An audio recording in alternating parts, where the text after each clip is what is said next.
Good evening, everyone. I'd like to humbly acknowledge the land which live, learn, work, and play is Treaty 8 territory, traditional lands of the Korean Dene, and unceded territory of the Métis. For the record, we have Councillor Weigel joining us for Teams, and Councillor, if you have your camera on for voting purposes. If anyone in attendance wishes to address Council on any of the agenda items, please register to the right at the Legislative Services desk before the start of that item begins. And you must register prior to the start, and you have 5 minutes to present, but must remain on topic. Before we adopt the agenda, does anyone have any motions they wish to serve? Councillor Bajoko. Thank you, Mr. Mayor. I, Councillor Funke Banjoko, serve notice of my intent to bring forward the following motion for Council's consideration at the May 14th, 2024 Council meeting. Whereas Fort McMurray, located in northern Alberta, is known for its oil sands and is also known as the economic engine of the country. And whereas vehicle access to Fort McMurray is very challenging with extreme weather conditions and shorter daylight hours in the winter, oversized vehicles and wildlife, making driving conditions very unsafe between grassland and Edmonton. Whereas Highway 63 is among the 5 most dangerous highways in Alberta. Whereas following the COVID-19 pandemic, our region has been greatly impacted with a lack of direct flights and unsafe highways making the region unstable.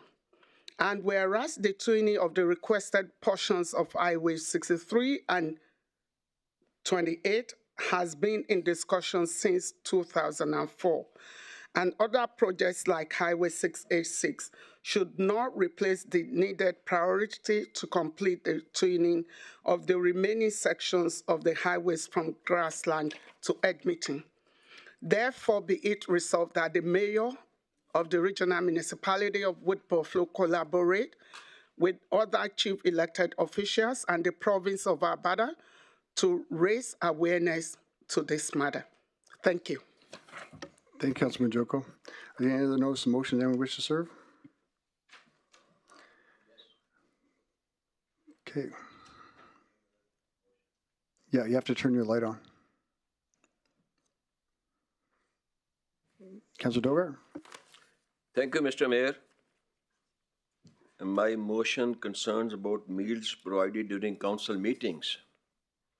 Councillor Shafiq Dogar served notice of my intent to bring forward the following motion for council's consideration at the May 14, 2024 council meeting, and that administration, as part of ongoing cost-saving measures, be directed to no longer arrange for council dinners during council meetings, and that council members who have to travel to Ward 1 from other wards submit receipts of claims and dinner meal allowance on council meeting days.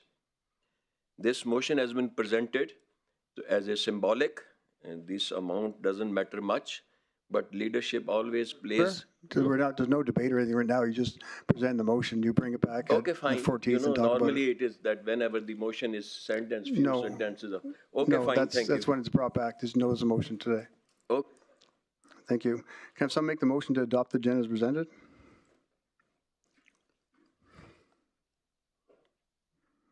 Councillor Stroud.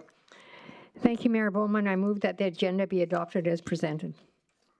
Thank you, Councillor Stroud.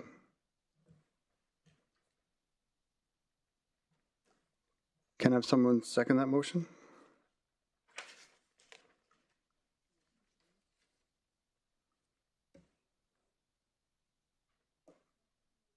Thank you, Councillor Bussieres.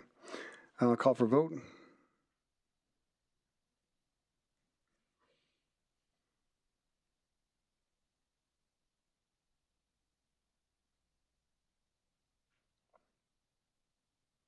That's carried unanimously. Thank you. Moving on to the consent agenda. Does anyone wish to remove any items from the consent agenda? Councillor Stroud. Thank you, Mayor Bowman. I want to remove items 6.3 and 6.4. and propose they be addressed following recognition. Thank you. Thank you. Are there any concerns removing 6.3 and 6.4 from the consent agenda? Can someone make the motion to approve the recommendations contained in 6.1, 6.2, 6.5, 6.6, and 6.7? Councillor Stroud? Thank you, Mayor Bowman. I move that the recommendations contained in items 6.1, 6.2, 6.5, 6.6, and 6.7 be approved. Thank you. Thank you, Councillor Stroud. Have someone second that motion? Thank you, Councillor Granison. And I'll call for a vote.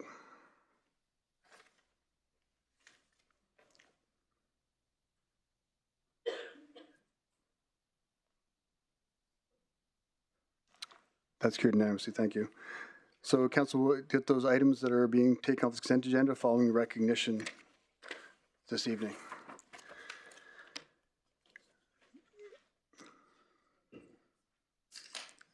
This evening, the first item I'd like to address is 3 proclamations we have later this evening. The first one being National Day of Awareness for Missing and Murdered Indigenous Women, Girls, and Two-Spirited Plus People, and the proclamation reads as follows. Whereas the violence against Indigenous women, girls, and Two-Spirited Plus people is systematic national crisis that it requires urgent action.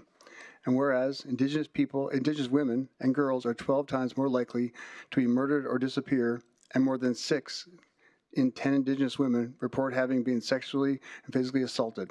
And whereas Missing and Murdered and Exploited Indigenous Peoples, MMEIP, recognize the importance of acknowledging the violence committed against Indigenous boys, men, and gender-diverse persons. And whereas the Region Municipality of Buffalo supports the justice-related Truth and Reconciliation calls to action and the National Day of Awareness for Missing and Murdered Indigenous Women, Girls, and Two-Spirited Plus people to honor and remember the people and families impacted by the ongoing national tragedy. And whereas the Region Municipality of Buffalo commits to creating and gathering understanding and awareness of the ongoing violence committed against Indigenous peoples in Buffalo.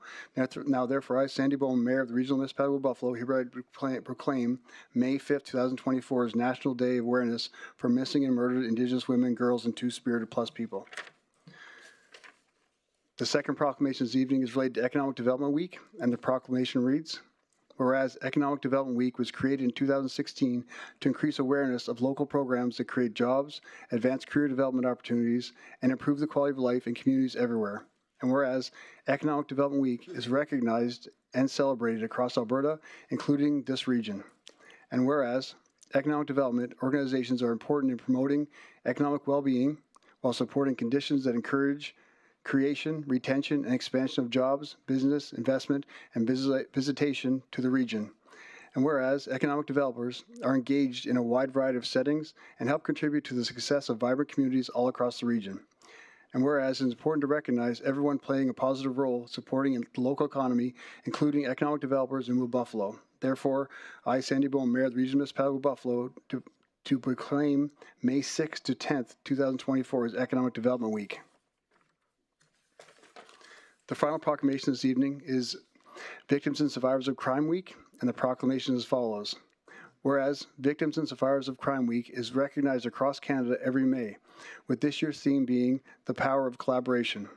And whereas when crime occurs, it affects more than one person, including family members and the entire community. Whereas victims and survivors of crime and their families deserve support and their community to have a strong voice in the criminal justice system. And whereas many victim service providers, law enforcement, and people working in the criminal justice system provide assistance to victims and survivors of crime and their families. And whereas increasing awareness of issues faced by victims and survivors of crime enables everyone to discuss the impact of crime and the collective need to reduce crime and its impacts. Whereas residents are encouraged to participate in the Victims and Survivors Crime Walk on May 24th, 2024. So now, therefore, I, Sandy Bowman, Mayor of the Regional Municipality of Buffalo, do hereby proclaim May 12th to 18th, 2024 as Victims and Survivors of Crime Week. Next, we're moving on to our first item that's been removed from the consent agenda, which is Flood Mitigation Report, Q4 223 report. Administration would like to bring forward the report.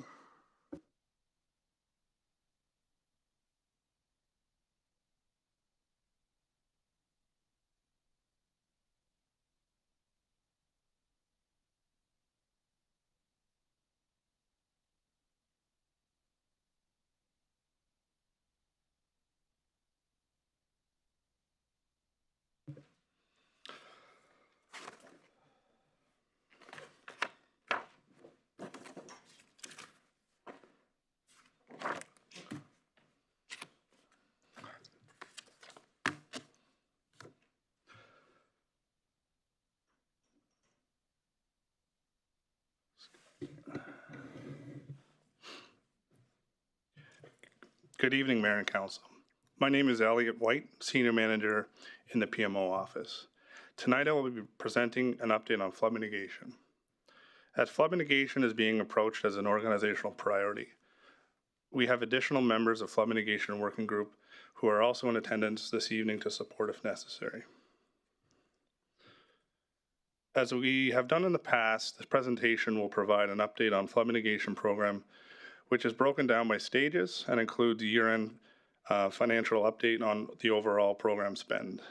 Before we end the presentation, we will speak briefly about the next steps that administration will undertake.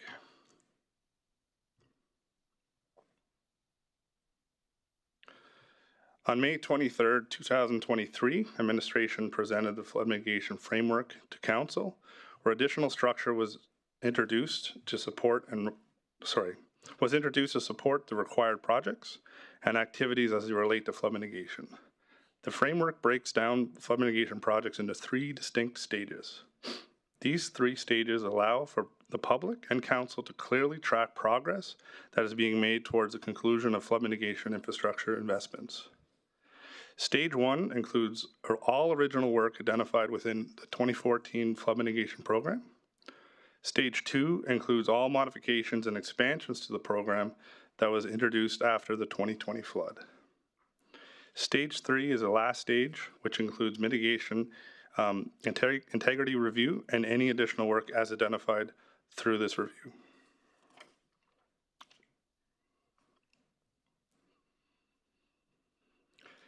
In alignment with our commitment to provide consistency in our reporting methods, this slide currently this slide currently depicts the current statuses of the above ground permanent flood mitigation projects. Stage 1 of flood mitigation framework includes reaches 1 through 11. Since last update to council, progress on stage 1 projects have continued with active construction on reach 5, 7, 8, 10.1, and 11. These projects are currently on schedule as identified as part of our last update provided to council, with project-specific progress will be highlighted in upcoming slides. We'll now walk through specifics to each reach. Reach 5. Reach 5 wraps around Edgewater Court and Riverwalk Villa buildings at the intersection of Riddell and Clearwater Drive. As of this reporting period, the contractor has installed the 600 meter long double sheet wall, and 90% of the earthworks are now complete. The intended mitigation will be achieved by river breakup and total completion of the project planned for fall of 2024. This is reach 10-1. This project is 90% complete, with outstanding deficiencies expected to be completed by the end of 2024 construction season, along with backfilling, site grading, and railing installation.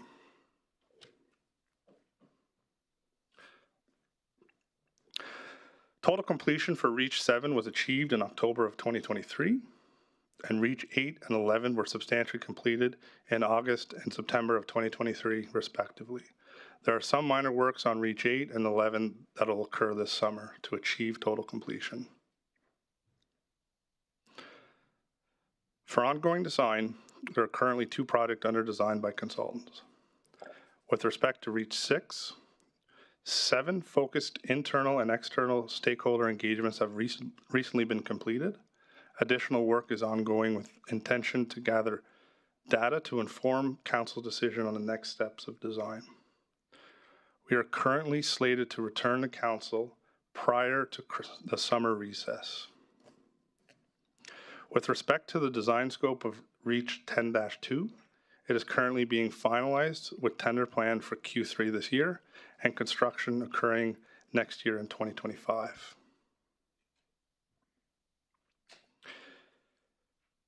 Stage 2, which is the modifications and expansion post-flood. Following the 2020 flood, modifications and expansions were made to the original flood scope. These were reflective of learnings from the flood event itself. The following 4 slides will provide an update on Stage 2 projects shown on the screen.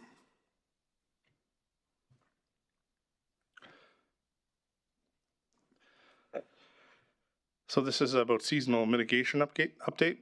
As permanent flood mitigation continues to progress, the requirement for seasonal mitigation decreases. Overall costs have trended downward over the last 3 years as a result, as shown in the table on this slide.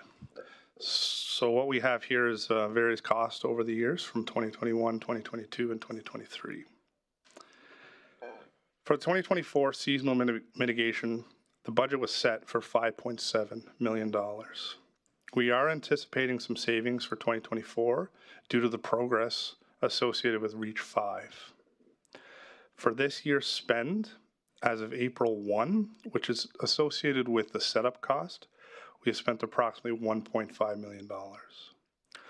Although heavily dependent on when river break actually occurs, we are forecasting a total spend of approximately $4.3 million based on the assumption that river break will be declared shortly. In fact, the average date for river break over the last 20 years is on April 22nd. If the community witnesses a river break occurring later in the season, obviously we would see more costs. But we're seeing, we're seeing out there in the river right now, we're seeing the ice deteriorating quite rapidly.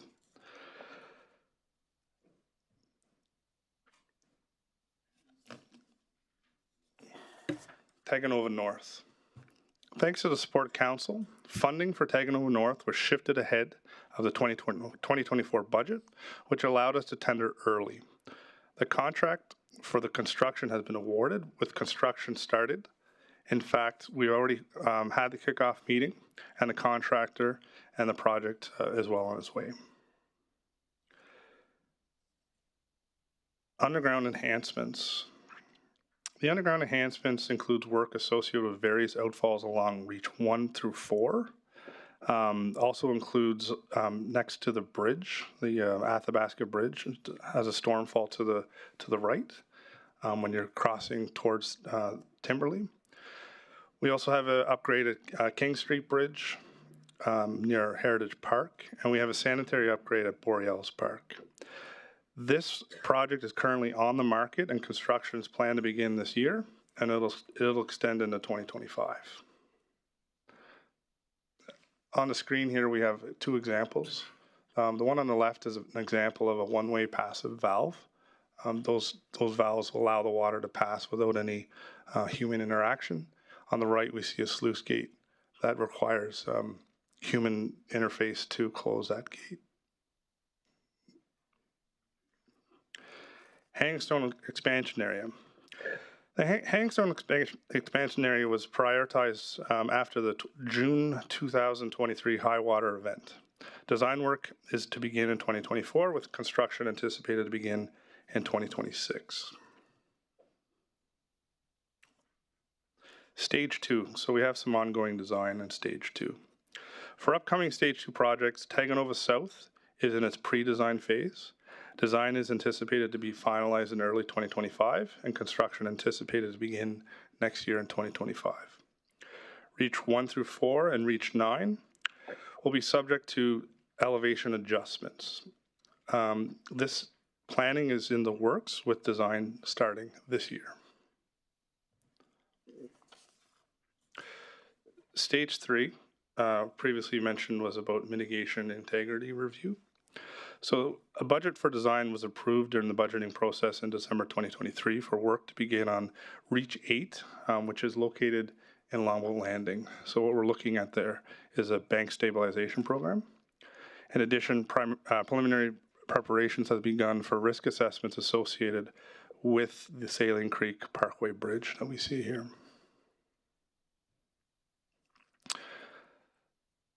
The financial update.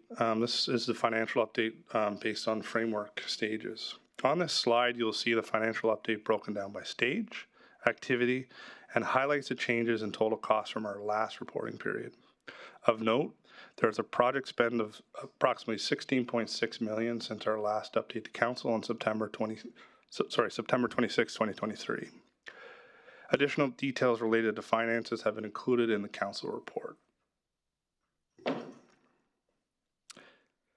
This is the fiscal review spend per year. This slide illustrates the spend per year for flood mitigation activities as of December 31st, 2023, and it compares to the annual spend of previous years. A total of $33,181,307 was spent for 2023.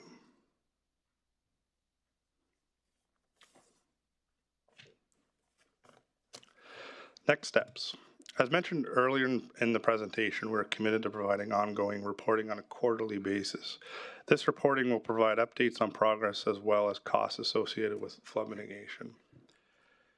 Before we finalize this presentation, in the interest of transparency, I'd like to take a moment to discuss another step that will need to be taken in the future. We are currently working through the process of reviewing alignments of all scopes and looking at our funding associated with the program. These scopes and looking at capital amendments within the program itself will require council review. While this presentation discussed these updates related to work done up to and including Q4 last year, it's important to be transparent that these updated amendments associated with the project are associated with design and construction, and these will lead to capital amendments within the program itself. With respect to scope and financial related decisions, these start at a working group level, collectively brought forward for consideration by the Capital Project Steering Committee, and then they're forwarded up to Council for review and approval. This is as per FIN 160. We are still working on these items through the process, and we'll be back in front of Council as soon as possible. What we also plan to share with Council is some of the design changes that have been made by the project team over the last year and the positive impacts they have made to the overall program costs. These design changes, in form of scope reductions, will continue to demonstrate administration's commitment to complete the program in the most fiscally responsible manner possible. Thank you for the opportunity to present this information. Thank you, Elliot. Just before I go to my colleagues, when the flood risk is completely, passed, will we then immediately start dismantling the triple dams? 100%, yep. Thank you. Councillor McGrath? Thank you, through the chair. Appreciate the update, sir. And if I could ask through the chair, administration would between now and your next update, to come back and I believe if memory serves me correct, Reach 1 and Reach 2 came in at finished $212 a meter, finished. We didn't get the floodgates, but I just want to go back and this is, you weren't around, I've been here through this whole thing. And that's one I'd like to have back. The second one was, how did the MP and the federal government make out with the idea of coming in off the escarpment, the 15 meters that is owned by the feds and waterways, and minor pits from that borough and dike herself without what we're doing?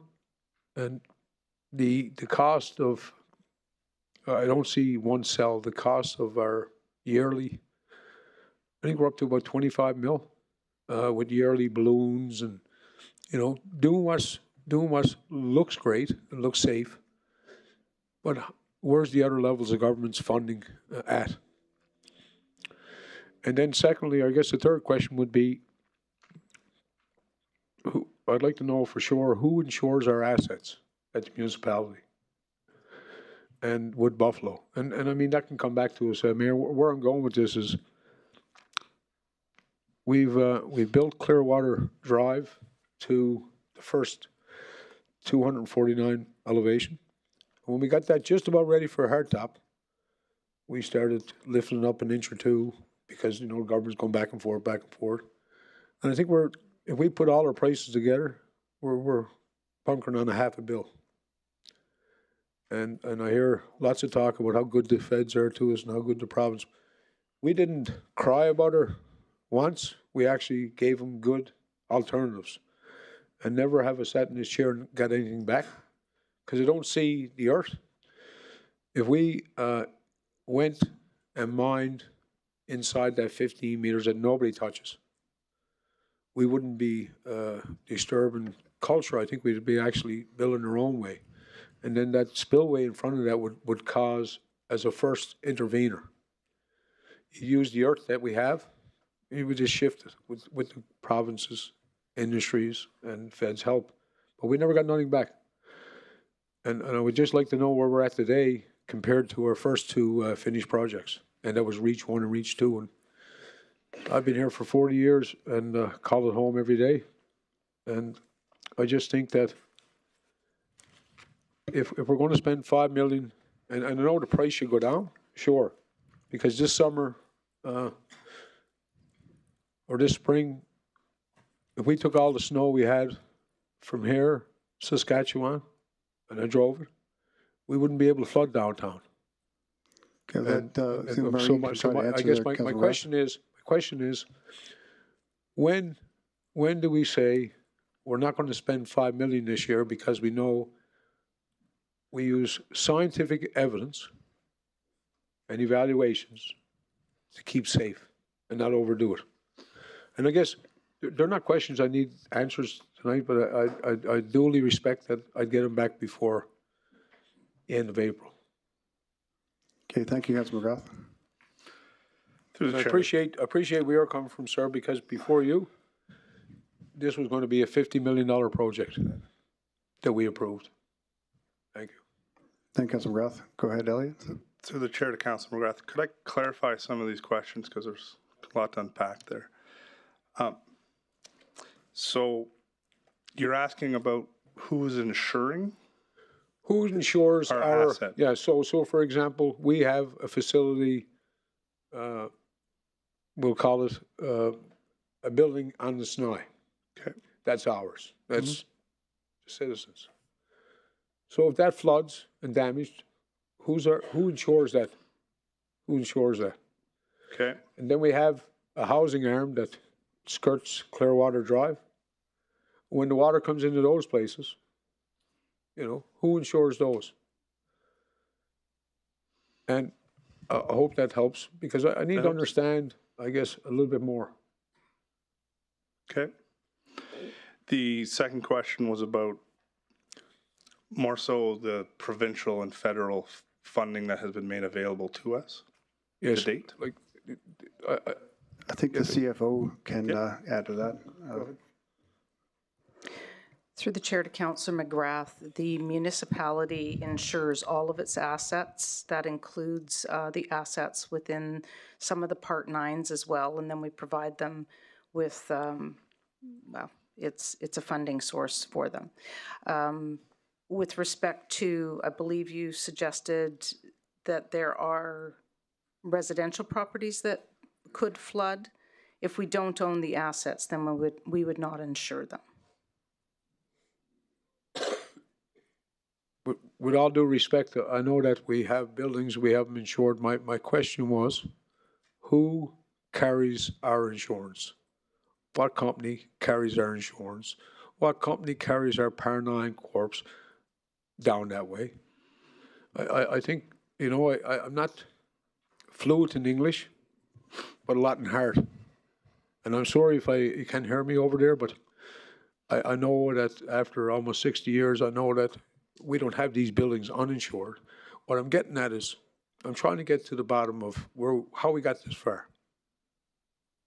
Because I sat with other legends, Mr. Carberry. I've been here, but there's things that we don't get answered to. And if we don't, we're going to be on the hook for at least another 6 when it's all said and done. Okay. Through the chair to Councillor McGrath, I will work back with our team. I know that Lloyd's of London is one of our major insurers, but we also work through the Alberta municipalities, and they provide our insurance for us. So there could be multiple insurance providers. So let me work with the team, and I can report back to council if that is okay. No, absolutely. I'm all patience. I just that I need to know who puts the lien on us, you know, as a community. because when I see people not getting fed, I just have these questions because it's the taxpayers' money. And this whole diking program, we've asked for alternatives, but we're full steam ahead. And that's not on you, sir. That's a political issue. But you notice when things go wrong, we own it. So I'm going to take ownership. Thank you, Councillor McGrath. Councillor Dogar? Just to say, I want to make sure you good. Through the chair, you asked a question about using material between approximately where the berm is located in the river. I can address that if you wish.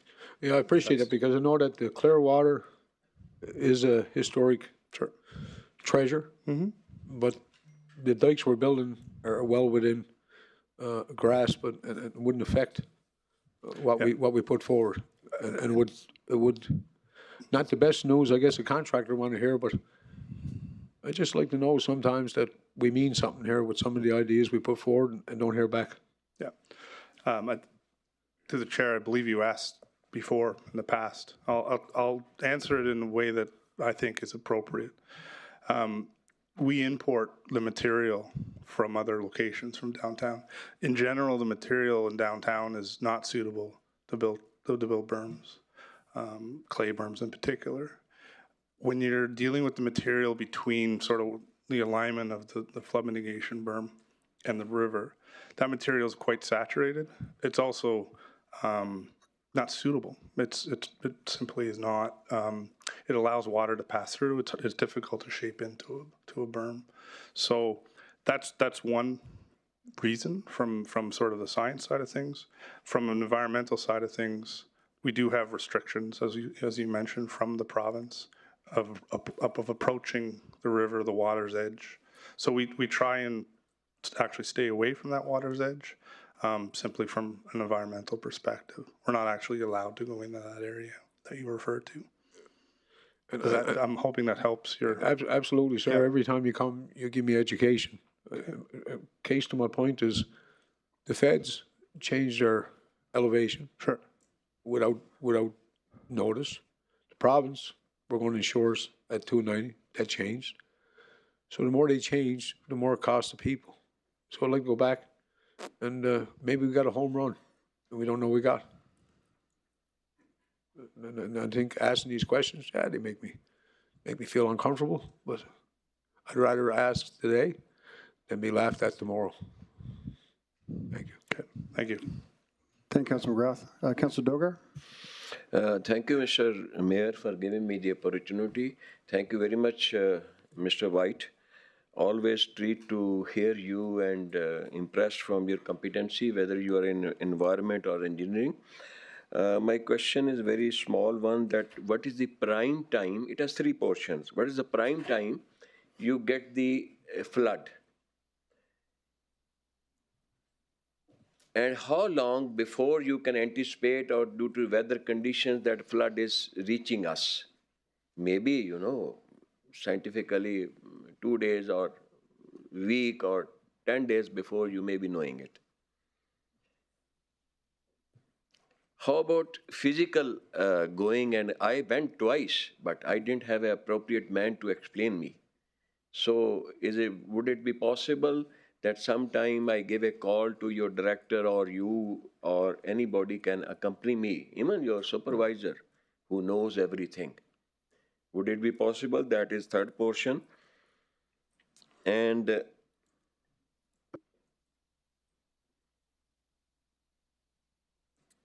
what is the maximum height the flood has reached in the past?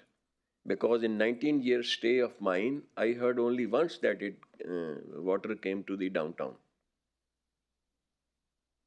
That's all, sir. Hold on. Through the chair, you asked for the prime time, referring to of the year, yeah. Over a course of a year, when you would have a flood event or a river break. Yes. A flood associated with river break. Yeah. That's your question. Yes. Based on records, approximately, April 9th to May 9th in that general vicinity, plus or minus a few days. I'm sure Chief Butts can offer some other closer dates, but that's typically when you would see an ice jam event.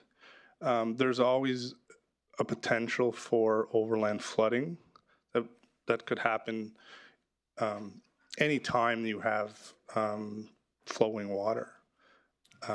The flood mitigation program along the Clearwater Drive, the main berm is associated with ice jam events. The Hanging Stone, as we saw in 2013, we saw some flooding there associated with overland. So that's when you see a large volume of water coming from rain events. That can happen at any time during sort of the warmer season of the year. You asked about the highest elevation. Elevation maximum. I don't have the exact height. We do know that there's indications that we've seen at least one flood event in the past, quite some time ago, that we saw an elevation of, I believe it was 1 in 350 event, where we would see an event over the 250.9. Everything else has been below the 250.9. Regarding flood events that have occurred, say, in the 90s and the 70s prior to that, those were at times where we didn't have berms in place. And most certainly, we've seen water, as we saw in 2020, come up to Franklin Avenue, further down Franklin Avenue, and flood the downtown. I just want to make sure that I answered your question. Correct. Yeah. About the physical briefing, if I want to go sometime, can I have your assistant, supervisor, or anybody who can physically tell me? Presentations, a few times I have heard it, progress. Physical seeing matters a lot, at least I feel it that way. To the chair, you mentioned the supervisor that knows everything. I'm not sure I can present that person to you, but I can You're most certainly welcome, bring someone to your time is more precious as compared to a supervisor. I will. Anybody who can explain me what is the progress going on, explain all the terms and option 1 and option 2, If you have through the chair, if you have a request to visit a site, for example. No, I didn't request it. My fault. That I have not requested for physical briefing there. So in the process I was going through, many things I was not understanding. That's why I gave this request to you. Okay. Through the chair, I believe the request would go through legislative services, I believe, and then they would come to administration, and we can discuss that. Oh, that is collective, fine. Yeah. If I accompany that, well and good. Sometimes, we are part-timers with the council. Sometimes we are busy, and if it's not there, anybody, that's why I gave the option. Anyone can brief me, even your contractor or anybody. Twice I went there. Those who were present there doing some job, they couldn't satisfy me. Thank you. Perfect. Thanks. Thank you, Councillor Dogar. Councillor Stroud? Thank you, Mayor Bowman, and thank you for the presentation. For the gallery and residents listening in, is the projected cost for flood mitigation approximately $270.6 million?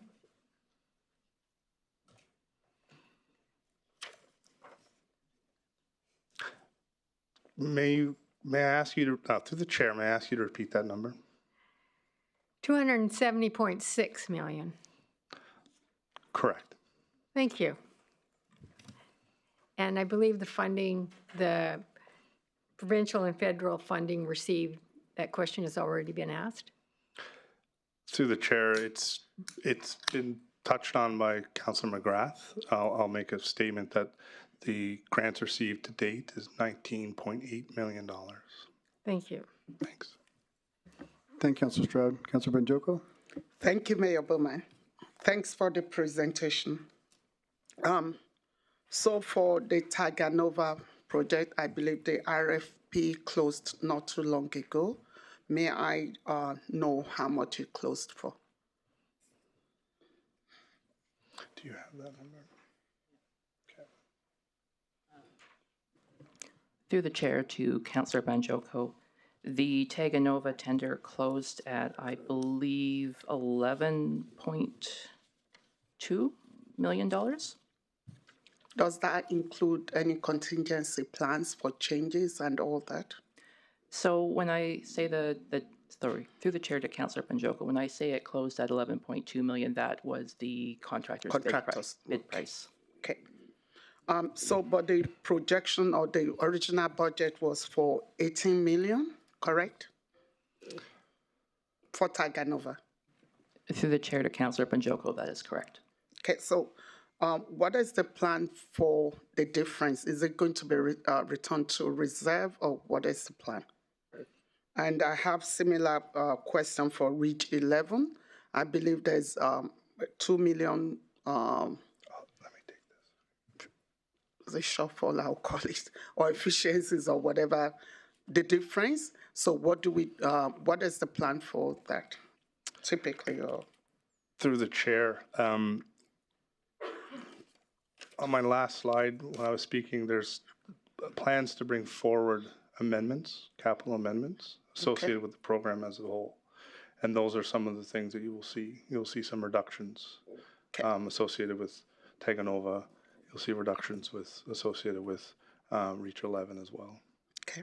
Yep.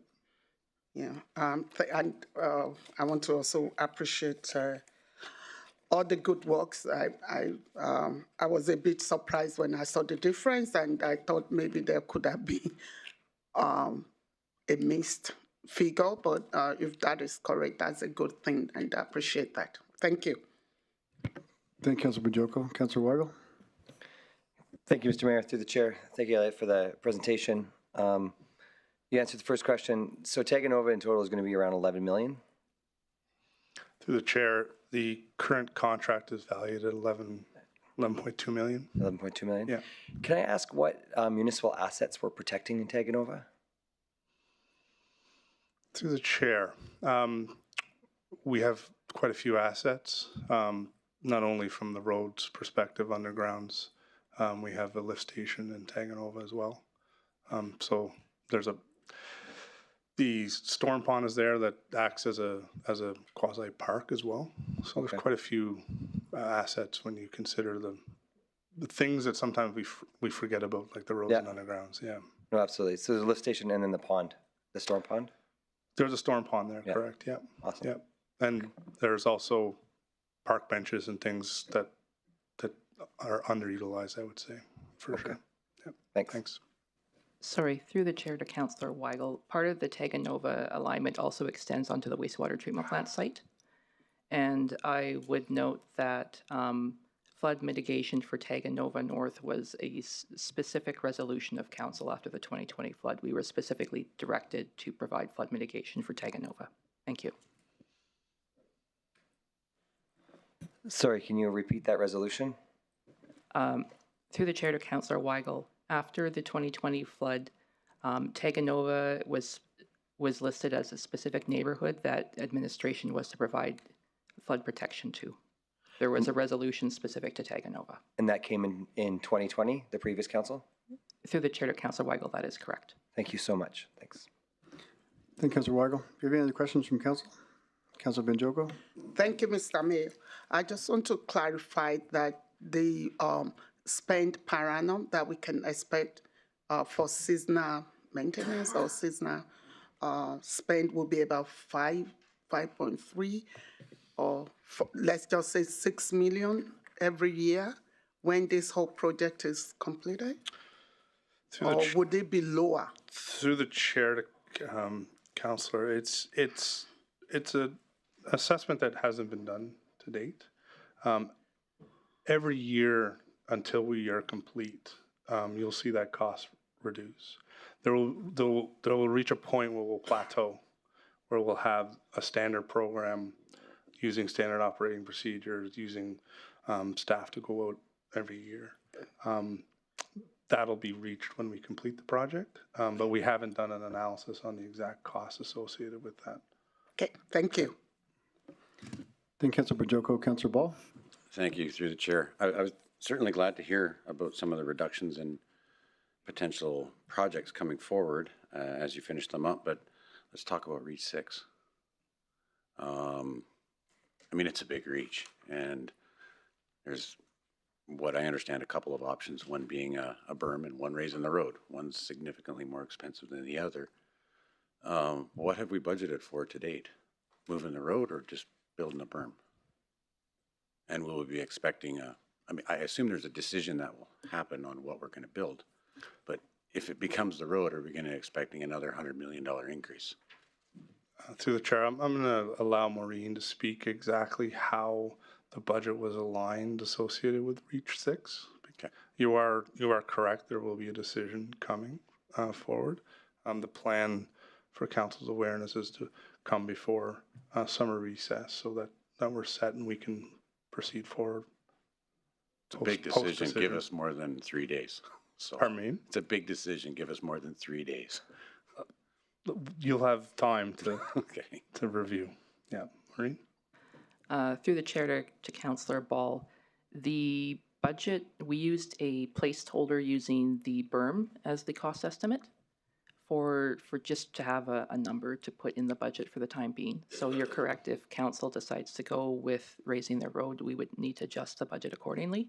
But right now, I think we use 50 million, I think. 50? 50 million, I think, for Reach 6. Again, just as a placeholder number. Okay. So there's potential that could go up significantly higher than what it is. Potential. We don't know. Through the chair, it's potential to go up if a decision is made to raise Right. the road. No, I understand that. Okay. Thanks. Okay. Thank you, Councillor Ball. Do we have any delegates to this item? We have no registered delegates. Thank you. Thank you. Can I have someone make the motion?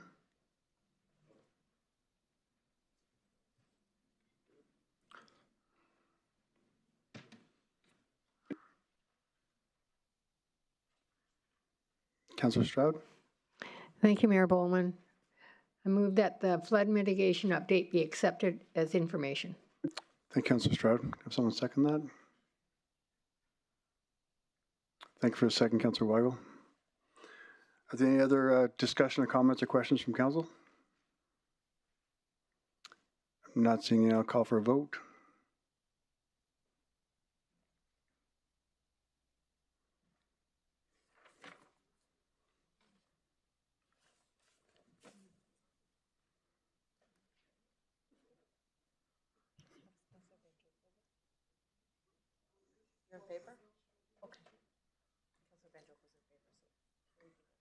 Okay, that's carried unanimously.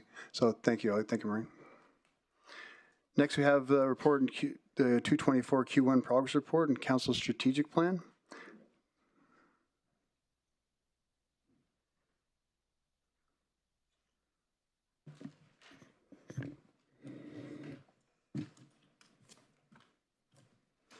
Good evening. Good evening, Your Worship and members of council. My name is Monica Lance, manager with the Project Management Office, and I'm here this evening with Lori-Ann St. George to provide the 2024 Q1 progress update on implementation of council's strategic plan.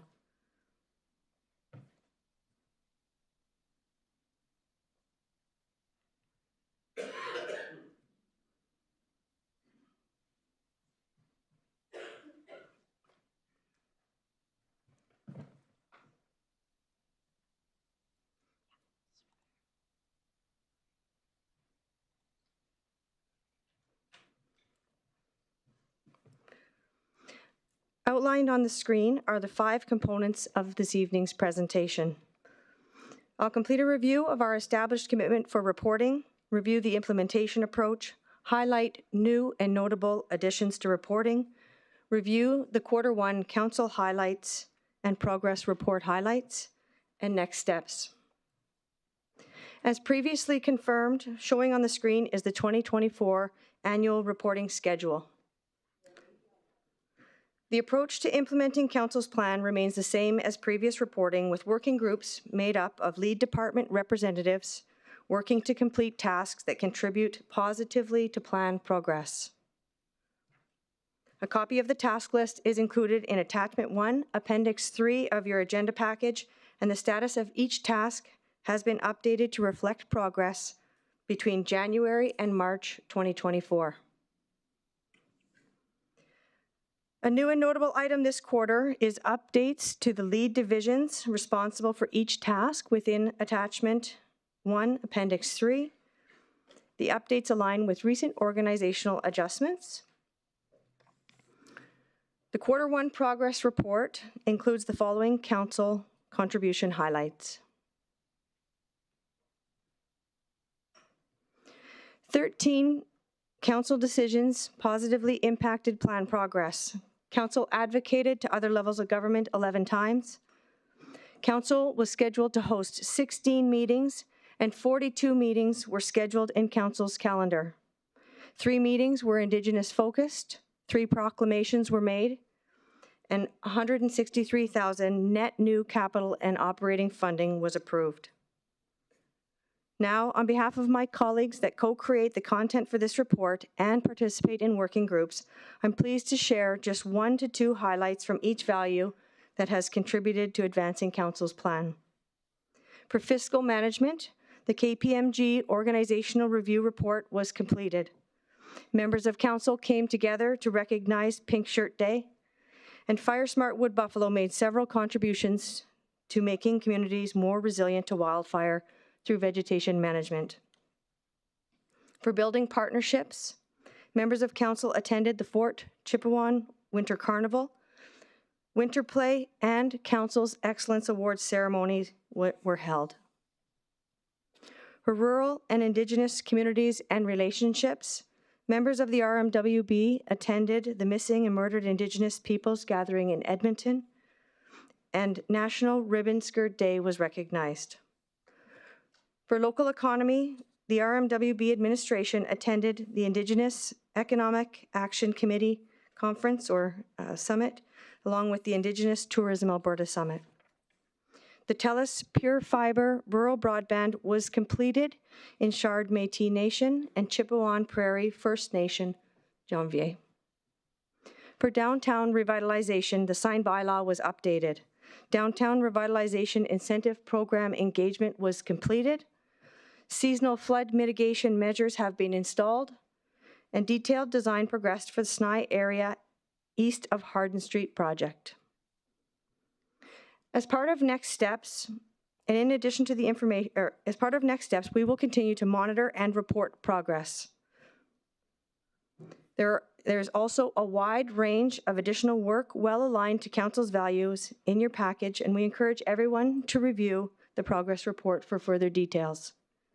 In closing, our next steps include continued review and reporting on progress, as well as monitoring and adjusting as or if required to deliver on the plan in alignment with Council. Thank you for your time this evening. Thank you, Monica. Do you have any questions from Council? Councillor Stroud? Thank you, Mayor Bowman, and thank you for the presentation. I just noted that you said the Chard Métis Nation and Chipewyan Prairie First Nation. Chard Métis Nation is in the hamlet of Janvier, and I believe it was Fort McMurray 468 First Nation that received from TELUS would be 468 and Chard Métis. Can you just maybe check that out, because I don't think that's correct. Okay, you following me? Absolutely. Thank you, Councillor Stroud. Okay. And I did have a question. Will the presenters be able to answer questions regarding the information in the report in relation to Council's strategic plan? It's on what information can you provide on establishing the anti-racism bylaw and policy? Through the chair to Councillor Stroud, thank you for that question. Yes, I think we could provide an update. I will defer to one of my colleagues who's prepared for that. CEO. Yeah, I can talk now. I was speaking to Kelly, sorry, through the chair. I was speaking to Kelly about the anti-racism bylaw, and we've done a lot of work on it, but we pulled it back because it was far too complicated, and we're looking at simplifying it and having it back to council very soon. Okay, I'd just like to say I was part of the meeting with the Mayor's Advisory Council on Youth this month, and the main topic was their involvement on the anti-racism bylaw that is part of Council's strategic plan this term. It was so great to see their ideas on strategies that they will use for sessions in the schools that they attend and challenges they might face and how to overcome them in discussing anti-racism. I want to thank the McCoy members who were on the council and your collaboration with Mayor and Council's strategic plan. So we have some members in the council this evening from the McCoy group. Thank you. Thank you. Thank you, Councillor Stroud. Councillor Banjoko? Thank you, Mr. Mayor, and thank you, Councillor Stroud, and thank you for the presentation. I'm just happy to hear about the highlighting of the anti-racism plans or movements, and I appreciate the younger folks. They are more,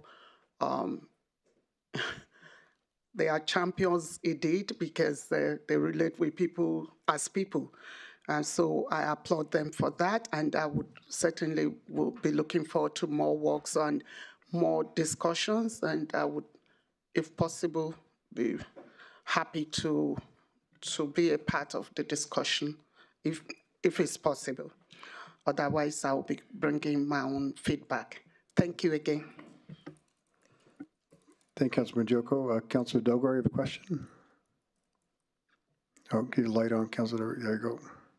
Thank you, Mr. Mayor. Thank you for the nice presentation. A very small question. What's the difference and how do you explain strategic management and asset management? Asset management. Can you elaborate, please? Can you, through the chair to Councillor Dogar, can you explain just slightly, a little bit more detail? Strategic management, asset management. Can you elaborate these two terms? Strategic management, I understand. Asset management, how it becomes the part of the strategic management. Okay. Through the chair to Councillor Dogar, is there a specific section of the report that refers to asset management? I read it in between lines, these two terms, maybe economic term and... Okay, we'll discuss later. Okay. Thank you. Perfect. We'll take that back and review in a little bit more detail. Thank you, madam. Thank you, Councillor Dogar. Thank you, Councillor Dogar. Councillor McGrath?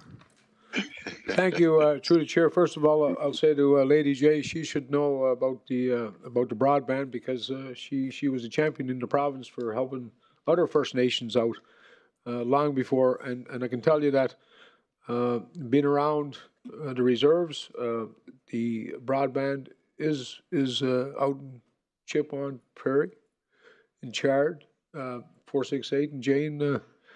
I know you're a humble lady, Lady J, but I've watched you for 11 years, and there was nobody responsible more than yourself to hook up kids that I graciously support with a better time when it was COVID. We actually were able to have some connectivity. Is it finished? No, but like anything in new, it takes a lot of work, and you know. Be proud of yourself, and you know, Monica, I didn't want to leave you off the hook. You're correct. It's just not finished, but there's some work never gets done. It's just an everyday thing. So I just want to make sure that you know you're doing a great job. Our strat plan, I guess, it's nice to hear how we're doing, and we still could be doing more. But I just want to make sure that Lady J was recognized for at least one thing that I know she's passionate about. And that's anything on 881, right? And good for you, Lady J. Thank you. Thank you, Councillor McGrath. Councillor Stroud? Oh, good. Super, thanks. Thanks, Monica. Do we have any delegates to this item? We have no delegates, thank you. Thank you. Can I have someone make that motion?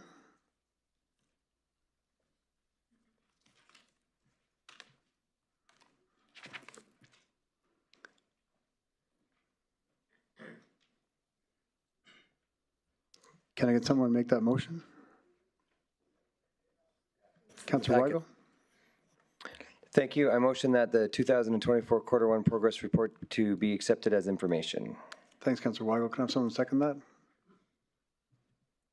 And thank you for the second, Councillor Ball. Do we have any other questions or comments or debate points from council? Not seeing a call for a vote.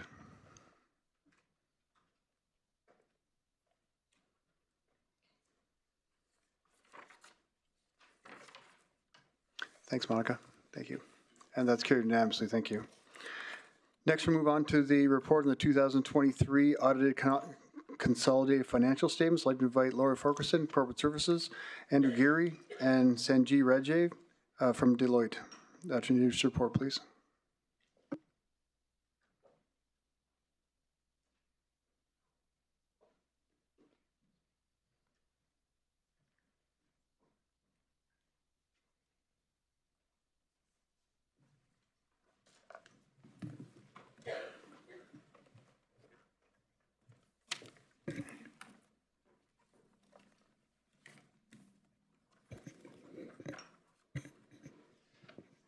Good evening, Mayor and Council. For the record, my name is Lori Farquharson, Chief Financial Officer.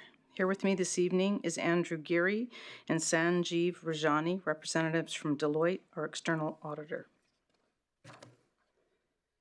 This presentation highlights from the 2023 financial year for the municipality combined with its subsidiary entities, the Regional Recreation Corporation of Wood Buffalo, the Regional Municipality of Wood Buffalo Library Board, the Wood Buffalo Housing, and the Wood Buffalo Economic Development Corporation, as well as the Wood Buffalo Arctic Winter Games Host Society. The consolidated position represents a decrease in revenue of $4 million, which is primarily made up of the decreases in net taxes of $20 million and government transfers of $8 million. These decreases were offset by increases in sales and user charges of $8 million, return on investments of $8 million, and other revenue of $8 million. Expenses were increased by $12 million. The year ended with an $8 million annual deficit. The Statement of Financial Position presents the municipality's year-end financial snapshots of assets, liabilities, and accumulated surplus. The financial assets of the municipality are mainly in the form of cash and investments. The financial asset position in 2023 represents a decrease of $51 million compared to 2022. The decrease is partially due to the implementation of the Public Sector Accounting Standards PS 3450 financial instruments. This standard required certain portfolio investments to be presented at market value versus book value for securities such as real return bonds and corporate equity-linked bonds. The municipality had a $7 million in investments impacted by this new standard. Other decreases contributed to the change in financial assets was a decrease in cash of $26 million and accounts receivable of $32 million due to the reduction in grants receivable. It is important that financial assets exceed liabilities for the future resiliency of the municipality. You will note that the net financial assets, which is total assets less total liabilities, equals $1 billion in 2023 as presented on this slide. Of note, $15 million of long-term debt was repaid during the year. Overall, the liability position for 2023 increased by $26 million from 2022. Combined with the $51 million decrease in financial assets from the previous slide, the net financial assets weakened by $77 million over the prior year. Tangible capital assets represents the municipality's largest asset balance. These are fixed assets such as land, buildings, equipment, and vehicles. The tangible capital assets increased by $63 million. This increase is based on various accounting adjustments, including depreciation, write-downs, and disposals exceeding new capital acquisitions during the year. The accumulated surplus represents the net financial assets plus non-financial assets, which have decreased by $15 million from the prior year. Tangible capital assets are comprised of the major categories presented on this slide: land improvements, including parking lots, landscaping, lighting, and pathways; engineered structures, including roadways, water, wastewater, storm, and solid waste systems; and assets under construction are in the process of being designed and/or constructed. Of note, assets under construction were $152 million at the end of 2022. The 2023 balance was $207 million, which is an increase of $55 million, representing several large ongoing large dollar capital projects that are not complete by the end of the year. The statement of operations, is also known as income statement.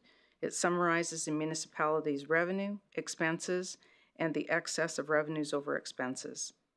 As mentioned earlier, the decrease in revenues from 2022 to 2023 is a net $4 million, as summarized on this slide. The next two slides present the total expenses by program or service category, totaling $700 million in 2023 versus $688 million in 2022. The largest increase was in protective services of $17 million, which includes $5.2 million for the RCMP retroactive compensation adjustment, an additional $6.1 million in RCMP compensation increase for 2023 versus 2022, and proportionate share of increased salary, wages, and benefit cost of $5.3 million. Transportation increased by $6 million, including $2.2 million in wages, $1.4 million in amortization of capital assets, and the remainder in contracted services. Environmental use and protection decreased by $6 million, mainly due to non-recurring losses on disposal of capital assets in 2022. Public health and welfare increased by $7 million due to an increase in grants paid to organizations. Recreation and culture decreased by $5 million, mainly due to a 2022 grant to the Arts Council of Wood Buffalo.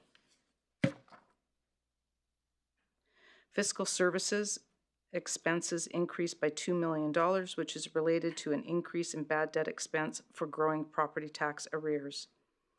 General government expenses increased by $17 million, including a $7 million write-down of tangible capital assets in 2022, $5 million in salary and benefits, and $5 million lower in broadband expenses.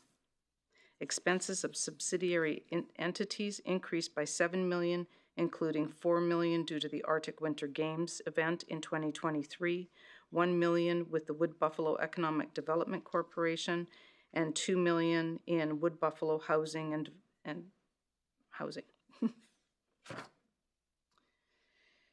This slide represents the changes to our cash position throughout the year. Cash decreased by $26 million in 2023 as cash from operations of $241 million was less than the needs for capital investments and investing activities in 2023 of $225 million.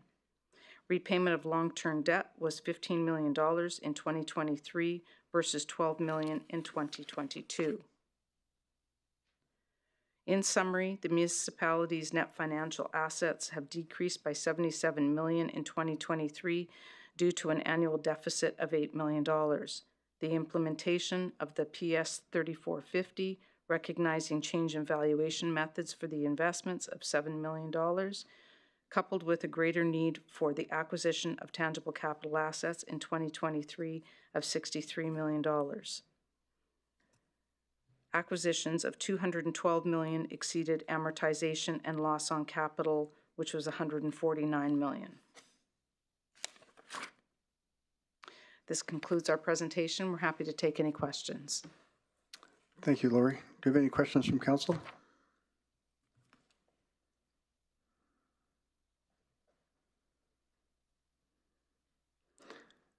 Not seeing, do we have any delegates this item?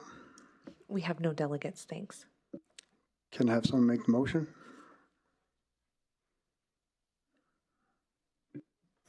Councillor Weigel. Thank you, Mr. Mayor. I motion that the 2023 audited consolidated financial statements for the regional municipality of Wood Buffalo for the year ending December 31st, 2023 be accepted as information. Thank you, Councillor Weigel, and thanks for the second, Councillor Ball. Do we have any comments, discussion points, or questions?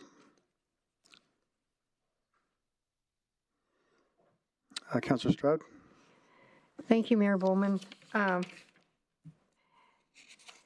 was just going to ask, is there any current information does legal counsel have with regard to any proposed legislative changes in regards to the consolidated financial statements.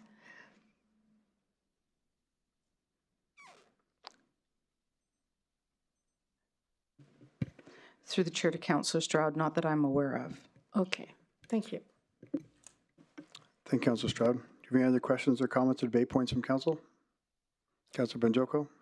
Thank you, Mr. Mayor. So, thank you for the presentation.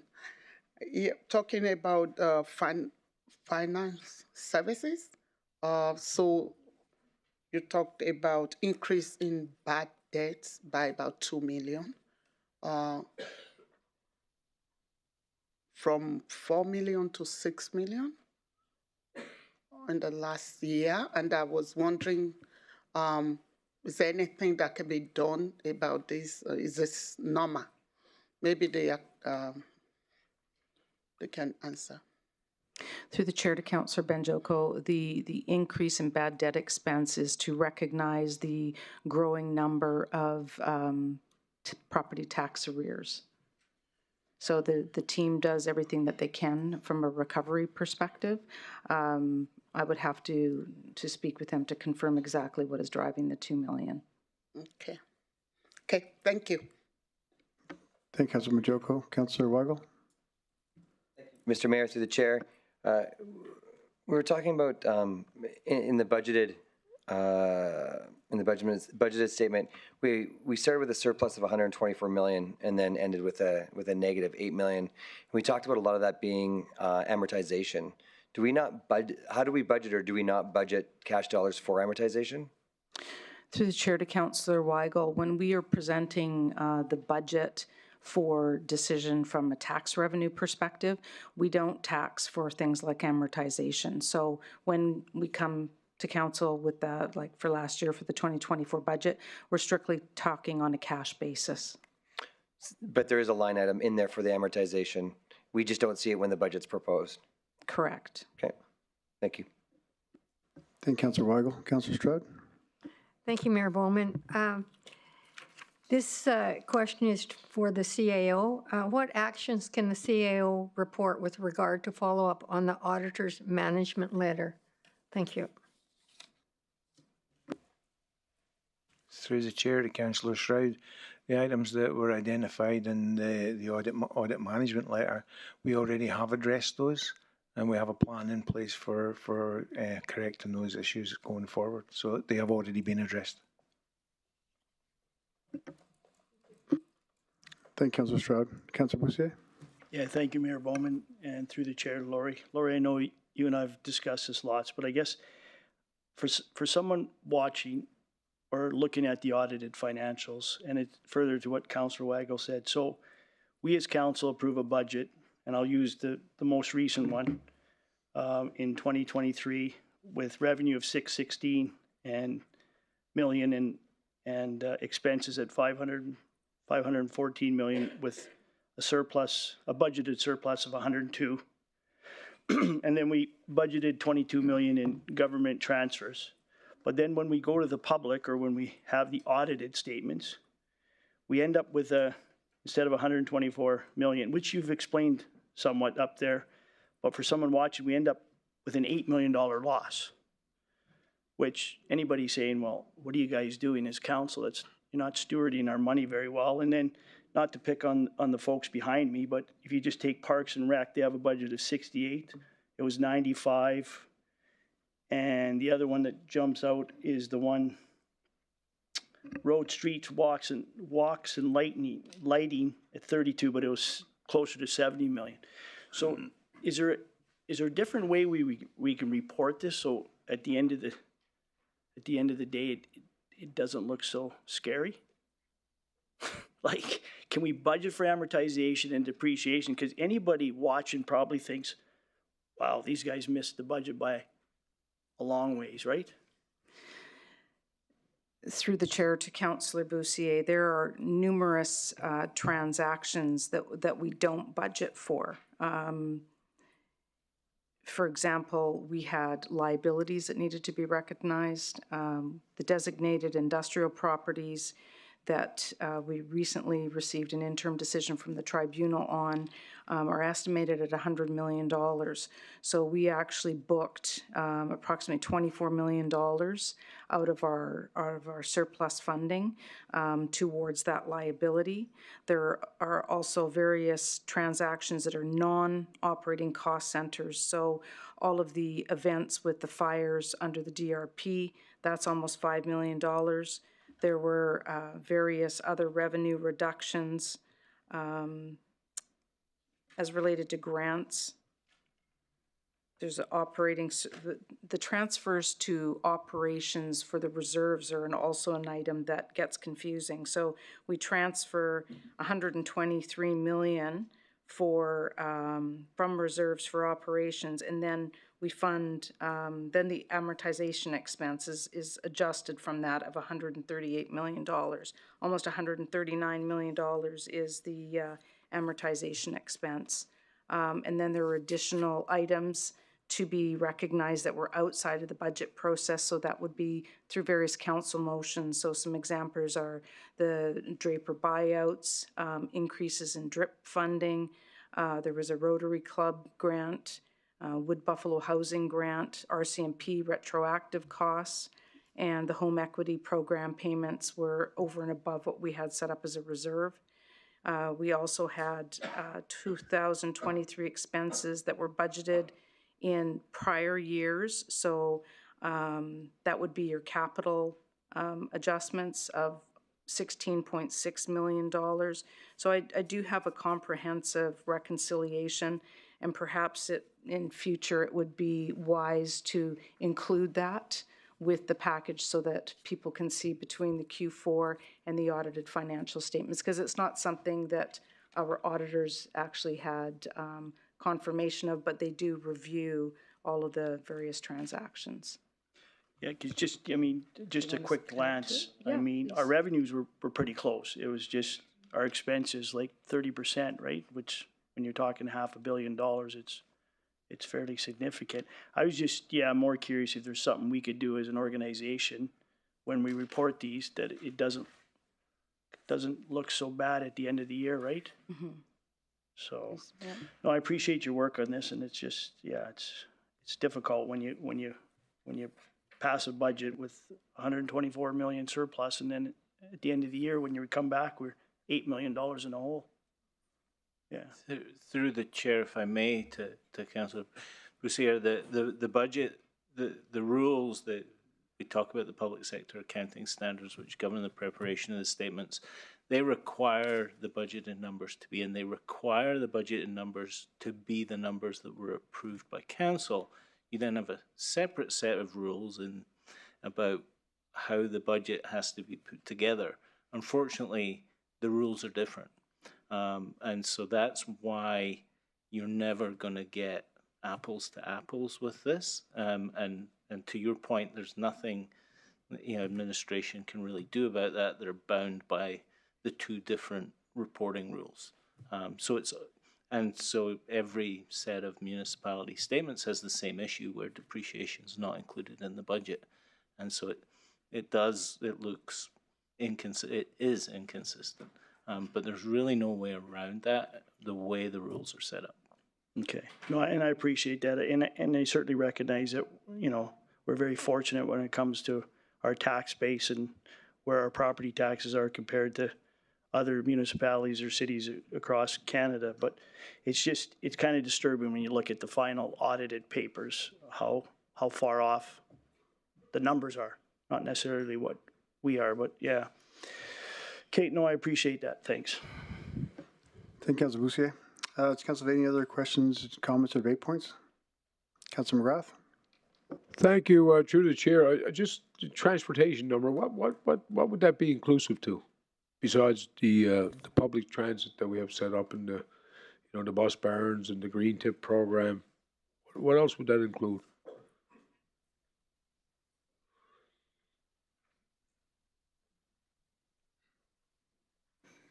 Through the chair to Councillor McGrath, there are a lot of items that are in that expense category. I honestly can't remember off the top of my head. And that's fine. Transportation to me is a very general statement, and anything to do with transport is the movement of people or goods or public. It doesn't have to be just another question. I guess I could get for a future email through our board chair and mayor. I know at one point we had contracting services for the buses. And that wasn't good enough. We were in for about 22 million then, and I think the last glance we're at about 50 million.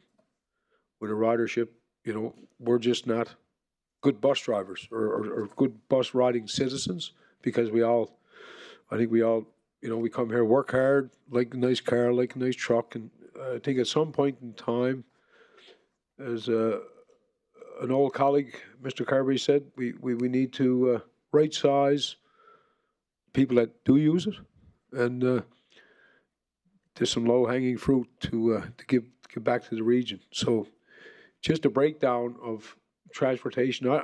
If associated with wheels, I'd understand it, but I think it's a broadened capture, and it's quite a price tag.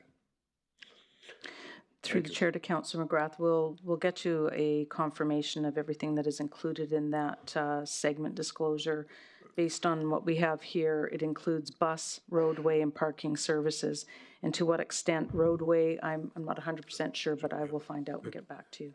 And I just be more, I guess, that would be inclusive to, let's say, the car that gets towed illegally and somebody goes to court to fight it, then the staff's time, everything's captured in that 130 million. Through the chair to Councillor McGrath, I will have to confirm and get back to you. Thank you. And then the final one is, when the first one kind of caught my eye through the chair. Are you saying that the municipality out of pocket never got refunded for the first 1, 2, 3, 4, 5, 6? I guess the total would be 4.855 for doing what's right, helping the communities and I'm sure is going to be double this year in the worst of seasons, the fire season. I see there's 6 projects. I see a negative, but again, it would help me, I guess, because I'm probably the slowest guy around the table. If I seen what the government gave us, because the last week or the week before, this was all paid for. And I know that some of the colleagues look at me, I don't call them colleagues, the people that got elected to represent the people. Is this a number that we absorbed this week? Through the chair to Councillor McGrath, at the end of the year, with our consolidated position, which includes all of our Part 9s, we had an $8 million annual deficit. And that's made up of a lot of different variables. Yeah. So I'll go back to my question. On the attachment that I seen today, subtotal 2023 natural disasters, $4,855,296 in brackets still. It'd be helpful for me to know what we got reimbursed, or is that just still out on the limb? Because it can't be still out on the limb, because I was in this very chamber 2 weeks ago, and it was paid. So brackets to me means I still owe the Royal Bank. Mm-hmm. Through the chair to Councillor McGrath, we have not received any funding for the 2023 fire event from last year for Fort Chipewyan. We are working with the province. We have an approved application of approximately $8 million and expenses that we've identified currently of just under $4 million. So I anticipate full recovery. Well, we'll receive 90% back of our expenses. As far as the 2020 flood event, we did receive an advance, and we are working towards proving all of our transactions for that. So again, as long as we have eligible expenses, we will get up to 90% of the funding back. And I'm strictly the flood is a whole different item, because if you looked at the flood and you wonder why I asked about insurance before, 720,000. to the flood insurance. I just, I know that I ram a lot or I talk a lot, but it's not because I like to hear myself talk. I'm just trying to find my way here. 1 week we're paid off, next week we got nothing. So at the end of the day, it gets confusing. Because how do we go to our MLAs and MPs with wants, not needs, but expectations? So I don't want to take any more time, Mayor. It's just that it gets old. And I know people look at me and say, geez, that guy, you know. Thing is, if I haven't got anything in life, I got a good memory. And I talk the truth. Truth is, 2 weeks ago, this wasn't an issue. And just like we haven't been reimbursed for every dollar we spent in 2016. But the day will come where we'll be looking for the funds. And then we'll see who's here. I just want you to know the government gets a lot of favoritism here. They ain't doing their part. And we're getting fed what we want to hear. Not sometimes what's actually, and again, this is a prime example. So I rest my case. Thank you, Councillor McGrath. Do you have any other comments, questions, or debate points from council? If not, I'll call for a vote.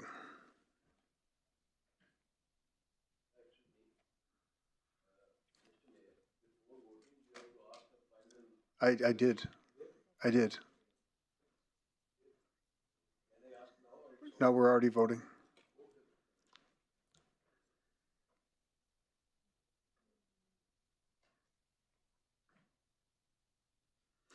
Thank you. Everyone's carried unanimously. Thank you, Andrew. Thank you, Laura. And thank you, Rajiv. This is some reading. We'll now move into public hearing for bylaw number 24.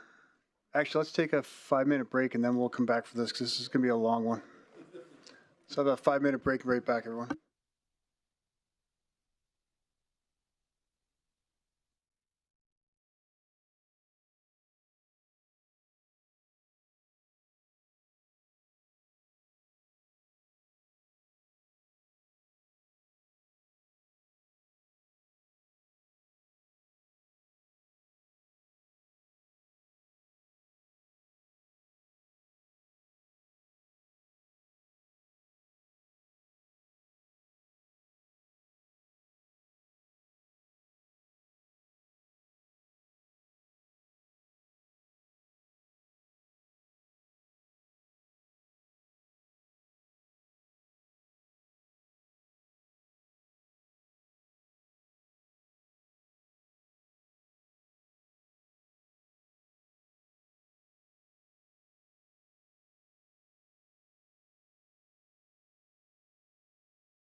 Welcome back, everyone.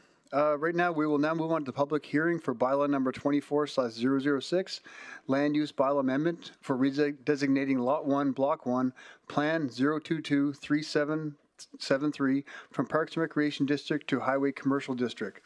Before declaring the public hearing open, I'm going to give a quick overview of the process. I'll declare the public hearing open, followed by an introduction of the item by administration and questions from council. Following that, we will hear an opening statement from the applicant. Then we'll move into written submissions and hear verbal submissions from any speakers present, followed by questions of council. To conclude, we'll hear closing statements, then the hearing will be declared closed. So I hereby declare the hearing open. I'd like to invite Amanda Heides and Sut Chinook, Planning and Development Service, to provide an introduction and opening statement, please.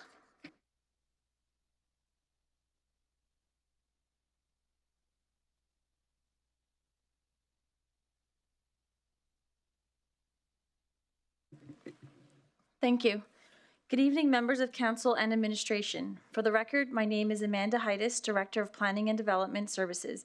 With me this evening is Sut Chinook, Manager of Development Planning, and Alex Wang, Planner 2 of Development Planning.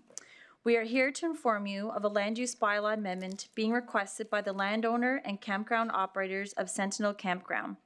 They are requesting to redesignate Lot 1, Block 1, Plan 0223773, also known as 395 Saskatchewan Trail, from PR, Parks and Recreation District, to DC C4, Direct Control Highway Commercial District. This site is located south of Fort McMurray along Highway 63. This campground was originally approved in 1976 and was lost in the 2016 wildfire. In order to rebuild it, the owner had to submit a development permit application to Planning and Development. However, the zoning of the site did not allow the use of campground for this property, nor does it today. At the time, administration exercised its authority under Section 18 of the Land Use Bylaw and Section 640 of the MGA to issue a development permit for Sentinel Campground and granted it approval for 3 years. The maximum time campgrounds can be approved in the region through the Land Use Bylaw is 3 years. The intention was to support rebuild post-fire as a temporary measure only. Upon expiry of the permit in March 2020, the owners expressed their long-term intention to develop an automotive dealership on this property. As this intention would take a few years, the owner requested the municipality consider approving this campground for one last time of 3 years. If the proposed new zone DC C4 Direct Control Highway Commercial District for this site is approved, this amendment will authorize the long-term use of automotive and recreational vehicle sales and rental as a permitted use on the site, and the short-term use of campground as a discretionary use on the site. Assuming the campground is a temporary use for a limited period of time, and that the long-term use is in alignment with highway commercial, such as automotive improvement dealership, dealership, administration supports the proposed land use bylaw which is compatible with highway commercial along Highway 63 in an effort to see this area as an improvement, as it is an important entranceway into our community. Thank you. Thank you, Amanda. Do we have any questions of council? Councillor Dogar?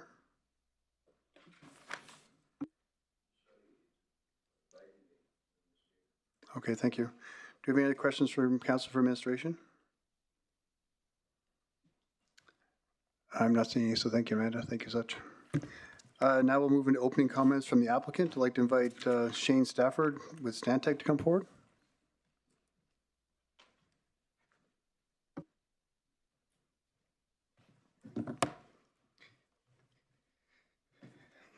Good evening. I'm Shane Stafford from Stantec Consulting, and I'm here on behalf of the applicant Centennial RV. Thank you, Mayor, Council, and of course administration for having me here. We've been working with administration for over a year now to come up with a suitable land use for this area. I think the preamble was covered most of the things that we need to hear about the history of the site. As mentioned, the site is zone park and recreation, which is not a suitable zoning for private ownership. So when the campground was turned into a private ownership, the zoning was not changed as it should have been. A direct control district for this area is required because there are no commercial zonings that allow for campground use. So the future vision for this area, as an extension to the gateway area, is commercial or maybe industrial, and to get the temporary campground use in there, we had to create a direct control district. The landowner has worked on redeveloping this area, maintaining this area, and having it as a nice area for a gateway into Fort McMurray. So the vision is to keep that nice campground maintained until a time when approvals can be obtained for commercial development. So as a temporary measure, of course, we would think that a campground is a much nicer area to have there than a bare graded gravel site. So that's one of the reasons we would like to have that be maintained there. The other one would be, it is always nice to have local business. We know that administration and council always likes to see local businesses being run, and this is a local business at the current site in its current state. And so we'd like to maintain that until time that another local business could be constructed in the long term. So this approval of this land use and redistricting of the site would not be an end all. The campground still does require development permit approval.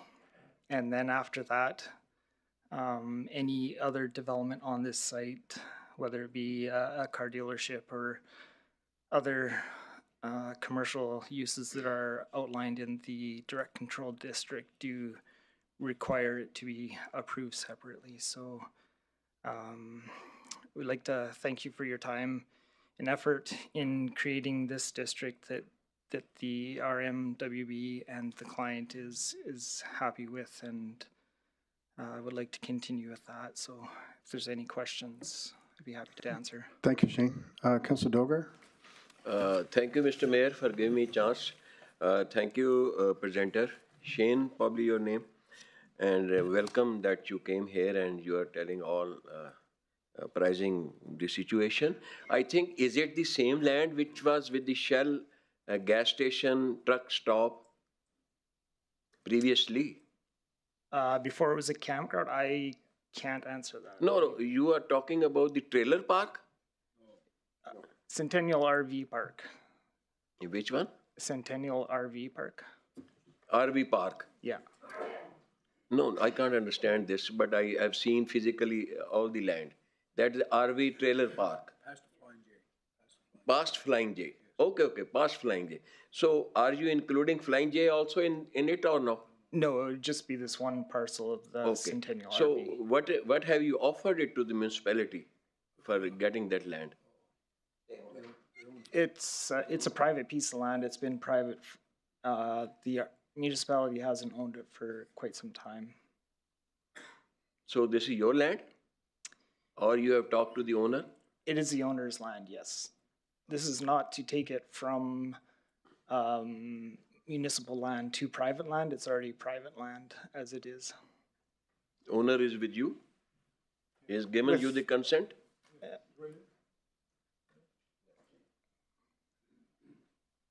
Okay, fine. Thank you. Councillor Ball? Thank you, through the chair, to the presenter. I keep hearing campground and then potential building of whatever, automotive shop or something like that as a shared use. So both uses on one site. and we keep saying temporary campground and a future development of potentially a automotive shop or something like that. Is it intended that that would continue for an extended period of time where you would have two uses on that site, one being a campground, one being an automotive shop? Through the chair, no, this is intended just the campground for a temporary, once approvals are had for, excuse me, commercial land, the campground would no longer exist. So we can approve, or we can get approval for a campground for 3 years, and every 3 years, an approval is required again, a new development permit. Once it is rezoned, then that campground can stay until the time that commercial is constructed. But I don't believe there's an intention for it to be half and half, or part campground and part commercial development. Okay, I'm just reading these letters that were submitted, and a couple of them say shared use. So that's where I'm a little confused on that. So, all right, no, we'll dig into it more, I guess. Thank you. Thank you, Councillor Ball. Councillor McGrath? Thank you, Mr. Mayor, and through the chair. I'll certainly recognize the Legacy Dodge Group. I think that they support a lot of social agencies, so that's not to be disrespected. But here I am again this evening, and it wasn't you, sir, that brought the eyesore to the community. It was our place on Sundays, day camping, and Luana Bussieres, as much as she'd hate to say, that's where we spent our Sunday afternoons after beer ball. Then it became baseball. But it was a family park. But then it turned into $1,000 a month, put a trailer up there, build something on, and Lord mercy on his soul, me and Guy, we pulled a guy out of that shack. And I think, Lance, you were right next to us. It became our liability. And I think if we took a recess, there's actually a document that said there won't be no more campgrounds there. And I know that $400,000 for 9 trees to bumper what we were trying to promote as a community long before you. So either we're going to have a campground or we're going to stick to what we passed in this council chamber, I think, to be fair.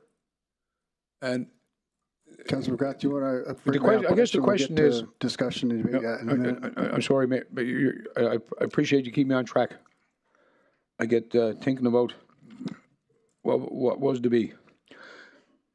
Is there a way that you'll ever see a dealership built there, or is it just going to be a mobile place where people come set up to work, do their oil changes? I see it every day. And that's what an eyesore is to me. Nothing to do with the owners. It's the people that use the land, abuse the land, and leave us. So is it going to be a campground?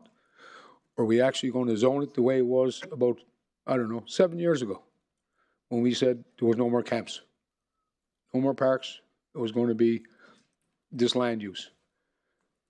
And that's all I'm asking, I guess, Mayor. I'd rather not dance around the issue. If it's a park they want, and if it's a park you want, why do we go through all this rigmarole? Because I know in this building, the old chamber, there's a document that says there won't be a campground. And again, if you the memory doesn't fail most times. And I know what this legacy does for our community, but I also know what's done in this house is getting watered down every day I sit in this chair. And I just I guess after tonight, whatever way the vote goes, but I want to know the document that says this was already dealt with. And why is it coming back to us as it is now? We can go to that with administration in a few minutes, Councillor McGrath. Thank you. Thanks, Councillor Weigel. Thank you, Mr. Mayor, through the chair. Thanks for the presentation, Shane. I appreciate it. I just want to get some of the dates. It's been a campground since 1976, right? Is that what we said in the presentation? Might have been administration. I don't have written down who said what. I believe that's what I heard it was when it changed hands. Sorry, I believe that's when it changed hands originally.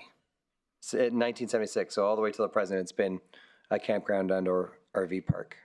I believe so. Yeah, and the intent is to build a car dealership eventually, right? That's the point of the change of use? Yes, the intent is to build a dealership. Of course, everything takes time, especially with bigger corporations, approvals and budgets and everything else. So I believe the owner is just hoping to get a couple more years out of it to solidify plans and have it.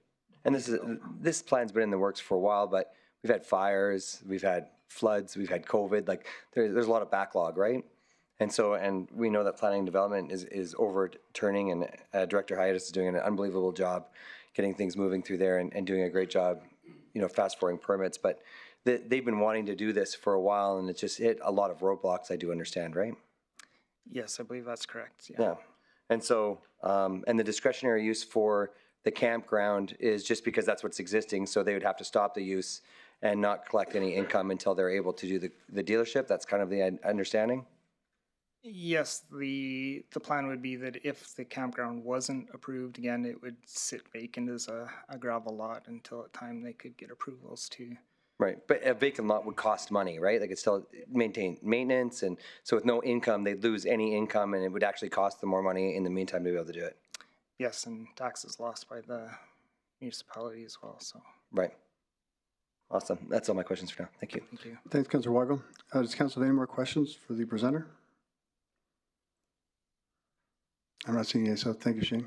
Sorry, Councillor Benjoko. Thank you, Mr. Mayor, and thank you, Shane. So the car dealership plan, when are you guys looking at to put that up there? Time frame? I can't speak of the exact time frame. I believe their intention is to do it as soon as they are able to do it. Okay. Thank you. Thank you, Councillor Benjoko, and thank you, Shane. Thank you. And we have 3 written submissions received by council in favor, one by CJ Quentin, one from Chris Sams, and one from Brad Williams that council's been handed. Do we have any delegates for verbal submission? We do, Mr. Mayor. We have a number of registered delegates for verbal submissions. Okay, Colby Buck. Just a reminder when presenting, state your name for the record, and you have 5 minutes to present and stay on topic, and just remain seated for questions, please. My name is Colby Bauk. Good evening, Mayor Bowman, City Councillors, and community members. I am part owner of Legacy Dodge, and I'm here to discuss the land use bylaw amendment regarding Centennial RV Campground and Auto Dealer. At Legacy Dodge Fort McMurray, we take pride in ensuring our family business has a positive economic impact on the regional municipality of Wood Buffalo. In the last few years, Fort McMurray has seen much needed economic growth north of the bridge. However, we want to ensure that there is continued economic growth south of the bridge as well. Permitting Centennial RV Park to remain open allows us to maintain an important resource for this region for the time being. The infrastructure of a new dealership is a major economic investment for our company. As such, it demonstrates that we have a vested and long-term commitment in the community of Fort McMurray. A new building will also allow us to enhance and expand the services we provide to the people of Wood Buffalo. This includes additional employment opportunities, improved service at our place of business, and resources to support vital community organizations. Some of the community organizations we currently support are the Boys and Girls Club, the Soup Kitchen, the Salvation Army, and Legacy Counseling Center. We look forward to providing ongoing community support for years to come. In closing, approving this land use bylaw will ensure that we can continue to create and sustain a better community for people living within our great region. Thank you. Thank you, Colby. Do you have any questions for presenter? Councillor Ball? Thank you, through the chair. Just for some clarity, everything I've read says campground, right? So temporary campground, temporary campground. What I heard you just say was RV park. What's the difference? It's known as Centennial RV Park Campground, so I don't think there's a difference. But so is it camping or is it RV parking? I know the difference between camping and RV parking. So it's people camping in their RVs. For how long? What's your definition of camping? It's determined to be a long-term stay facility. People stay a month to 3 months. There's random A year? timelines. We have some long-term. 2 years? Yes. 3 years? That's not camping. So that's, I'm trying to understand, is this a campground or is this temporary solution for housing? What is this? Well, lots of people do come and go, and everyone stays at different lengths of time. So I don't have those. I think I got my answer. Okay, thank you. Thanks, Councillor Ball. Councillor Bussieres? Yeah, thank you, Mayor. To the chair, to Colby. Colby, we've had a few discussions with your father, I think, Father's Dell? Yes. Yeah, so I've had a number of discussions, and like Councillor Wago, we've been hit with a different, between fires and floods and everything else. Now, I think last time I spoke with your father, I think he was hoping to have a shovel in the ground and have started the dealership or the new dealership. I'm just curious, are you able to expand on when you hope to have? I mean, because you obviously have some folks that reside there. You got to give. I'm assuming you got to give notice. I don't know what that notice, if it's 3 months, a year, or whatever. But are you able to share what kind of start dates you're looking at? I can for sure. So everyone in the campground knows it's a temporary facility. There's no written contracts for lengthy stays, and our goal, we've started design plans already for the facility. We've held off due to this bylaw amendment, as it's taken a long time to pass, and we plan to work on it within the next year to two. When a shovel will be in the ground, I don't have that information, but our goal is to build this dealership quickly. And I mean, I don't think I'm opposed to it. I think it's probably helped your business and move forward. I guess it's just looking for certainty, because I know, speaking with your father, you've had, I think Chrysler got bought by somebody else, and then somebody else bought that, and there's been all kinds of delays. So I guess my only struggle is you obviously have to give some notice to the folks that are staying there now. It's just because there's no written contract. I don't think you can just, tell them they got to exit tomorrow or the next day or something. So, but to me, I just have a more comfort level if you sort of, is it going to be built in 2024 if things go well, or start in 24 or 25, or are we looking at another 3 years before shovel hits the ground? Well, in the bylaw, it's planned to have up to 3 years of usage as a campground, to my understanding, but we would like to start building, if we could put an exact time on it, about 1.5 years in. Okay, thank you, sir. Thank you, Councillor Bussieres. And Councillor Bussieres might ask this question, might be answered. So 3 years is enough time to get this, is enough time. You won't need another extension after that? 3 years is enough time to start the construction for the new facility? We feel it is, yes. Thanks, Colby. Councillor Bajoko? Thank you, Mayor Bowman, and you answered the question. I mean, you've talked around the time frame already. So, the only thing I just want to say is thank you for all you do for the community and for legacy counseling, boys and girls, and soup kitchen. Thank you. That's all I have to say. Thanks, Councillor Bajoko. Councillor Weigel? Thanks, Mr. Mayor. Good to see you, Colby. Thanks for presenting. I really appreciate it. You talked about some of the social profits that you support, and everybody supports in different areas, and your business has done fairly well. Would it be correct to say, how many years have you guys been in business up here? In 12 years. Would you say that, it's been north of over $3 million that you guys have supported this community in different factions? Absolutely. Right. And so I think that's important to know, as well as how many employees do you think you employ right now? Over 80. Over 80. And so I just wanted to say thank you and appreciate it just for the level of trust that you guys have put in the community. You guys are highly invested, and I think that goes to the character of, you guys proceeding forward with this. So thank you. Thank you. Thanks, Councillor Weigel. Councillor Dogar? Thank you, Mr. Mayor, and thank you very much for doing all this. We wish you best of luck. Thank you. Thank you, Councillor Dogar. Do you have any other questions for the presenter? I'm not seeing you. Thanks, Colby. Thank you. Next, Lana Thiessen. And just a reminder, Lana, just you have present just your name for the record, and you have 5 minutes to present, and just remain seated for questions, please. My name is Lana Thiessen. I am the manager over at Centennial RV Park. I've been managing now for 4 years. Sorry, I'm not very good at public speaking and I'm a little shaky here, so forgive me.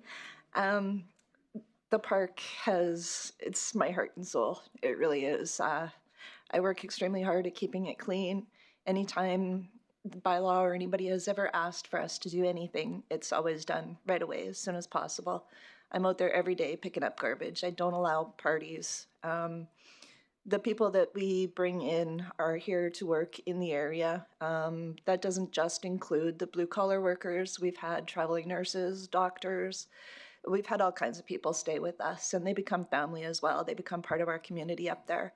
And it really is a community. We all strive to help each other out. I'm extremely sticky on my rules. I don't allow loud. I don't allow parties. I try to keep up with the trailers and the units looking good. I don't allow additions.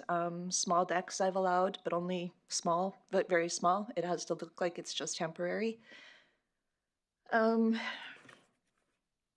So everybody that comes to the park also comes into town to spend their money here. They bring their families. We've had people from as far away as Brazil and Uruguay. They come up to see the Northern Lights. They come up to see the oil sands. They tour all over the place. They stay with us. Some are here for a couple of days, a day. Others are here for a more lengthy time. Nobody has any contracts for length of time, as Colby has said. I think that's all I wanted to say. Thank you, Lana. Do you have any questions for the presenter? I'm not seeing you, so thank you very much, Lana. Thank you. Elise Book. And just a reminder, Elise, just say your name for the record, and you have 5 minutes to present, and just stay on topic and remain seated for questions, please. Thank you. Okay, my name is Elisa Bauk for the record. Mayor Bowman, city councilors, and community members. It's my pleasure to speak to you this evening regarding this land use bylaw with our Centennial RV campground and auto dealer. Like most people in Fort McMurray, we came here in search of a better life for our family, and we could never have anticipated just how much we would love it here. We've been here for 12 years now, and this is the only home our children have ever known. Fort McMurray is a strong, vibrant, supportive community, something that is unparalleled by other large cities. As such, our family prides itself in making a positive contribution to the community of Fort McMurray. One of our ongoing community sponsorships includes the Legacy Counseling Center at Family Christian Center. It's a vital resource that has been well utilized, especially with some of the difficult times our city has faced. We also support several community recreational resources at McDonald Island Park. We have Legacy Dodge Field, Legacy Dodge Fitness Center, and the driving range at the Legacy Dodge Practice Facility. Additionally, we are proud to sponsor annual community events, such as the Father's Day Car Show, hosted by Fort City Church. Approving this land use bylaw would enable our family not only to continue to give back to the people of Fort McMurray, but to also have the resources to make a greater sustainable impact on the people living within the regional municipality of Wood Buffalo. Thank you so much for your consideration in this matter. Thank you, Elise. Do we have any questions for Elise? I'm not seeing you, so thank you. Okay, thank you. Pastor Rideout.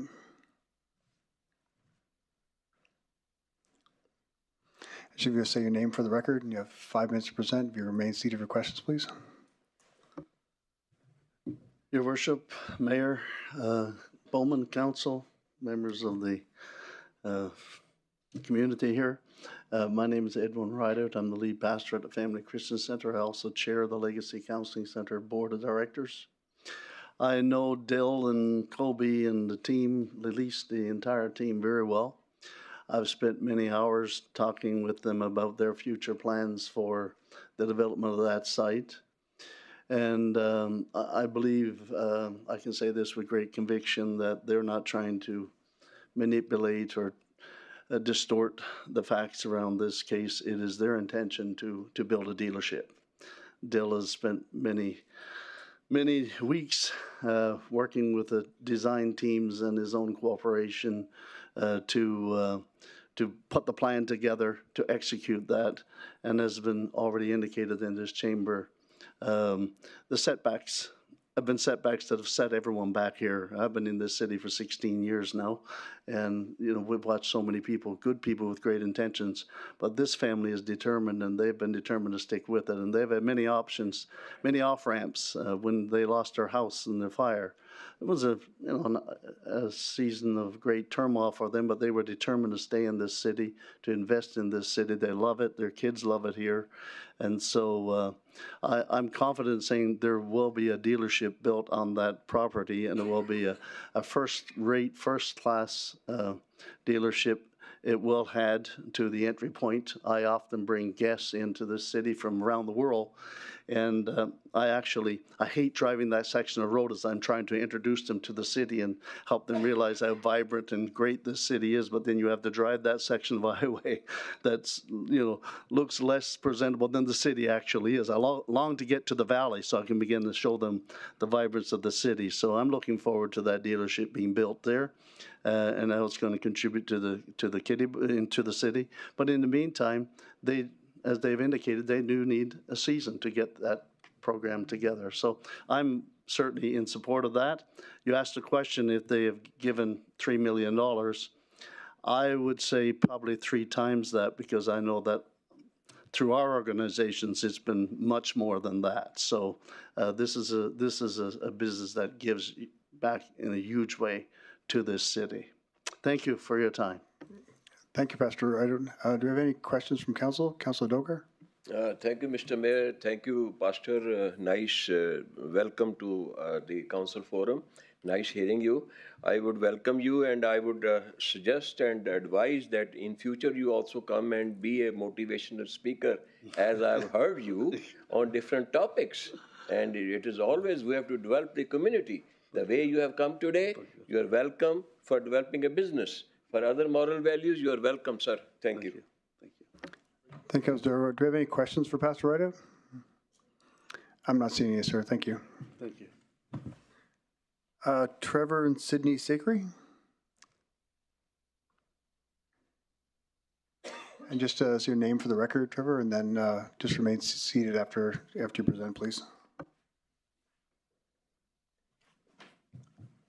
My name is Trevor Sakry. Thank you, Mayor and Council, for hearing me. Yeah, I just would like to say that I'm in support of this bylaw, and I've known the people who own this organization now for many years. I've had many positive dealings. I've been impacted by them personally through dealing with them, but through being friends with them, and also through use of the counseling center myself personally. And I know that what they pour back into this community, this motion being passed would only allow them to continue to do that. So, thank you, Trevor. Do I have any questions for the presenter? I'm not seeing any, so thank you. Thank you. Next, we have Chris De Spingle.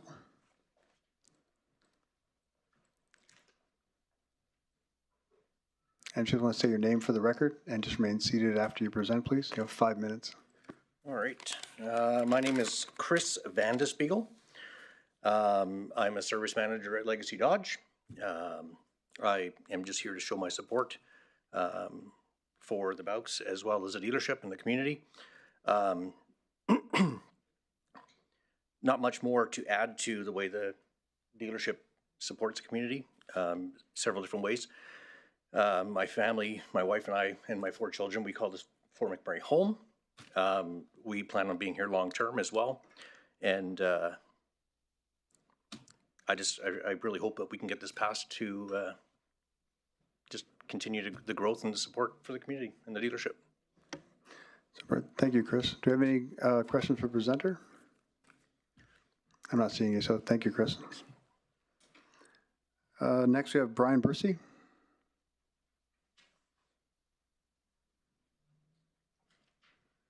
And Brian, if you want to say your name for the record, and you have 5 minutes to present, if you can remain on topic and then just remain seated afterwards, please. Good evening, Mayor and Council. My name is Brian Bussieres, a citizen of Fort McMurray for the past 17 years. And I have 3 children here and 8 grandchildren. We make Fort McMurray our home. And I've just retired, and I've retired here in Fort McMurray because I feel and I believe in Fort McMurray. And I also certainly want to be in favor of this motion, or the bylaw that you have before us. Business, I guess I have been in business, retail for 30 years before my latter part of life. And I know with business, there's expansion that's needed. We used to have 3 years minimum and then 5 years a major expansion. So I notice where Legacy Dodge is at present, and they have no room to grow. And I think as Fort McMurray, business and growth is something that we're looking for. And I certainly believe that they will build, and I am certainly in favor of this bylaw. Thank you, Brian. Do we have any questions for the presenter? I'm not seeing any, so thank you very much. And moving along, I think almost everybody spoke in this one, but if there's anybody else in the gallery who'd like to come and speak on this matter, you're welcome to now. Are there any further questions of council to administration? Councilor McGrath? Thank you, through the chair, and certainly everything I heard tonight is 100%, and that's why I said it before. I appreciate what you do for the community. Robert Vargo, Irv Williams, Norm, Wendell, Nimmer, every car dealership here in this community has supported this community, and I sold cars. I give what I can. But before we go any further, in the package we have in this bylaw amendment, there's not a whole lot of historical data. And something tells me, maybe before your time, about 2015, we sat in this chamber and we debated that topic. And we made a deal in good faith, and I believe somewhere in planning and development, the decision we're discussing tonight has been made. And it's been announced to me that it's not in our package. So I don't want to think that I'm pushing back on you. But I want to be fair, because there's the other side of the coin that nobody thinks about. And Mayor, the question is, there's been at least 2 McMurray people put their heart and soul in building a campground and a fishing pond at their cost. How fair is it to them? We have. So the question is plan development. We can probably get an answer. Is it fair to say, can we take a look and see if I'm half right about this process has been through the ringer and it had a timeline? I don't hear it today. Oh, and believe me, this is nothing. I appreciate what Legacy Dodge does because I've seen lots of kids benefit from the pasture and what you sponsor, just like the guys before you. It's nothing personal. Thanks, Councilor McGrath. But us following procedure. Do you have that, Amanda, that? Through the chair to the question. So from our background review of the file, what we do know is that prior to amalgamation, it was approved as a campground. Once the campground was fully lost due to the fire, it was a requirement under planning and development processes that a development permit was required. And as part of the development permit submission, we referred back to the land use bylaw where campground is not a permitted use on the site. There is a lot of history on the site, a lot of activity, especially closer to 2001. It looks like the land was owned by the province, and for quite some time there was a lease between the municipality and the province on that site. There was a land sale in 2001 where there's a lot of commentary about the use of the site. But in the regulations and as part of the land use bylaw, you are correct that campground is not a permitted use on the site. So I'd ask for a friendly deferral, because I know it was a provincial park. I know it was a daily park. I know in 2001 it was sold to one owner. They operated it, and then it was sold again. But what I'm missing here is what we passed as councillors. And that was decided. And what we're bringing here today is defeating. I'll go to legal, Councillor McGrath. I'm like I say, I'm only here to say that we've dealt with this. And I'd ask for a deferral until I'm clear of conscience. When we get to, we can do question now. When we get to debate, we can go into that if you like. Sure. Chris? Yeah, thank you, through the chair, to the councillor. There's been a history, and I think the councillor's not wrong in that there was some degree of finality that happened in the past. And every time it's come back to council, there's been expectations. And that's why that 3-year time limit was applied in previous occasions. It's always open through the planning legislation for an applicant to come back and make an application, much like you're seeing before you today. So to some extent, it's similar to what was before you not that long ago involving the Casman Centre, where a land use bylaw application was made to deal with the issues of the site. And that's sort of what's happening tonight. This came up, I think, during the former planning director McMurdo's legacy. And he, at that time, said, I'll work with you, the applicant, the owners, to try and come up with a solution that will provide you with another short interim use, with the ultimate long-term use being the conversion to an auto dealership. So I think that's what the applicant has asked for. Again, it has been on a series of extensions, and it's certainly open to council, because this is before you today, to say we're not satisfied with extensions. We'd like to see something happen. But I think it is the applicant's request that this is what they'd like to do. And you've heard evidence from them today that they're intending to go forward within a short time frame. I think I heard 1.5 years. Now, it's one thing to say that. It's another thing to see the permits come in. But this is before you today. And I would suggest that there's probably not a lot extra we can add to the discussion by an adjournment. I think all the evidence is before you today to allow you to consider this application. I certainly do appreciate that, because I sat in this chair a month ago and watched the land deal get negotiated in public. Never seen the like. Tonight, all I ask is this.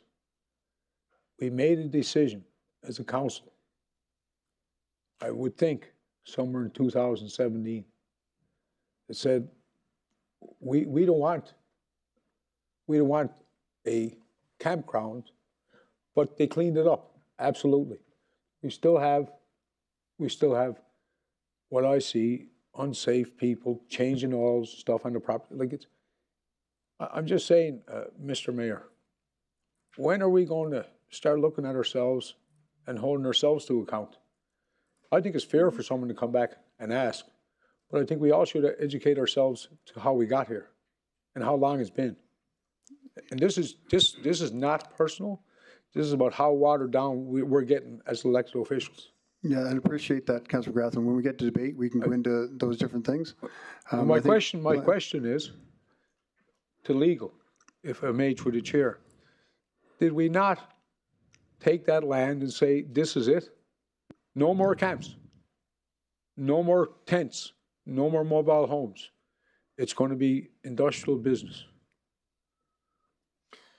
Through the chair to Councillor McGrath, what you've got currently is an overholding situation where they do not have the correct approvals for what's going on in the site. They've legally applied for what I would call a repair. And so the repair is before you tonight to determine. And if you decide to either turn down the entirety of the application or it in part, then they will have an issue going forward. if council elected to not approve the campground portion, then they would be operating without approvals, non-conforming, and we would have an enforcement issue. So that's really what they're allowed to do legally, is make this application and put it before you as a council to decide whether you agree with the proposal, yes or no. I appreciate your input, and I'm going to go back myself, and I know that this was done in this council chamber, the old one. Thank you. Thank you, Councillor McGrath. Councillor Ball? Thank you, through the chair. I guess I got a few things for admin. And to Chris here, what I just heard was if it wasn't approved today, per se, we would or could have an enforcement issue. That's correct. I believe it's, and planning can confirm this, but this is in an overholding situation. So my next question is it currently in compliance right now? Through the chair to the question, no, it is not. So we have an enforcement issue today, whether or not we make a decision. Correct? Through the chair, yeah. So that's an incorrect, it's an incorrect statement. We have an enforcement issue today. And I appreciate everything Legacy Dodge has done. Councillor Weigel certainly pointed out some of the things that have been done, but we have a 7-year enforcement issue that no one has done anything with. And I'm trying to understand why it's so important to have a campground when the intention is to build in, frankly, a very short period of time, year and a half. Why is that part so important? Who can answer that question? Right now, we're just dealing with questions to administration, so we can.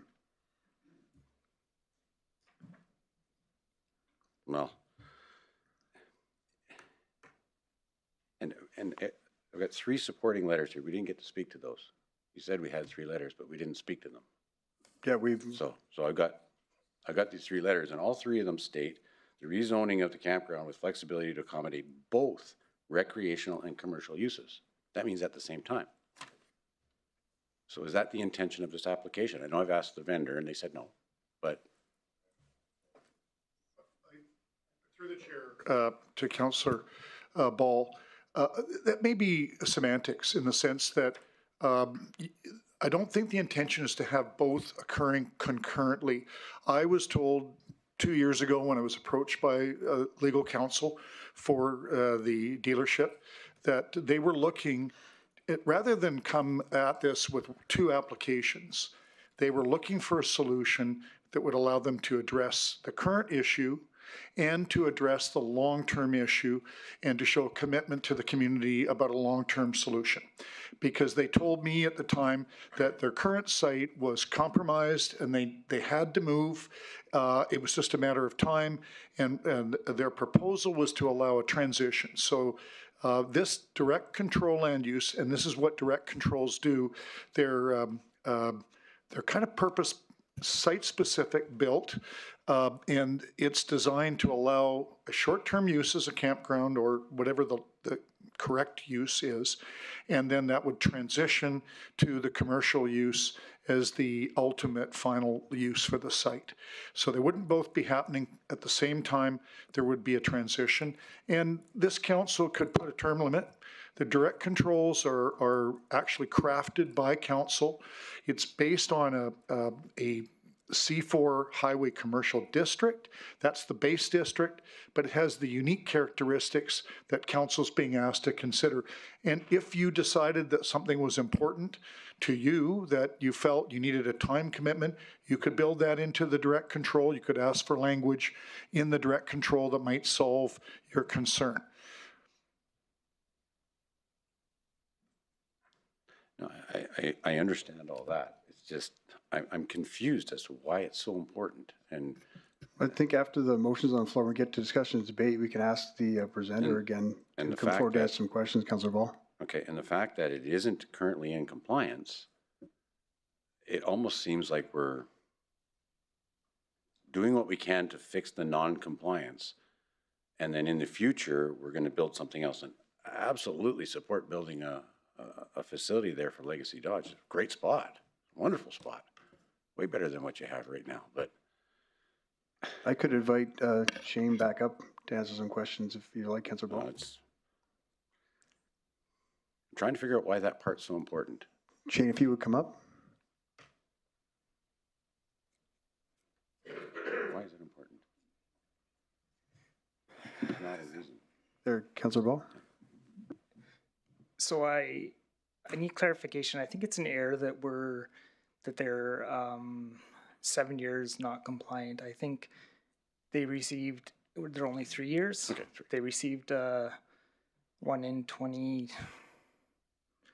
Sorry, I don't have the dates with me. That's just a number. It doesn't matter. They're currently non-compliant. Well, yes. 3 days, 3 hours, 3 Correct. years, whatever. No, the reason it does matter is because they've made this application and been working with the administration for over a year to get this into compliance. So it's not like it's been out for so many years and then just all of a sudden, Well, do we know? Does admin know how long it's been non-compliant then? As far as why is it so important, as with any business, loss of revenue is important. So whether it's $100 a month or $10,000 a month, all that money is lost money. Whether it's for a year or 2 years or 3 years, that adds up to a lot of money for the business. So. Right, so it's a revenue generator. That's what I was looking for. Yes. I can't say that, right? I need someone else to say that. So, but as to Councillor McGrath's point, back in 2017, there was not supposed to be a further campground there. And I recall that as an employee here, that there wasn't going to be a campground after the fire. And at that point, 2017, those revenues should have just ceased to exist. Yet 7 years later, those revenues are still being generated. So again, I support the development of the Legacy Dodge. Right now it's an RV park. It's not a campground. It was a campground at one point. So I'd like to see an amendment to it, but I'm okay with it. Thanks. Okay, thanks, Councillor Ball. Do we have any more questions for administration, or do you want to hang around, Shane, for presenter possibly? Councillor Weigel. Thank you, Mr. Mayor. Question for administration. Can we just get clarity on this 7 years? Because to me, it is important. It was in 2017 after the fires. It was an approved permit for 3 years, was it not? Through the chair to the question, the permit expired on March 28th of 2020. So it was a permitted use after the fire. It was temporarily allowed under a special section of the land use bylaw. It was not a permitted use. There was a special exception that was made due to hardship of the wildfire. And the intention was for it to be a transitionary period for the property owners to get back up and running. And it was supposed to cease operations March 28th, 2020. Okay. So, but up to that point, it was, I guess we can't call it a permitted use, but it was allowed by administration to be able to continue as a campground after the fire. Correct. Thank you. Thank you, Councillor Weigel. Councillor Dogar. Thank you, Mr. Mayor. Nothing very technical. The only thing is that something is coming up. And thank you, Mr. McGrath and Mr. Ball for their knowledge and adding to our history and rules and regulation. Anything if we are struck up, it means we are bounded by the red tapeism. For economic development, we are spending millions of dollars, and this is coming before any extra burden to us. We should welcome them. Thank you very much. Thanks, Councillor Dogar. Councillor Ball. Thank you. Through the chair, just I guess to Councillor Weigel. So for clarity, it was yes. So special circumstance, correct? So that was a one-time only and expired in 2020. So that satisfies what we have currently today. I mean, the question is, why would we support it? It's in non-compliance. Why are they not enforcing it? We can do that in debate, Councillor Ball. Okay, fair enough. We're just gathering information right now from administration and the presenter. Councillor McGrath. Thank you. Through the chair. In 2017, we did allow special circumstances. And the question is, can somebody give me that document? Because I just want to put something to bed tonight. Planning Development, Amanda? Through the chair to the question, I think I might have found what you're referring to. And the councillor that brought the motion forward, and it was approved by council. Somebody has that document in the house. I'd ask for this to be referred probably to a little bit later on, because I just can't sit here anymore and be looked at like I'm some kind of alien, because I know there's people behind me know exactly why we done what we did. There's a man from New Brunswick that had a mobile home in that park. He was gone, him and his dad. His trailer got taken from him. I know why them conditions were met. Nothing against legacy. It's all about council. The decisions we make, they seem to go by the wayside, and we're not being fair to other parties. So my question is, Mayor, if you grant me one wish, and maybe my last day sitting in this chair, and Pastor, I know me and you're going to have a call later, guaranteed, and I like your style, but I'm sick of hearing what he said, what she said. Council drives the bus, and right now it's time to take the wheel back, because what I hear tonight, it's hogwash, to say the least. Well, let's I'll ask Planning Development if they have that. Would you have that information, Amanda? Through the chair to the question, I don't have a specific motion here from council in 2017. I don't have any record of that. And I have 6 pages of over probably 70 entries of timelines associated with the file. But I did find something that Councillor McGrath might be referring to. It was in 2007, and what was brought before council was a municipal development plan amendment in relation to campground regulations. And verbatim, the amendment reads, future campgrounds developed within the municipality shall provide appropriate services and amenities in order to allow for year-round operation, enhance the campground experience, protect campground users and the municipality, and minimize impacts to natural environment. And it allows situations of campgrounds in the rural, RD, and small holdings SH districts only, which did not include the land that we're talking about right now. Through the chair, I'm not looking to grandstand.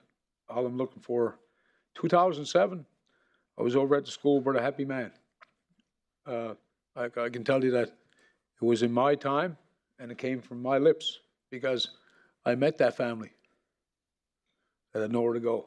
They took them home, and it killed me ever since. But nobody talks about that. Jonathan and his dad, and you know who I'm talking about.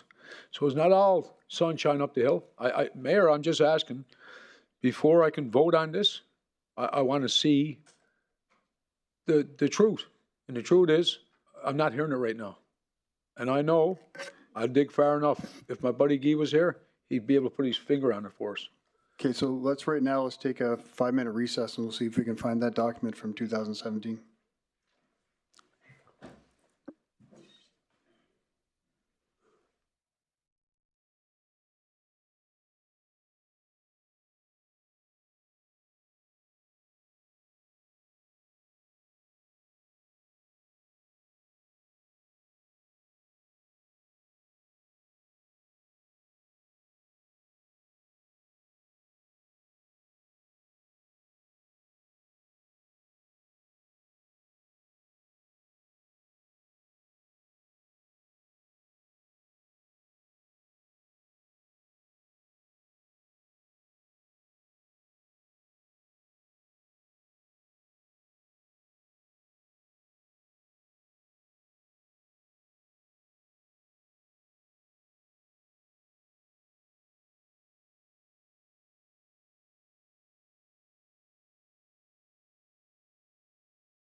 Welcome back, everyone. And before we declare the public hearing closed, does council have any more questions for administration or for the presenters?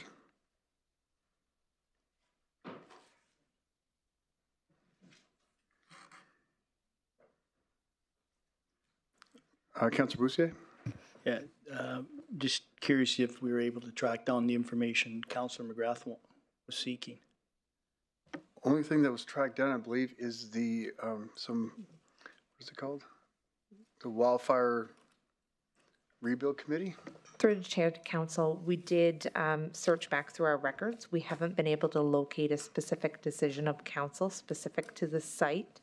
We did track down what was called the overlay bylaw that was enacted in September of 2016 and then again amended in April of 2017 that spoke to an overlay on land use bylaw amendment following the wildfire based on conversations with the recovery task force.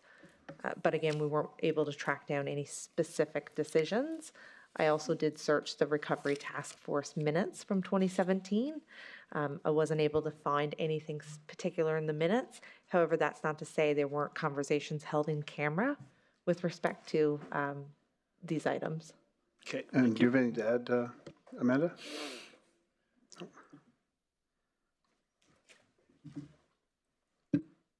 Thank you, Councillor Bussieres. Councillor McGrath? I certainly appreciate the break that was taken and recognize that being part of that committee that works 7 days a week, I wasn't trying to diminish your existence in the community, just the policies that mayor and council steward to and governance should be respected. And I willfully say thank you for recognizing that it was.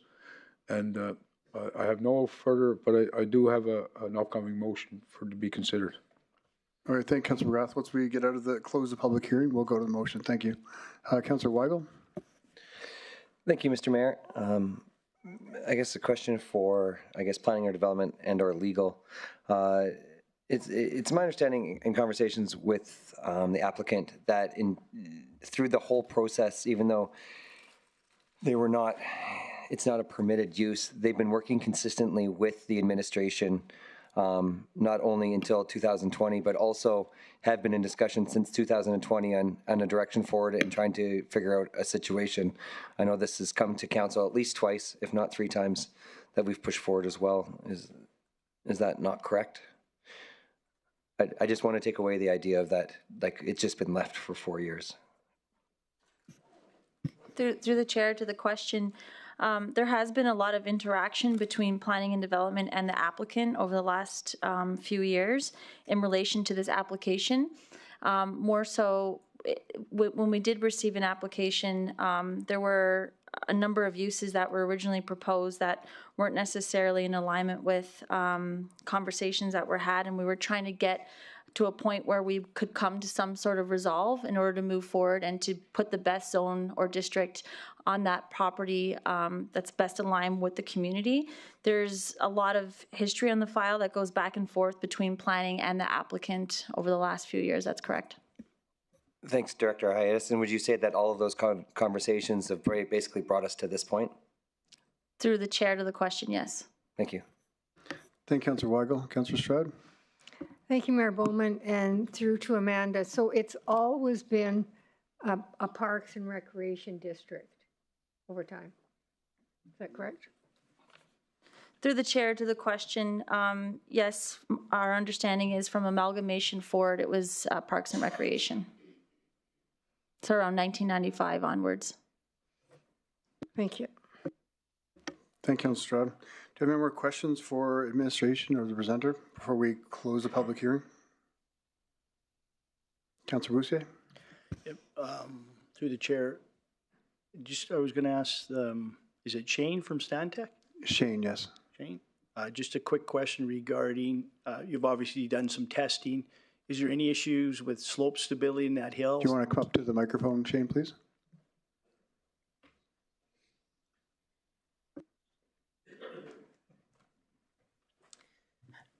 I'll start again, Shane. Thanks.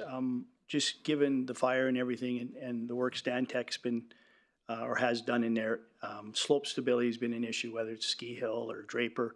is there any issues with slope stability on that site that would prevent or a dealership being built there? As with any area along that slope, like the sites to the south, the slope is there, and it is needs to be thought out before development plans can be completed. So it will be looked at, and I'm sure there'll be studies that will have to be done through engineering to ensure that the development is appropriate for that site. Okay, so at this moment, you're not guaranteed that the family can build a dealership there? At this moment, the overview of what has happened in other areas, there will be room. How much setback is typical in that area, there will still be room for a dealership and commercial sites. So, okay, thank you. Thank you, Councillor Bussieres. Thank you, Shane. Thank you. Does Council have any more questions before we declare the public hearing closed? I'm not seeing it, so I'll declare the public hearing closed. Coming out of public hearing, we now have second and third readings of bylaw number 24/006, land use bylaw amendment, redesignating lot 1, block 1, plan 0223773 from PR Parks and Recreation District to DC-C4 Highway Commercial District for council's consideration. Can I have someone make the motion for the second reading of the bylaw number 24/006? Councilor McGrath. Thank you, Madam Mayor. Thank you, Mr. Mayor. And I'm going to find the what's written and give you my best effort in a friendly amendment for my council colleagues. I guess thank you, Papa. That's like the blind leading the blind. So if you bear with me and know that I'm far from perfect. I move that bylaw number 24/006 be an amendment to the land use bylaw 99/059 to redesignate land described as Lot 1, Block 1, Plan 0223773 from PR, Parks and Recreation District to DC-C4 Direct Control Highway Commercial District. Be read a second time. I'd just like to know the process of amending, just a continuance to the end. Okay. And my amendment to this would be from today's date, 25 months from now, we'll have a finale. We'll either have a dealership or be done. And I think because I know, to be fair, again, we have forgotten our way in compliance. We've forgotten our way to enforce our own governance, and that's not on these owners. But I want to make sure that I'm not seen as a guy that wants to hurt anybody, but know that around this horseshoe, when we make a decision, it should be. Our policies and procedures should be in compliance. And we've seen already this year some people taken back. So that's my, the reasons I'll speak to it for any councillor. I feel that putting a date to this, finally, this time around in public, I think it's amicable. And I think that what I heard was 18 months. They were looking, I think, to be fair, 24 months from now, we'll have a new dealership in the ground, or we won't have a campground. And I think that's fair.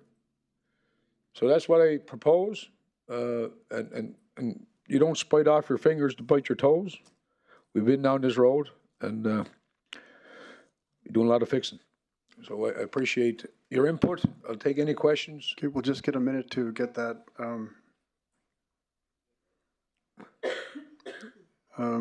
Chris? Through the chair and to Councillor McGrath, to get some clarity, I think I understand the intention of the motion. It seems like what you would like to see is a commitment to discontinue the campground recreational type use so that it would not be allowed beyond 24 months. We can't mandate development. We can't say you must do something, but we can say you can no longer do this. And so if it was framed as a supplementary motion, so that it was framed to say for council to consider before going back to the primary, that the amendment would be to limit any campground approval under this direct control to a maximum of 24 months, period. And that would really be, I think that would respond to the intention. And I'm happy to clarify or respond to that further, but that might do it. I appreciate your legal wisdom. Yesterday's gone. Tomorrow's not here. Today, it's a gift for all of us. So I'm going to do what I feel is right in this present moment. And if that's the right wordsmithing, because heaven knows I don't want a call from McGarver tomorrow morning saying I'm breaking the rules. And I just, simply put, I'll take your words. And when I leave here this evening, we know we're not throwing these guys to the wolves. They've done a nice job with the park. So, Councilor McGrath, we'll do this bylaw amendment first, then we'll add another motion for your campground, and then we'll add that after we finish this one. And we just add that motion for the 25 months for the campground. I think that'll suffice, I believe. Whatever's governance driven and through the chair, the number is totally in Councillor McGrath's control. If it's 25 months, that's the number, and it would just be to limit that use to a maximum of 25 months from today's date. Okay, Councillor Ball, I believe, had written something here as well. Councillor McGrath. And I appreciate Ken. He's more astute than I. While you were talking, I just kind of scratched something out here. So where it ends, direct control, highway commercial district, to temporarily permit for one time only a use of a campground until May 23rd, 2026. That gives it 25 months from today. If that's like me, keeping above, it's beautiful. I'd just like to. So, I'd accept his amendment. Message request for Chris. Do we add that to this motion then? No.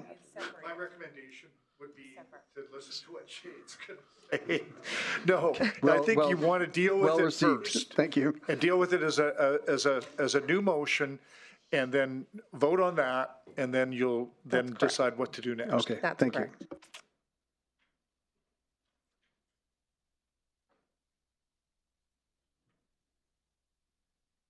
Okay, so for right now, let's go through with the bylaw amendment. Okay.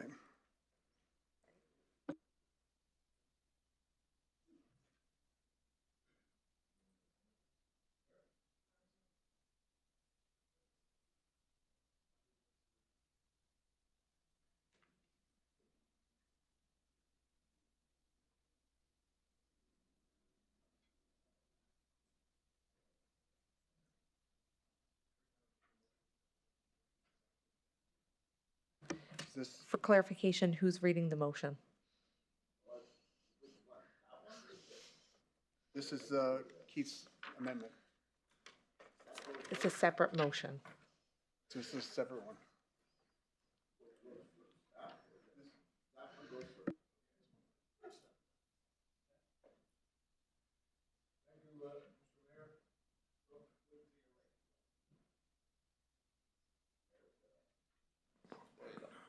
Okay, Councilor McGrath.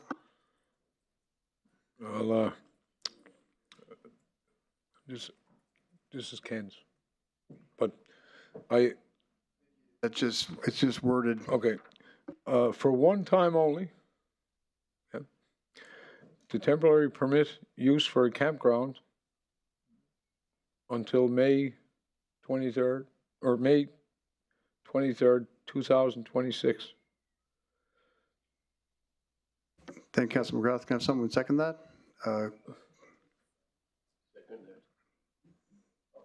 Just got it. Councilor Grandison or whoever's on the, Said Lance. okay. Thank you, Councilor Bussieres. Okay, if you want to speak to that motion, Councilor McGrath.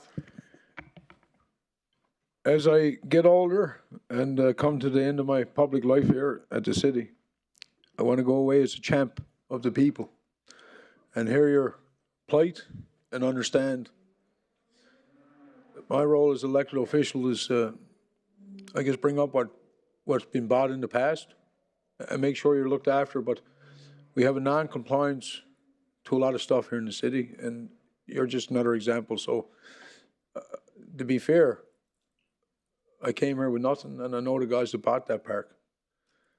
I know the times we had in that park, and if it was still a pigsty, I wouldn't grace you, but I know you done well. And I know you do the community well, but I knew every other car dealer that done the community well. I think we have failed you in compliance, because if we had to put the pressure to you a little bit more, we wouldn't be here tonight. You'd probably have a big dealership, like maybe. But we're giving you that time, and I hope that council colleagues will see that as goodwill, and we can look at our own selves and govern ourselves with the people we have, because there's so much non-compliance. And that's not on you, that's on us. Okay, thank you, Councilor McGrath. Does anyone have any questions or comments or debate points? Councilor Weigel? Thank you, Mr. Mayor. I guess, two, what would happen if all of a sudden we get set up with another natural disaster and say a fire tears through that? What's the amendment to that? Does this become finite no matter what happens? Does this become amendable of something, an act of God? What's the authority on the time of this? This is a community that has dealt with many different. I think that would just come back to council and we just figure it out then. Okay. Legal, I just want to make sure that that's. Through the chair to Councillor Weigel, that's what would happen. I mean, you deal with it. This would be the approval. The time limit would be fixed. Right. A development permit will be approved. It has to be reviewed. It would be also tied to that time limit, and then you would have to deal with it as the force majeure or whatever act of God occurred. Sure. Thank you. I guess my second piece to that, and I don't know if Councillor McGrath would be open to an amendment, but seeing as how we are making this finite, I would ask that the applicant get the full 3 years if we're just giving it a one and done permit. I threw out a lot of goodwill, Councillor Wiggle. And if you've been around here as long as I have, and been as gracious as we have been, I think we've been more than fair here this evening, because when they initially started, they were looking for another 18 months. So you talk about bank stability, there's no pesos on the bank. That's a horse with a different color. What I'm offering today is goodwill. To take advantage of goodwill, I can't support it. I think that we're being more than fair. We failed, but 36 months is too long. Too long. 24, I think, is great, because you only wanted a year and a half. So don't take the elastic band and stretch it so far it breaks. I think we're in good stead as we're sitting here at this point. And I won't be here in that time, but the next council might want to extend it a little bit more. And what we do today, we're actually putting up a set of goalposts. And this is your goal. And this is where the puck got to be. Did the game change? My heavens. It's Alberta, we're up and down. Maybe your land sits on the head station of the new carbon line. I don't know that. But I know in my own heart and soul, I've been gracious. And so the rest of the colleagues. Thank you, sir. Thanks, Councillor Rath. Thanks, Councillor Weigel. Councillor Bussiere? Yeah, thanks, Mayor, through the chair to legal. Just further extension of Councillor Wago and McGrath. In 2 years, they could just, the applicant can come back anyways to the council at the time and ask for another extension. So whether it's a natural disaster or just timing, they can still come back in 2 years. Can they not, Chris? Through the chair, yes, although you'll get a fulsome report and council will be told about this entire experience. Okay. Thank you. Thank you, Councillor Bussiere. Thank you, Chris.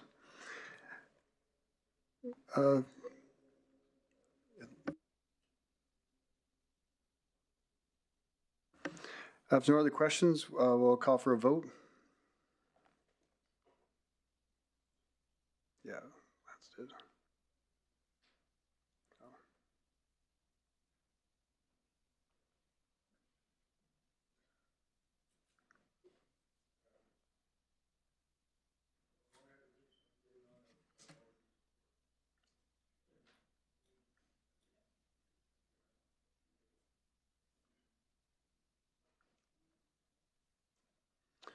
Thank you, everyone. That's carried unanimously.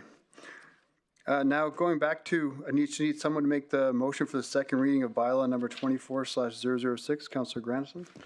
Thank you, Mr. Mayor. I move that bylaw number 24/006 be an amendment to the land use bylaw 99/059 to redesignate land described as Lot 1, Block 1, Plan 0223773 from PR Parks and Recreation District to DC/C4/Direct Control Highway Commercial District be read for a second time. Thank you, Councillor Grandison.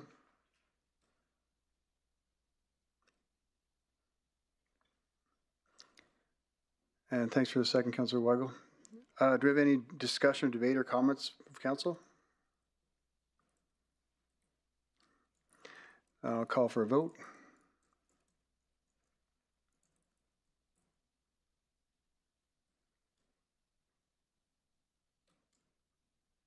And that's carried unanimously as well. Thank you. Now we have someone make the motion for the third reading. Councillor Weigel. Thank you, Mr. Mayor. I move that bylaw number 24/006 be read for a third and final time. Thanks, Councillor Weigel.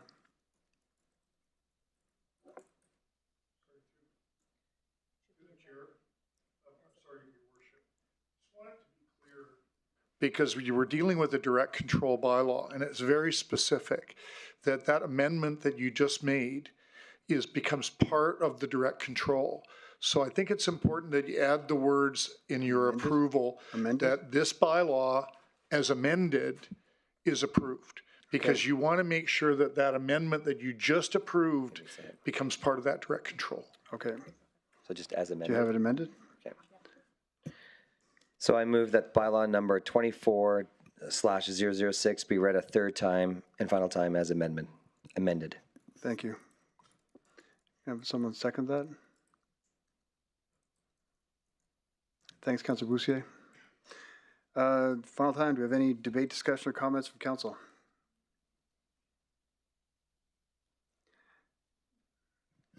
I just have a brief comment. I think this land use, it really is something we look forward in the community. We're grateful for, to see local businesses develop, investing in a region. It's also nice to see development south of the bridge as well. As we talk about a lot of stuff going north of the bridge, it's good to see something coming south. So I do support this. So thanks for that. So I'll call for a vote.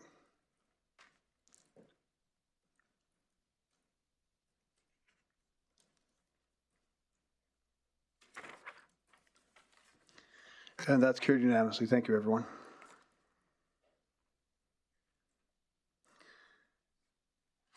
Next, moving on, we have the report on the 2024 Municipal Facility Operating Grant Amendment, Vista Ridge Recreational Association. I'd like to invite Deanne Berge, Janelle Fleury, and Bernice Ladder up front forward, please.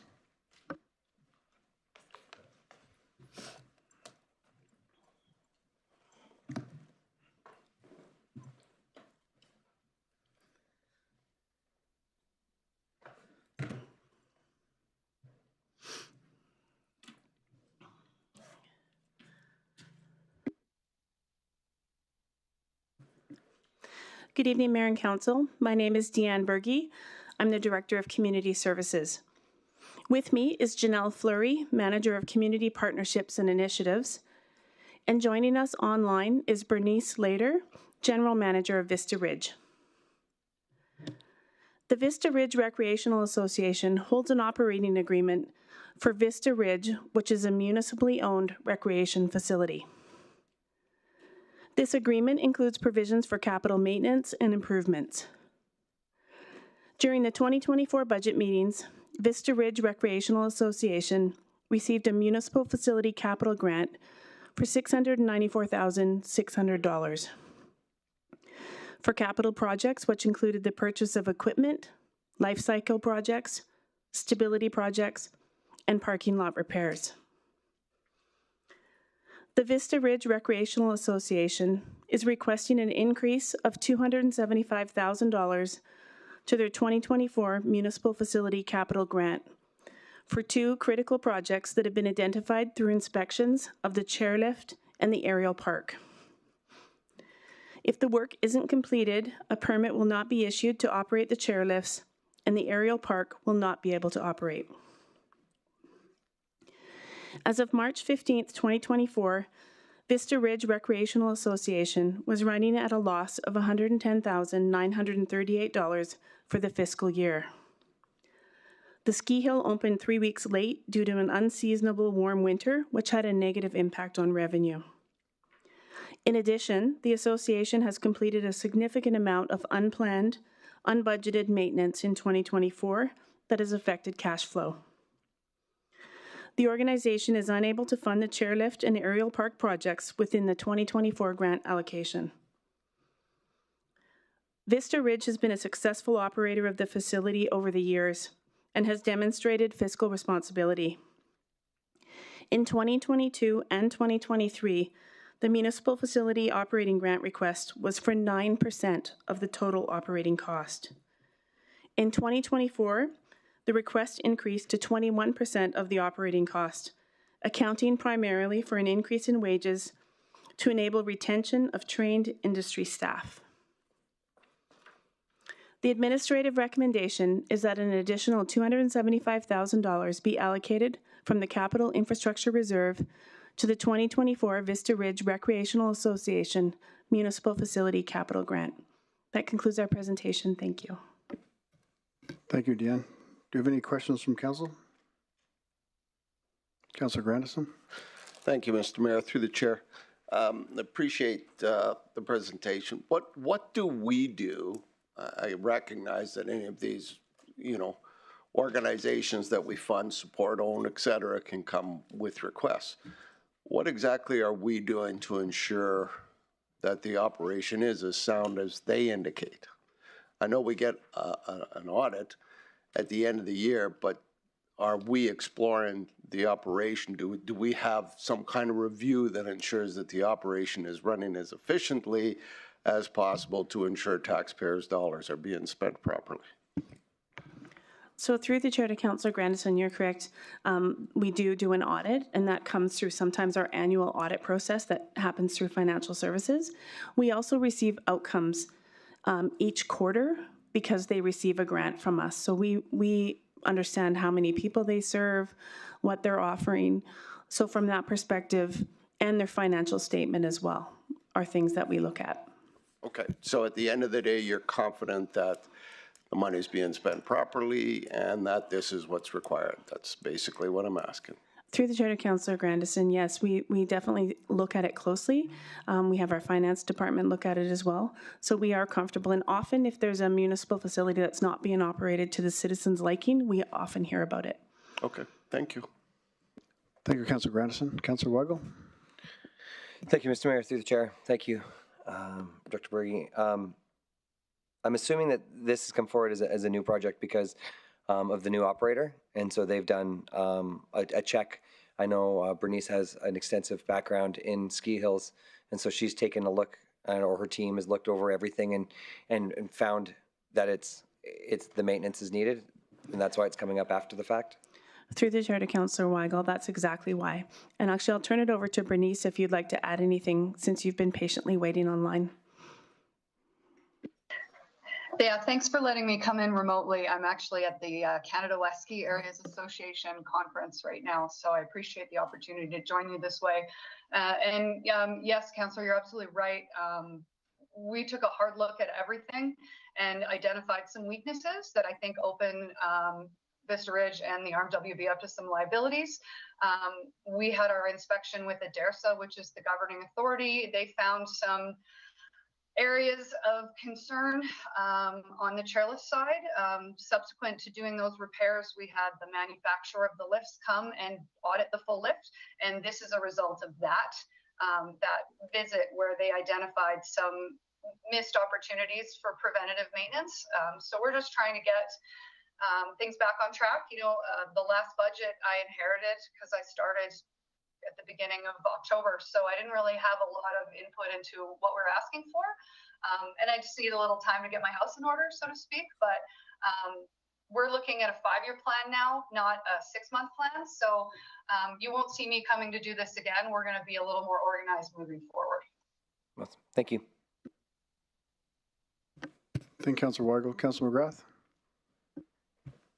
Thank you, through the chair, and thank you, ma'am, for taking the time to talk to us. And I know that the ski hill, the golf course, the ropes, a great facility, and I guess guys like Marty and John, Wendell, Norm, I think is a legacy place out there, and like any leader that comes in and takes a look, there's a time to reflect and redirect, and I think that what you're asked today is quite simple. It's non-perishable.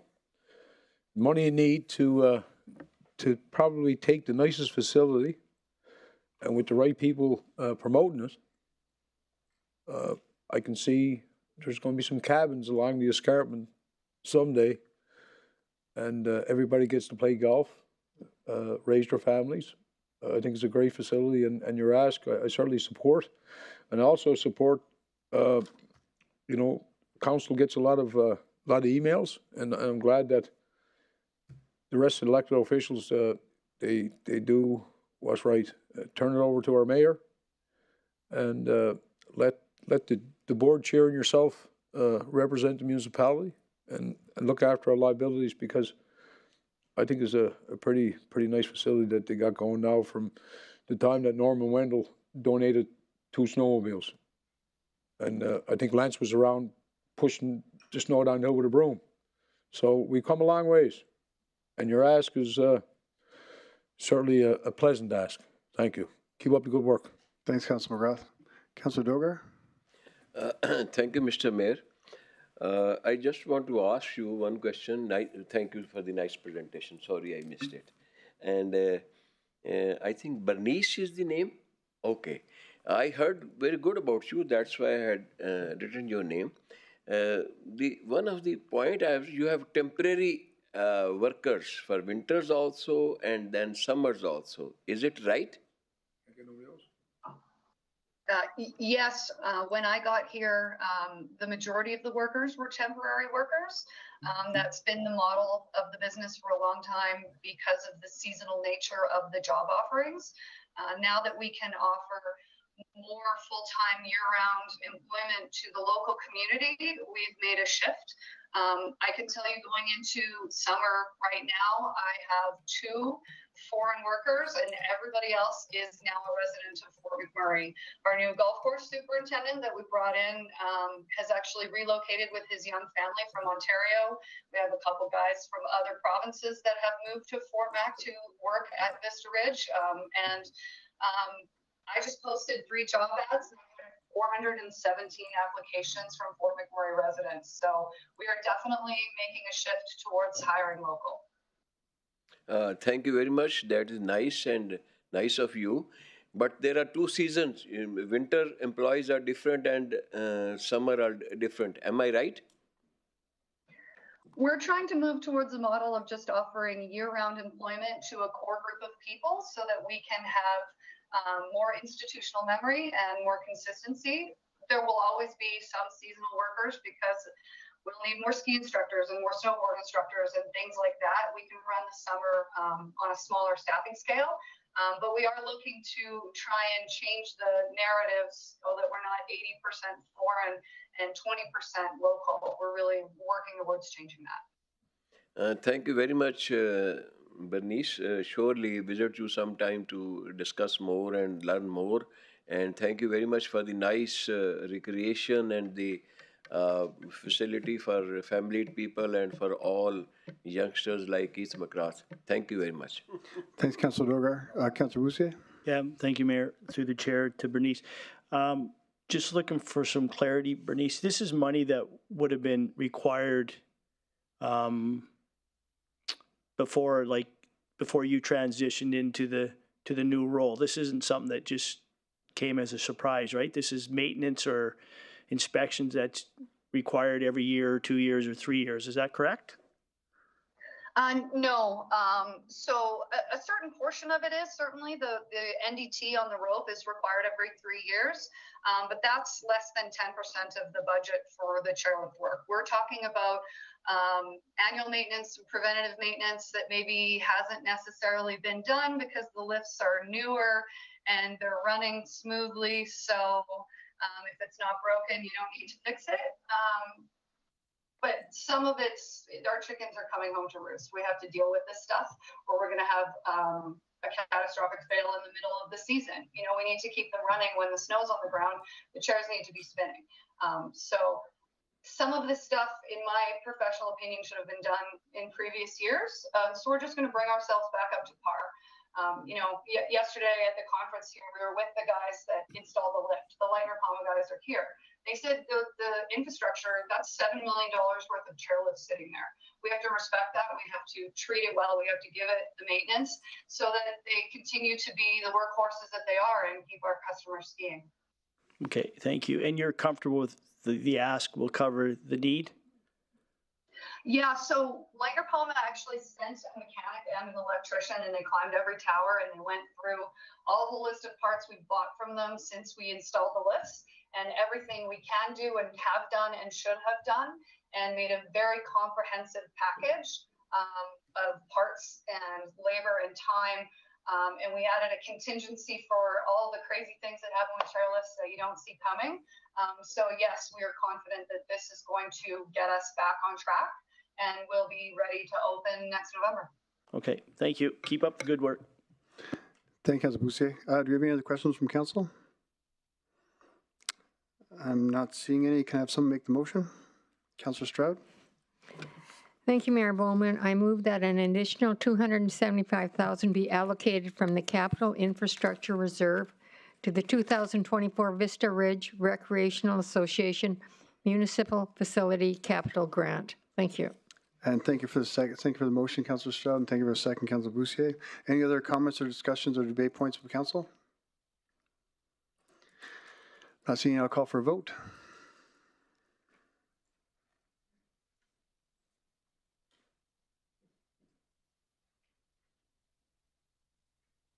And that's passed unanimously. Thank you. Thanks, Jan. Thanks, Joe. Next, we have bylaw number 24/005, Outdoor Fire Bylaw Amendment, which is being presented for second and third reading tonight. I'd like to invite Chief Jody Butts, Regional Emergency and Protective Services, to introduce the report.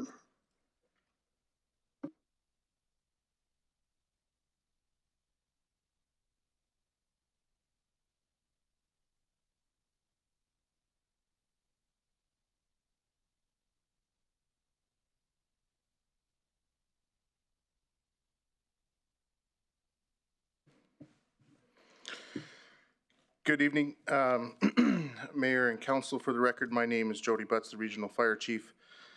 Regional Emergency and Protective Services is proposing the Outdoor Fire Bylaw 24/005 to replace the Open Air Bylaw 01/084. The proposed amendments to the bylaw will significantly increase the fines, define additional violations, and reduce administrative processes for permitting. These proposed amendments are designed to discourage behaviors that increase the risks of wildfires, align with the provincial government's wildfire enforcement fines and violations. As well, clarity and consistency in enforcement will will benefit both the residents and the officers, helping to safeguard our neighborhoods and communities.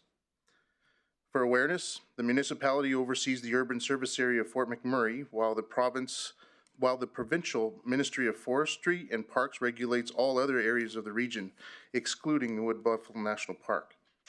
It's important to note that over 60% of wildfires in Alberta are caused by human actions. A stat that is consistent here in the urban service area. Two notable events that impacted neighborhoods in the urban service area occurred in October 2022, adjacent to the Morgan Heights neighborhood, if you recall. An out of control wildfire was determined to be caused by an unattended, non-permitted campfire. In 23, there was a costly structure fire in the Wood Buffalo neighborhood caused by the burning of non-approved materials in an unattended backyard fire pit. Since February 20th of this year, there have been, to date, there have been 31 responses to outdoor fires in the urban service area. We are seeing several campfires in forested areas, unattended fire pits, vandalism through use of burning garbage, and other egregious applications of open flame in the, using wildland materials. These reckless acts endanger public safety and underscore the importance of this bylaw, strong enforcement, and resident accountability through reporting. Besides the additional violations and increased fines, I want to highlight an important change to the new outdoor bylaw. Permitting stationary backyard fire pits is no longer going to be required. To improve consistency in the application of the bylaw, we are proposing this change for two reasons. Portable fire pits are becoming increasingly popular, and due to their portability, any permit would be invalid as soon as you'd moved it. Secondly, for consistency, further alignment with the Alberta forestry practices does not require permits for private backyard fire pits in the rural areas of the region. This may seem counterproductive to reducing human-caused wildfires. However, what remains unchanged in the bylaw is the guidelines for replacement and construction of fire pits, and are subject to fines for non-compliance. I ask for Mayor and Council support by approving the amendments to the newly named Outdoor Fire Bylaw. As a region, we can all foster a culture of accountability and community involvement in protecting our homes from wildfires. I am hopeful for increasing reporting by residents and improved adherence to wildfire safety. We will continue to prioritize public education, prevention, and community engagements as strategies to safeguard against human-caused wildfires. That concludes my report. Happy to take any questions. Thank you, Chief Butts. Do you have any questions from Council? Councillor McGrath, you have a question? I guess the question is this as dry as I think it is? Is this one of the drier years you've seen? Through the chair to Councillor McGrath, yes, it is. And I can also say we work very closely with our forestry partners, folks. They have the science knowledge behind them, and they're saying that we are in the 100-year mark of dryness out in our forest there. So as dry, if I was not to alarm everyone, but as dry as we were in 16. As dry as my good friend Lance's humor. And that's pretty dry. But not to make light of it, I certainly want to thank you, your crew, and your leadership. The role that you play in this community, especially in the next couple of weeks, to see the triggers a couple of days ago. It's real, it's raw, and some of us will never get over it. And it takes a good lad like yourself, and this is not, I don't need anything from you. I just got to tell you that you're the right guy for the job, and I always appreciate the kindness, compassion that you and your family have shown this community. And when the sticks were against you, you never exploded. And when you were getting mistreated, you stuck with us. And I know the power up there is going to look over your crew, and I'd hate to think that this will be a summer where your good chair and your compassion is going to be stretched. So keep on being you, because if there was any guy that I'd known for 11 years in this chair, that's as true as you get, is you. And the other night, I've seen 16 flash over again, and I know there's a guy here that lost it all. I never lost too much, only a lot of scrutiny. But keep on doing what you're doing, and if you came to me tomorrow and asked for my left leg, I think I'd give it to you, because you saved so many others. And I mean that from the bottom of my heart. And there's not enough of you to go around. So I always know that I'm a big champ of you. And you know I torment you, but you know I don't think you take it in any other fashion. And the other night, when Mayor Bowman called me,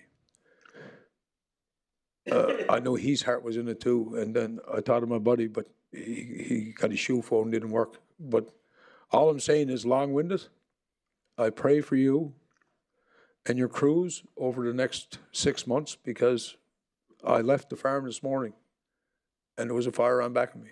And I haven't seen that in 40 years. So good luck and God bless you. Thanks for what you do. Thank you, Councilor McGrath. Councillor Stroud. Thank you, Mayor Bowman, and thank you, Jody, for the presentation.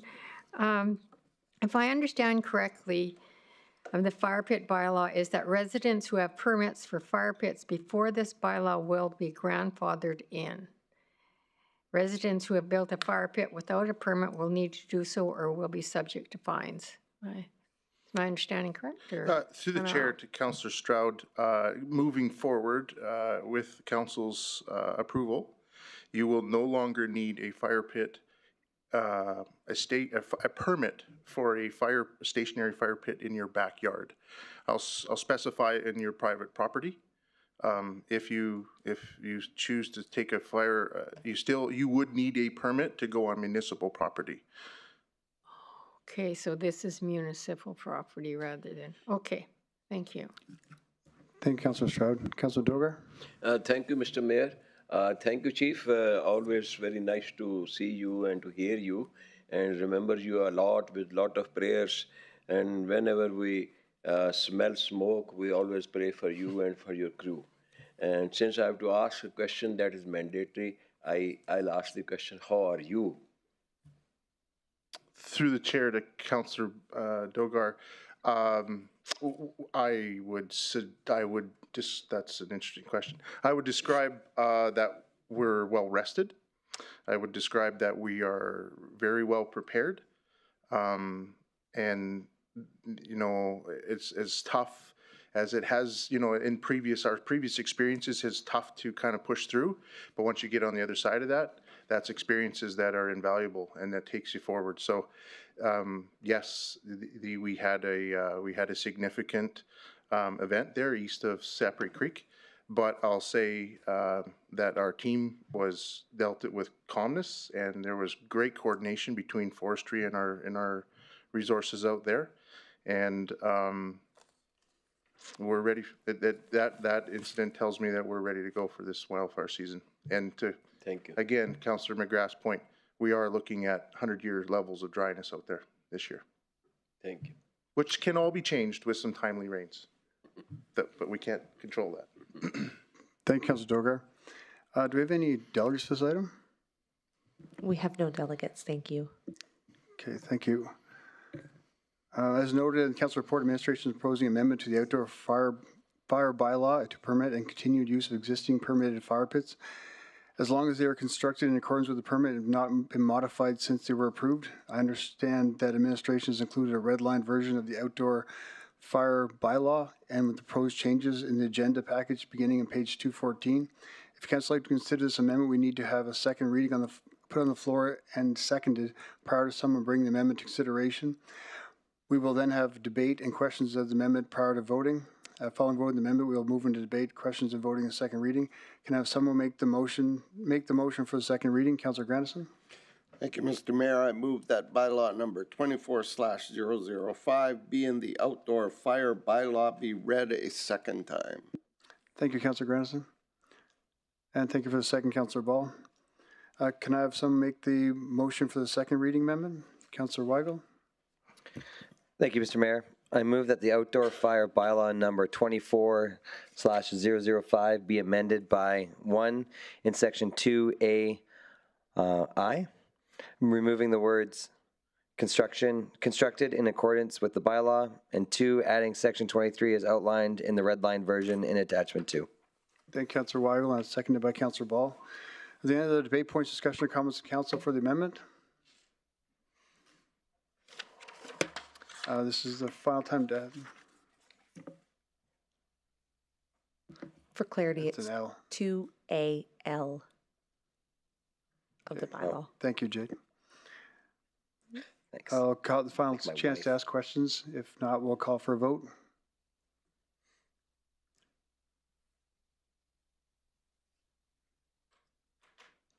And that's carried unanimously. Thank you. Are there any debate or discussion points or comments before the second reading? I'm not seeing. I'll call for a vote.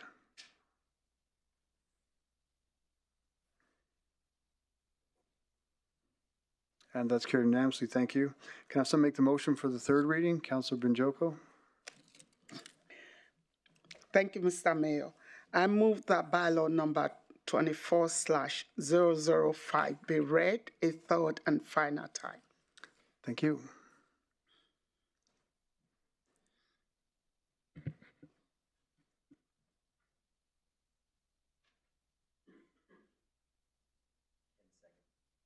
Oh, did you second it?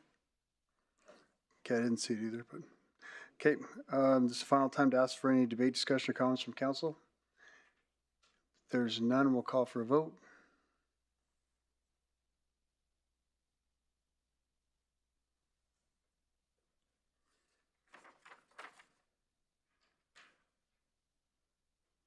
And that's carried unanimously. Thank you, everyone. Yeah. If there's no concerns from council, I'm going to skip the 2024-2024 fiscal management strategy for the next meeting. And moving on to the bylaw number -24/007 2024 tax rate bylaw, if no one has any concerns. Not seeing any. So next we have up bylaw number 24/007/20024 tax rate bylaw, which is being presented for a second and third reading tonight. I'd like to invite Laura Farquharson and Kevin Navindi, Corporate Services, to introduce them, please.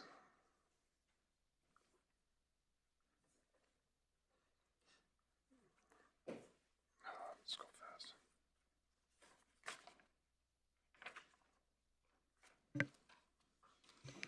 Good evening, Mayor and Council. For the record, my name is Lori Farquharson, Chief Financial Officer, and with me this evening is Kevin Navidi, Senior Manager, Assessment and Taxation.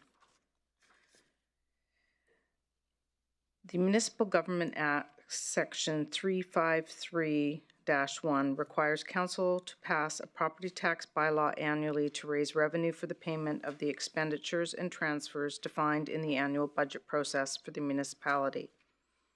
The property tax revenue approved upon budget deliberation is the amount we need to collect at tax time. These revenues are a key component to ensure the delivery of services, programs, and capital projects. Administration will continue to find cost savings, efficiencies, and other revenue sources to contribute towards overall revenue to reduce the impact on tax revenue requirements where possible. Property tax revenue is still our main source of revenue, but there has been a significant decrease since 2016. As presented on this slide, the property tax revenues have been reduced by approximately $306 million. Kayvan will now provide an assessment update.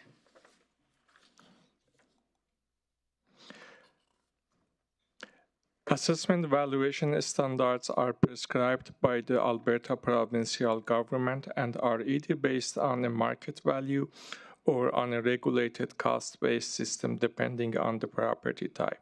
The valuation date is July 1st, 2023, with the physical condition date as of December 31st. The assessment notices were sent out on February 20 with a customer review deadline of April 29.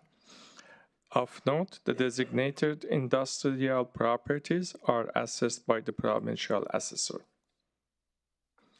This table shows the assessment change from 2023 to 2024 for each property classes. Urban residential class decreased by 1%, other residential class decreased by 0.05%, urban non-residential class decreased by 2.1%, and rural residential class decreased by 5.02%. Rural residential class increased by 0.12%. However, please note, following a recent decision by the Land and Property Rights Tribunal, the provincial assessor will potentially reduce the assessments for machinery and equipment. The amount of decrease is unknown at this point. Therefore, this report does not provide examples of tax change for machinery and equipment. This table shows the assessment change by residential sector. Urban single-family decreased by 1%, urban vacant residential land decreased by 12%, urban residential condos decreased by 3%, and rural single-family residential is decreased by 5%. The assessment change in non-residential sector. No change to the big boxes. Retail strip mall increased by 1%, hospitality sector increased by 5%, warehouses are increased by 1%, retails are decreased by 2%, and apartments increased by 1%. Property tax are levied to raise revenues to fund municipal expenditures. Also part of the tax collection process is the collection of requisitions for third parties such as education and senior housing. A property tax bill components are municipal tax and requisitions. The municipal tax portion is calculated by multiplying assessment by municipal tax rate. This table shows the 2024 proposed rates. Next, we will present the dollar impact of these rates on each property class. The overall proposed 2024 municipal property tax revenue will be similar as the prior year. This table shows the median tax payments for certain classes. This represents the municipal tax and does not reflect the education requisition amount. For example, the urban non-residential median tax payment change would be a decrease of $2. The education requisition amount is set each year by the province at the time the province brings in their budget. Each quarter, we pay a portion of the monies to the province. Please note that the municipality acts as a tax collector for the provincial education property tax requisition. The 2024 education tax rate for residential class increased by 4% and decreased by 0.11% for non-residential class. Another requisition that is collected on behalf of the province is a designated industrial property requisition. The monies are paid by the designated industrial property owners, and it's to cover the cost of the centralized provincial assessment process. RMWB was one of the first municipalities that introduced rural small business subclass, which has 25% lower tax rate than rural non-residential subclass to support small businesses in rural area. Last year, there were 9 applications that impacted 16 properties that received the small business tax deduction, and the reduction amount for 2022-2023 totaled at $64,000. Qualified rural businesses will have to apply for the rural small business property subclass rate to receive 25% reduction on their municipal tax portion. This slide shows the impact of proposed rates on a single-family residential house in the urban service area. No change on municipal taxes and education taxes are decreased for $37. The overall tax bill will be increased by $37.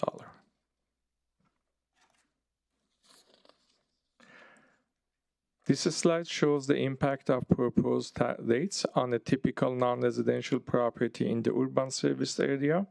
Municipal taxes will be decreased for $2 and education taxes are decreased for $79. The overall tax bill will be decreased for $81.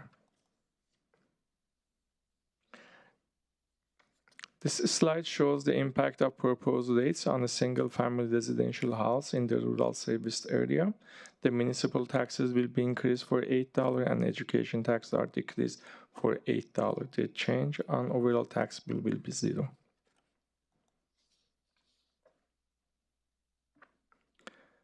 A further breakdown of rural residential tax change by neighborhood. The assessments were based on market values as of July 1st, 2023. In general, there were a decrease in assessments value. The following numbers includes the education requisitions.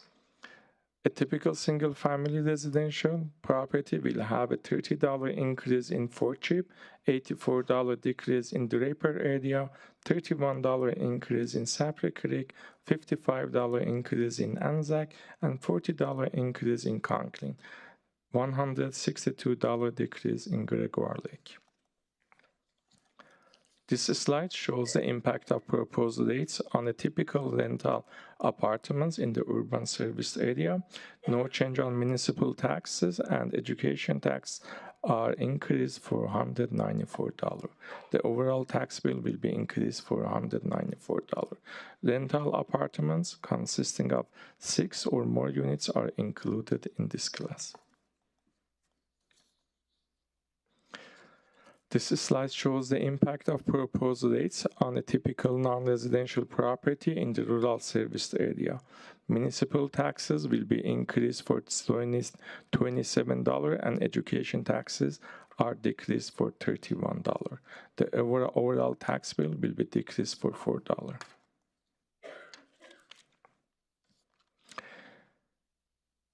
Even though the depiction is small, as we are trying to compare the years of various municipalities in Alberta for residential properties from 2017 to 2024, the municipality tax rate is still below other municipalities, both on the rural side, the first grouping on the left, and the urban the next grouping on the right.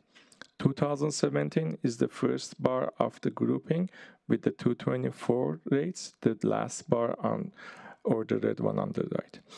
We do have not received the 224 ratings for the rest of the comparison as they have not been published.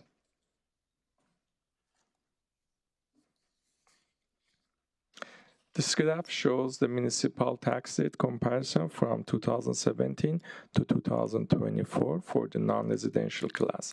The red is RMWB's 2024 rate. We could only show the 223 rates for other municipalities as the 224 rates have not been published yet.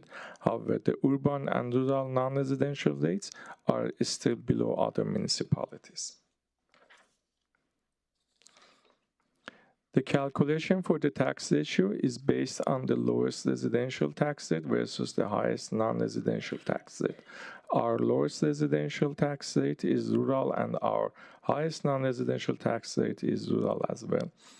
As per the Municipal Government Act, Section 358, we are considered a non-conforming municipality, meaning our ratio is above 5:1.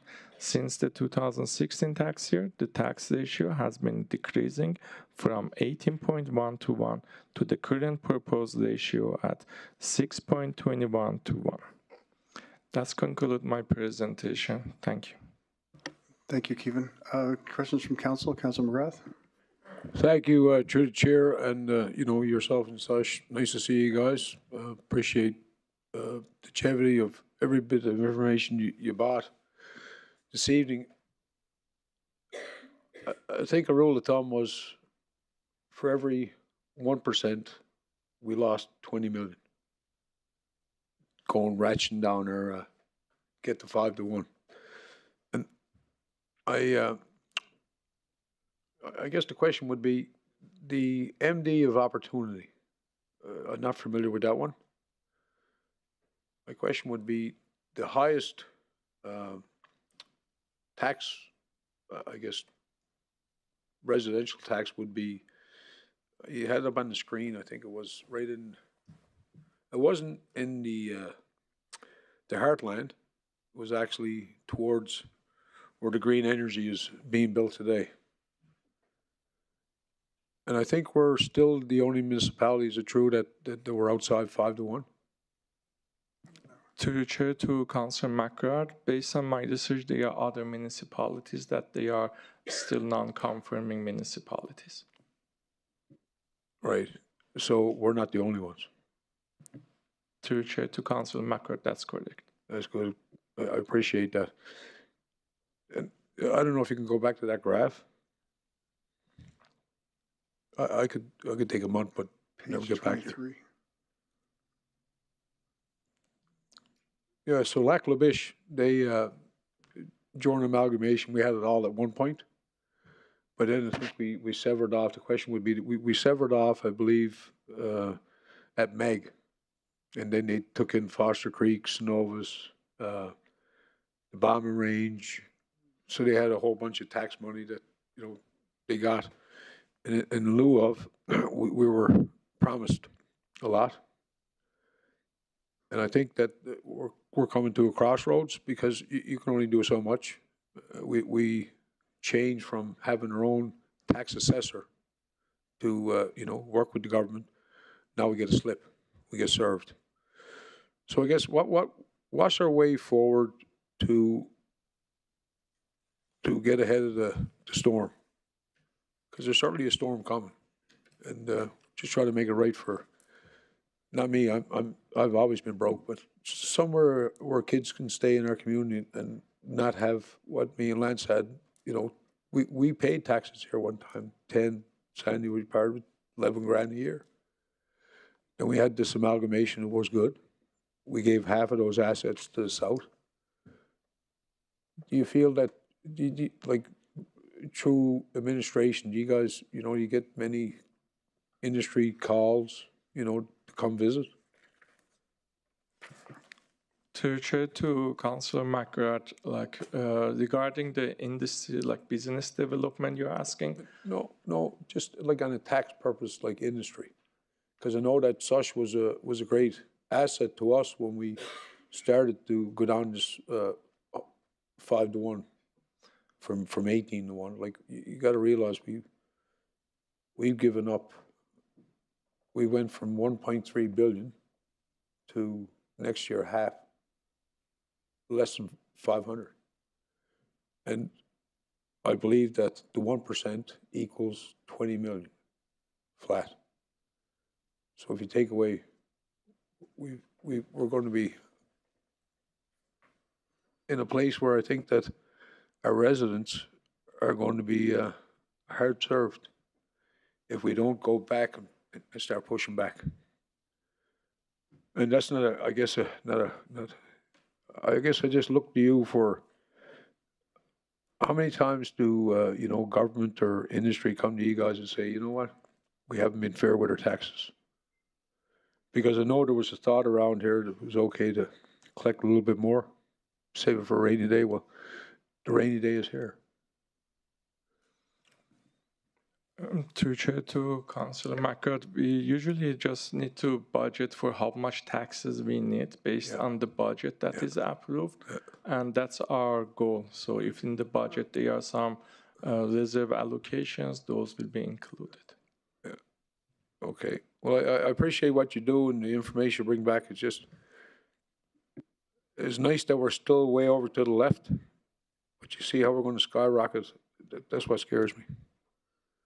And when the absence of industry and their commitments have left the building since we made the deal, I guess it's time for us, to call them back home, because I'm not a financial expert, but I know we have 227,000 barrels more today going out the door than when I first sat in this chair. We were on deck for about 1.7 billion. Do you have a question there for now, Councillor McGrath? The question is, what's being proposed for an increase, how much do it sway into our reserves?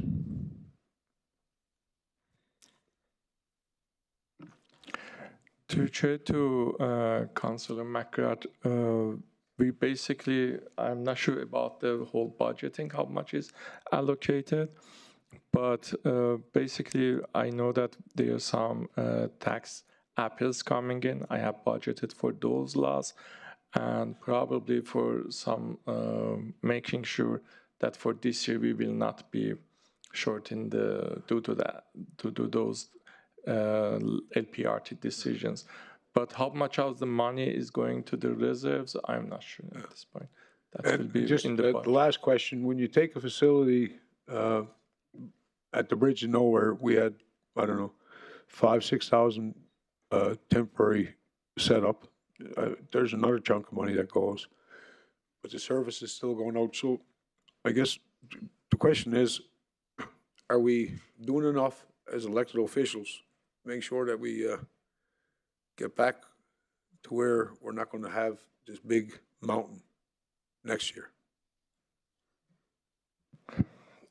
To Councillor McCart, I believe the administration has started to reviewing the assets, the capitals, the future needs, and they are starting doing the financial planning for the long-term sustainability of the municipality. Okay, well, thank you. I just appreciate the work that you put in. Thank you. Thank you, Councillor McGrath. Councillor Dogar? And thank you, Mr. Mayor, and thank you presentation. Very nice and lot of work you put in, and it's a very hard time. Anybody asking for tax and price high doesn't seem to be very friendly, and same is the feeling here. I know that about a few years back, 4 or 5 years back, 2 of my children, they filed bankruptcy or consumer proposal. They couldn't keep up their property. So in that process, if we raise these taxes, and probably, many more would move out or file bankruptcies, and in the process our income will also reduce. So I would suggest, can you postpone it for 1 year, because it is already very low period of the income. So let's make it postponed, and maybe there's every likelihood that economy improves. To Councillor Doga, that's very unfortunate that some of our residents are feeling the financial difficulties at this economy. That's why we are trying to not raise the taxes. We are keeping as what was same as last year, very close to the last year's tax bill. Thank you. Thank you, Councillor Dogar. Councillor McGrath, you have another question? I do, Mr. Mayor. In other centers and cities and municipalities, we observed senior citizens that are on fixed incomes have an exclusive workable palliative agreement with their tax. They can actually go a few years. Do we ever entertain that for seniors that just, they can't afford the taxes. I know our taxes are not much, but I just realized the last couple of months that there is other programs and centers that look after the seniors. And the way it is, they're given the break, but the asset when it's gone, you know, the city's first to be paid. Was there anything like that considered here, or a need, or is there a need, I guess? To Chair, to Councillor McCart, I really haven't heard anything from our senior citizens. We have a portion of our acquisitions going to our senior housings. There is programs in the province that provides, for example, if senior house, they don't pay taxes today, and then it's accumulated on their lien in the title of the house for the future, which we haven't exercised here, and we haven't heard any requests on that. Thank you. Thank you. Thank you, Councilor McGrath. Do we have any other questions from Council for Administration? Thank you, Laura. Thank you, Kevin. Do we have any delegates for the item? We have Kevin Peters.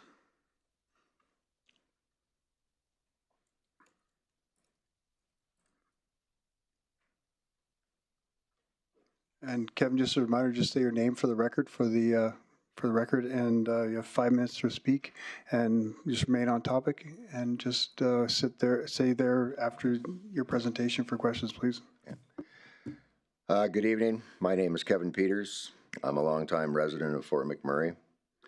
I have several questions that need to be answered before any decisions are made regarding our property taxes.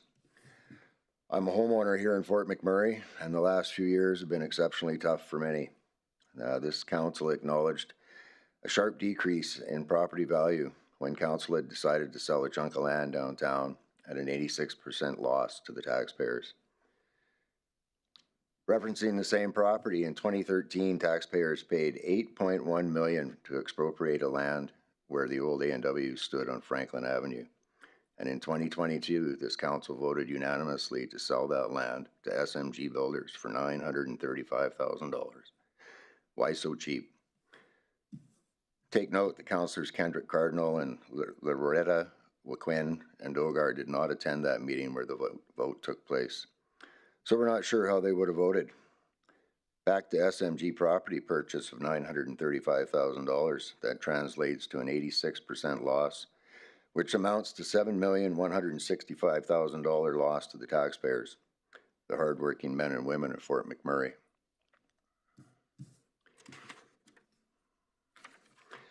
Planning and Development Director claimed that the existing building was too old to remain in use and too expensive to upgrade, and as such, taxpayers paid to demolish it.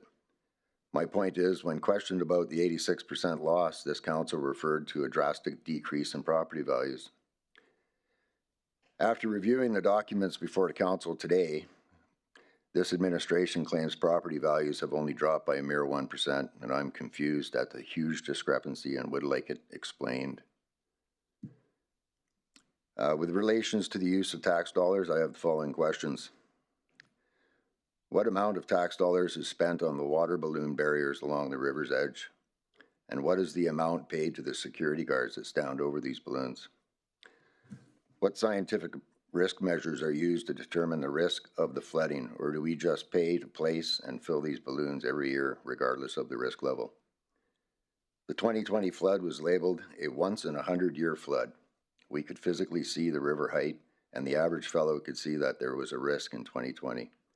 But since then, it has been nowhere near those levels, and for me and many others, this seems to be a serious waste of taxpayers' money. How much of the budget is allocated for the mass surveillance systems that have been deployed throughout Fort McMurray and the region, such as smart lights, smart cameras, smart meters, drone charging stations, and 5G towers? What portions of the taxpayers' money is going to the administration staff of our region, particularly the CAO, CFO, CLO, not to mention the other COs? Who within our council and administration have any connection to the United Nations or any of its subsidiary organizations like the WEF, the WHO, ICLEI, UNDRIP, and there are others? Please provide the men and women of Fort McMurray the names and amounts of the non-governmental organizations that our taxpayer dollars are contributing to. Please provide the men and women of Fort McMurray with the names and the amounts of the taxpayer money going to the public-private partnership that this municipality is engaged in, such as the Smart City Alliance or any associated organizations that we know Melissa Blake signed Fort McMurray onto in 2014. How much of our taxpayer dollars have been committed to Agenda 2030 Sustainable Development Goals? And was there ever any consultation or consent given by taxpayers? Is this council and administration aware that imposing plans, actions, and directives from an unelected foreign entity constitutes treason? You're aware of that? On a final note, while writing and reading this statement, some key words come to mind. Kickbacks, embezzlements, corruption, betrayal. These are all words being used by men and women in other communities throughout Alberta, like Chestermere, as well as other communities in Canada. Really makes one wonder what is really going on.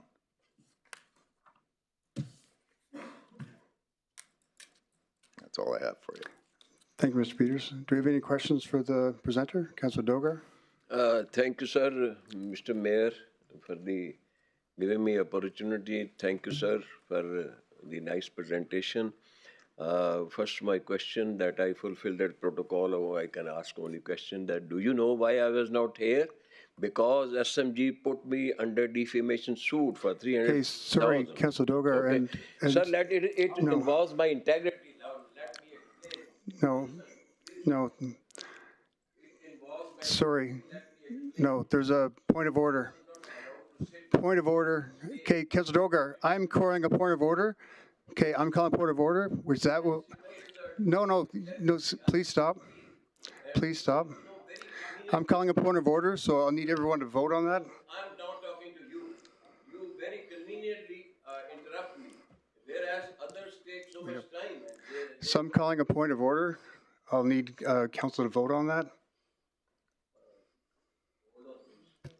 All in favor? That's carried unanimously. Thank you. Are there any other questions from Mr. Peters? No, thank you, Mr. Peters. Thank you for the time. And next, Connie Shields. And again, Connie, just say your name for the record. And you have 5 minutes to present, and please remain seated after that, please, for questions.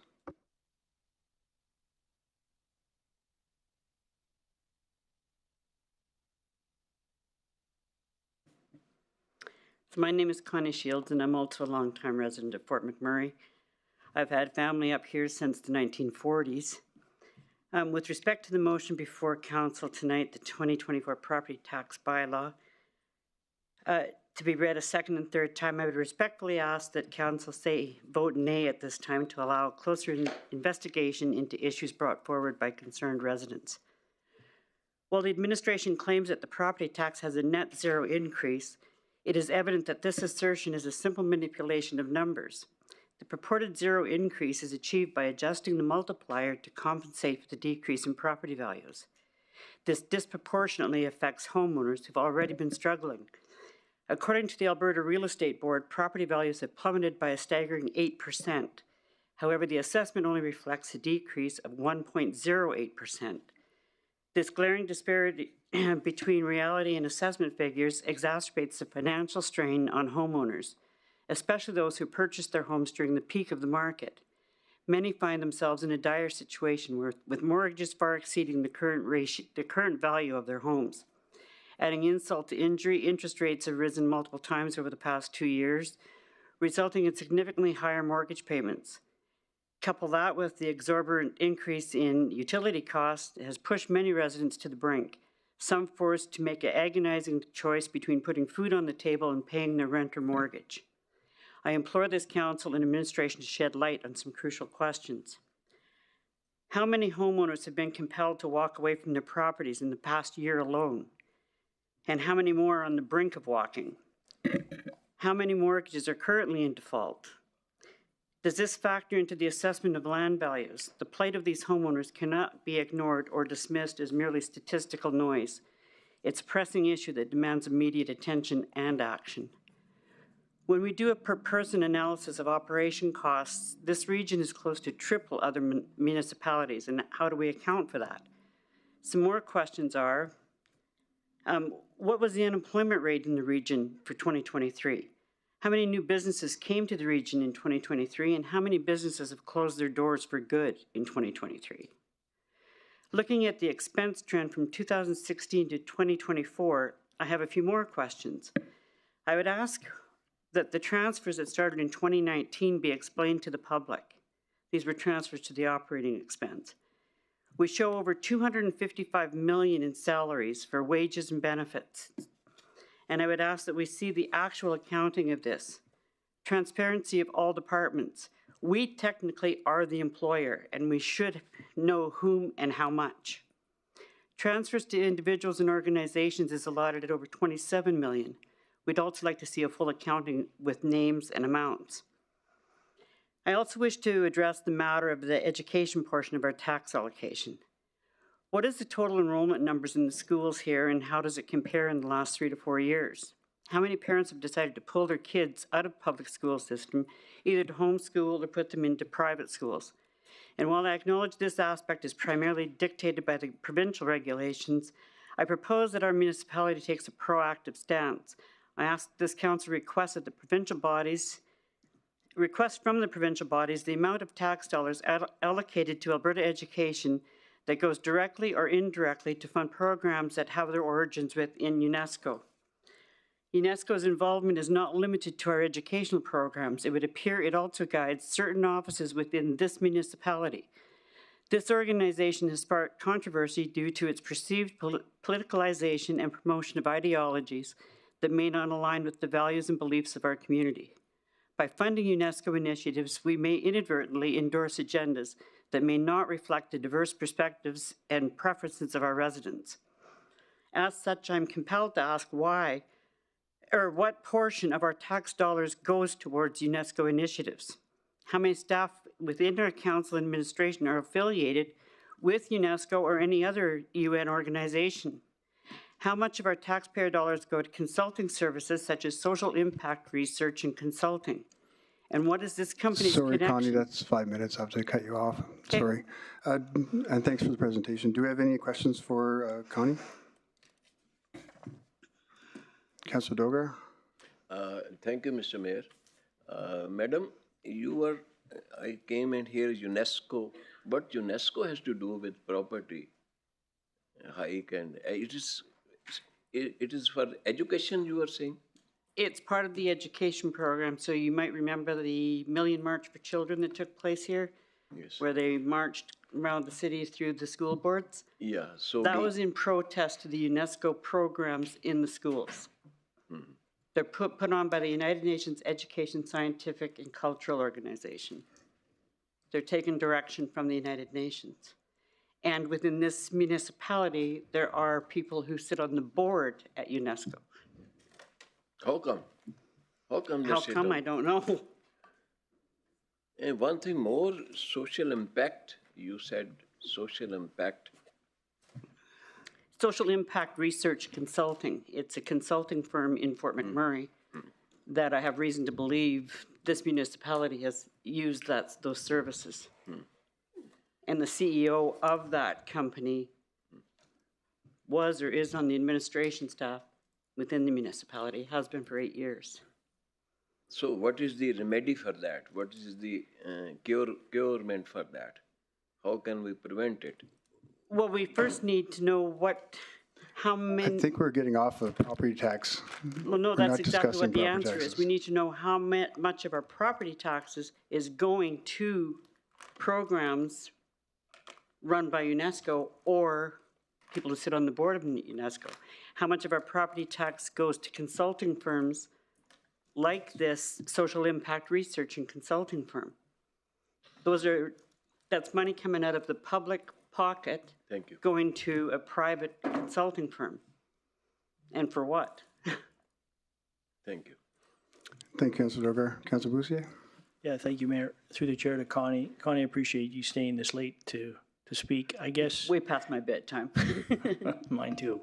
Yeah, I mean, at the end of the day, we probably have the lowest mill rate in Canada, if not North America, when it comes to residential taxes, property taxes.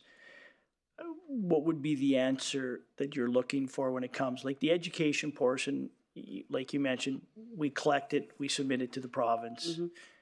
I don't know how much money is put back in this community, this region, and how much, I mean, we know how much leaves the community for education, but I don't know. Maybe Councillor McGrath can answer that after sitting on the Catholic board for many years. But with our mill rate being the lowest, well, that I know of, what more could we do as a council for you? Well, what really bothered me was to see the manipulation of the numbers and say that we have a net zero increase in taxes. We do have an increase in taxes, but on top of that, we have a decrease in the value of our houses, and it's a lot more than 1.08%. I know people who took out $1 million mortgage and are sitting with $800,000 and their house is worth $540,000. Like, there's a lot of people in this city who are going to be walking away from their homes. Probably more than what did after the fire. I won't argue. I mean, I was in the business for 30 years, and certainly we've seen a significant drop in market values. It started in 14, and it just continued on after the fire. But I mean, if you look at our mill rate compared to, like, a St. Albert or Edmonton or other communities, Grand Prairie, I mean, right now it says we're 0.0023. Even if you reduce it and you take out the education portion, it's not going to really drop your property taxes all that significantly. And I was going to ask Kava, like, how many people actually probably appeal their assessment? I'm going to think there's probably not a whole lot, because it takes a lot of effort, I believe, to do it, and you might save $30 or $40. And that's the problem, because we've all sat back and not stayed on top of it. The average homeowner doesn't realize that there is an increase. They see it as, oh, thank God it didn't go up. But it did go up, and they just don't see it because they're being deceived. Well, the mill rate has definitely gone up for sure. But the average person doesn't know how that works. They don't know the game, that because property value went down, we up the mill rate. They don't get that. Yeah. Why did we up it? Why did we up the mill rate?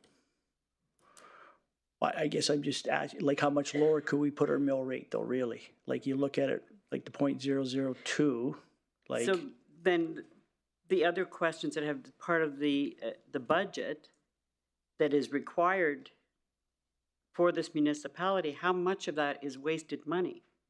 How much of that is going to double jobs? How, like, what was it, $255 million in wages, salaries, and benefits? When I was calculating this stuff, I couldn't use my regular calculator because the numbers are too big. And people can't wrap their head around that. And it's time that we stop being lazy and we start paying attention to what's going on in this chamber.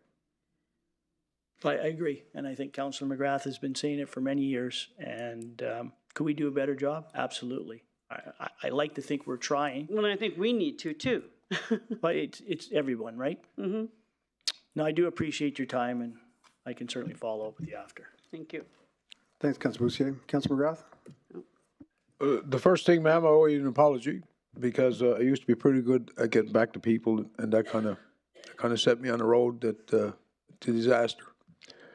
And I think Friday, I was going to reach out to you. I appreciate what you're saying, and we do have a very low mill rate. In fact, as far as the school, just a quick note, we collect the school tax, and we give it to the schools. The Catholic district, and you know, Francois will correct me tomorrow, because he knows where every nickel goes. Just the district that I seen, and I'm sorry, Mayor, I just want to build a bit of a roadmap. We pay more for school tax.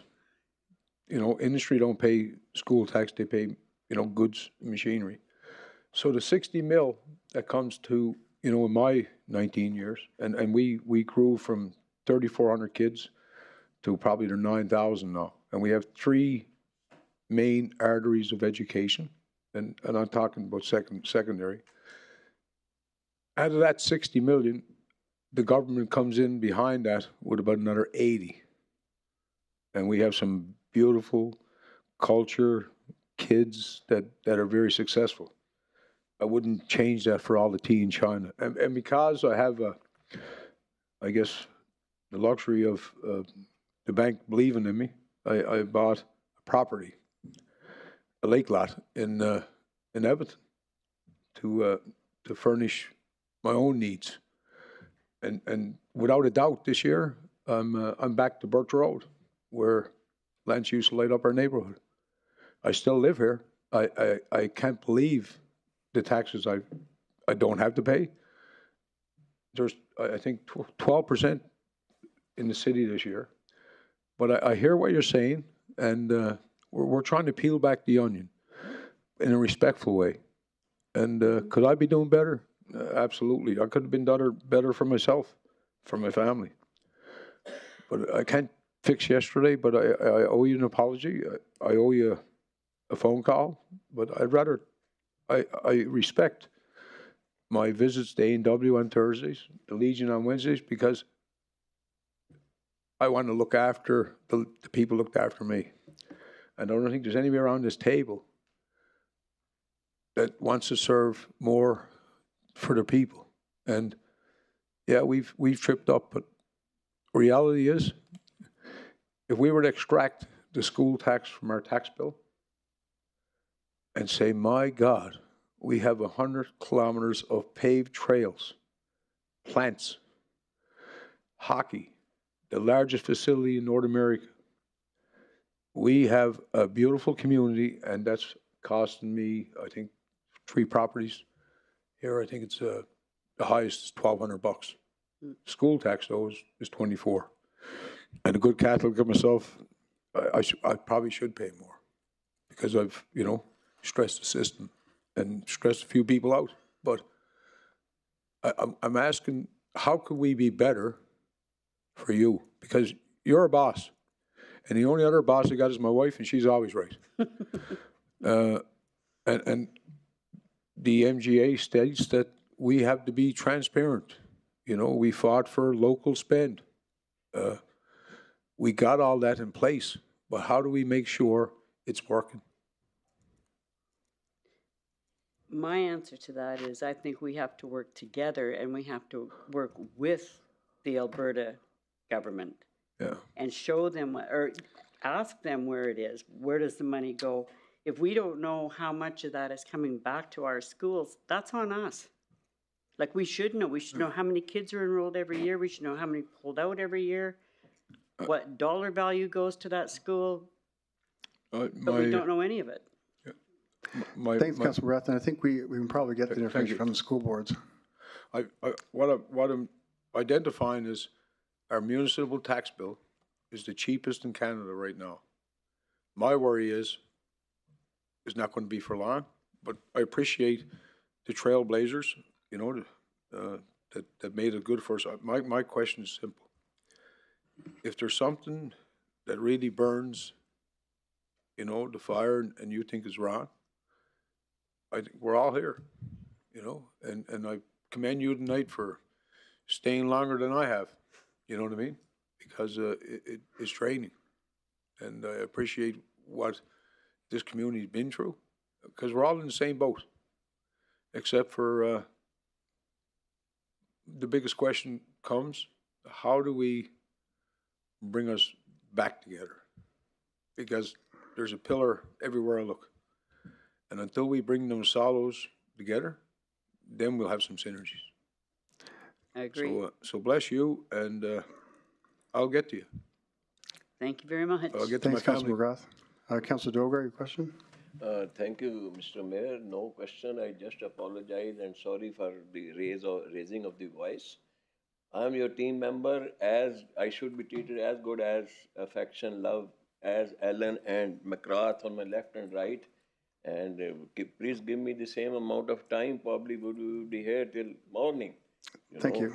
And I speak the minimum, and you interrupted me 3-4 times, and very conveniently. Please have a affectionate attitude towards me. Thank you very much. Do you have any other questions for the Councillor Stroud?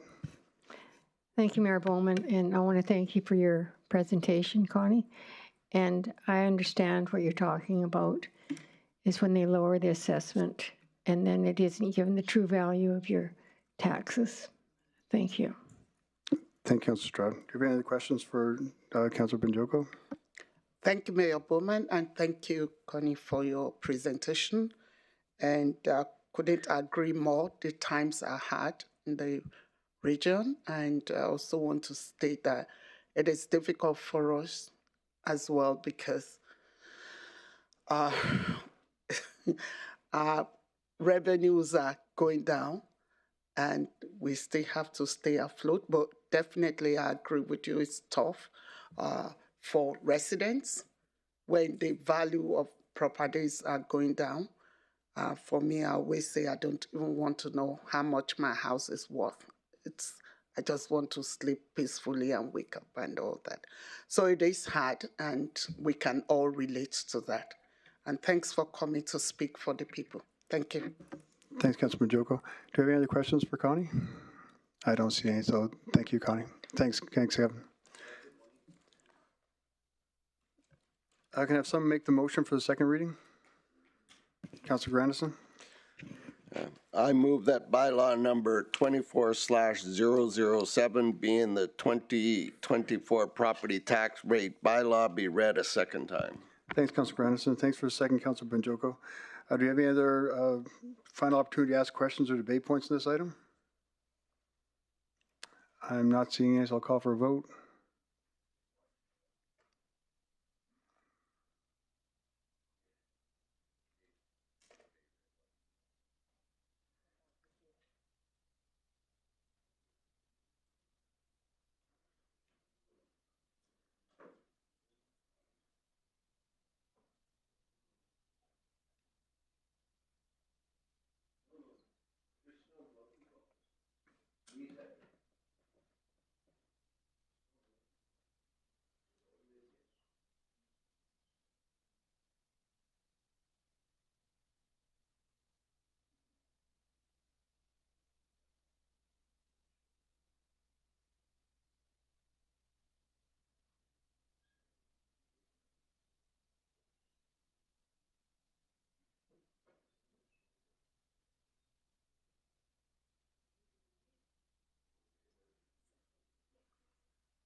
That's carried 8-1. Thank you. Can we have a motion? Can someone make the motion for the third reading? Councilor Duggar?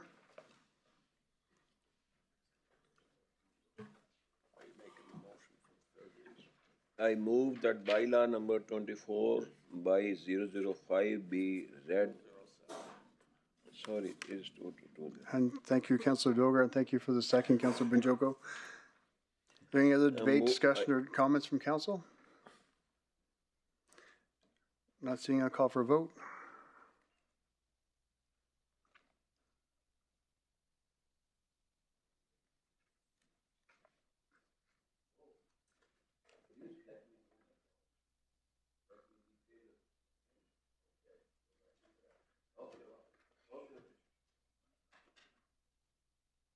I'm bringing again.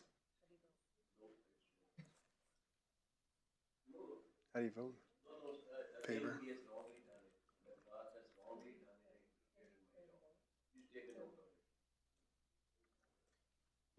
Council members, we're going to clear the votes and ask that this vote be reopened.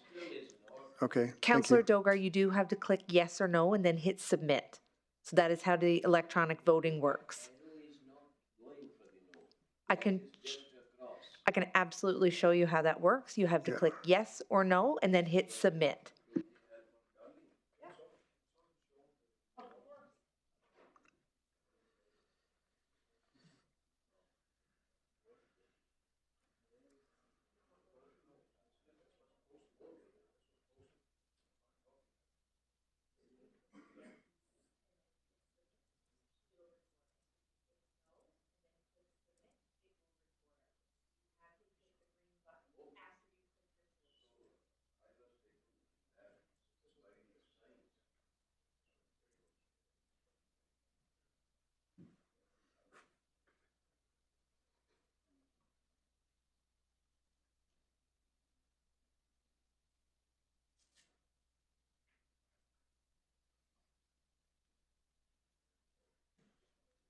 Councillor Binjoko? Want to vote? We're re-voting, so you have to. Yeah, it should be up again.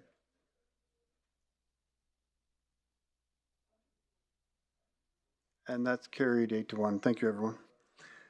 Next, we have the 2024 capital budget amendments. I'd like to invite Laurie Farquharson, Corporate Services, to introduce the report, please. This will be the last one. This will be it for tonight. Actually, we don't need anybody there. We need anybody to see it. Good evening, Mayor and Council. For the record, my name is Laurie Farquharson, Chief Financial Officer. Sorry, Laurie, can I tell any of the SLT staff, if CO is okay, you guys can go home. This will be, I think, the last part of tonight's meeting. Go ahead, Laurie. Administration has identified 2 capital project amendments to be submitted for council consideration. Council is the approving authority for the capital budget, subject to the provisions of the Fiscal Responsibility Policy FIN 160. These capital budget amendments will result in a net decrease of $47,000 to the 2024 and prior capital budget as outlined in the budget net change summary. The first item is a request for cancellation. Due to limitations of the existing water distribution system and additional requirements in Fort McKay, the Spray Park Design project is being recommended for cancellation until such a time as the infrastructure has been upgraded. The cost of this project was $100,000, all of which will be returned to our reserves. The second item is a project amendment. The command vehicle is a life cycle replacement purchase of a designated unit to be used on incidents that require Tier 2 command structure. Replacing this vehicle enhances scene command, thereby improving scene safety, scene coordination, and situational awareness. The purchase of this unit has experienced numerous delays since approval, initially related to the purchase of the light-duty vehicle and subsequently the vendor's inability to supply the vehicle resulting from supply chain issues related to the pandemic. Once the unit was available, there was a price increase on the chassis. Additionally, the vendor used for upfitting has substantially increased their pricing since the inception of the vehicle approval, which is also related to the pandemic supply chain and inflation impacts. The cost to complete the unit is an additional $53,000. Administration is recommending that the 2024 capital budget amendments as summarized on Attachment 1, 2024 capital budget amendments, cancellation and amendment, net impact dated April 23, 2024 be approved, and that the revised cash flow of capital projects as summarized on Attachment 2, 2024 capital budget amendments, cancellation and amendment, cash flow summary dated April 23, 2024 be approved. This concludes my presentation. I'm happy to take any questions. Thank you. Do we have any questions from Council? Councilor McGrath, question? Yes, thank you to the chair. These 2 projects, one is in particular the spray park and stuff. Is there any federal or provincial grants that get cancelled, you know, by us if we change, we go forward tonight? Because it is actually timely because there are some residents that are concerned with the water supply to their homes. Mm-hmm. Yep. And that are certainly happy to hear what you're proposing tonight. I just want to make sure that we're not going to, you know, give the government back, you know, the money they gave us, if there's any. Mm-hmm. Through the chair to Councillor McGrath, no, there is no grant funding associated with either of these projects. Thank you. Thank you, Councilor McGrath. Councilor Stroud? Thank you, Mayor Bowman. So in reviewing these amendments, can I please get an understanding of how long there's been a water pressure problem in Fort McKay?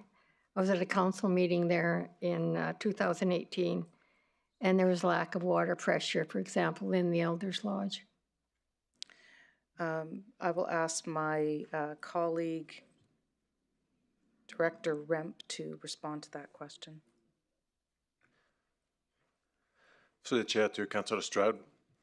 So we've been having pressure challenges, but they have not been permanent. So depending on the use, and we've had experience in the past in some occurrences we have had reduced pressure, but we still maintain like the pressure we need as part of our approval.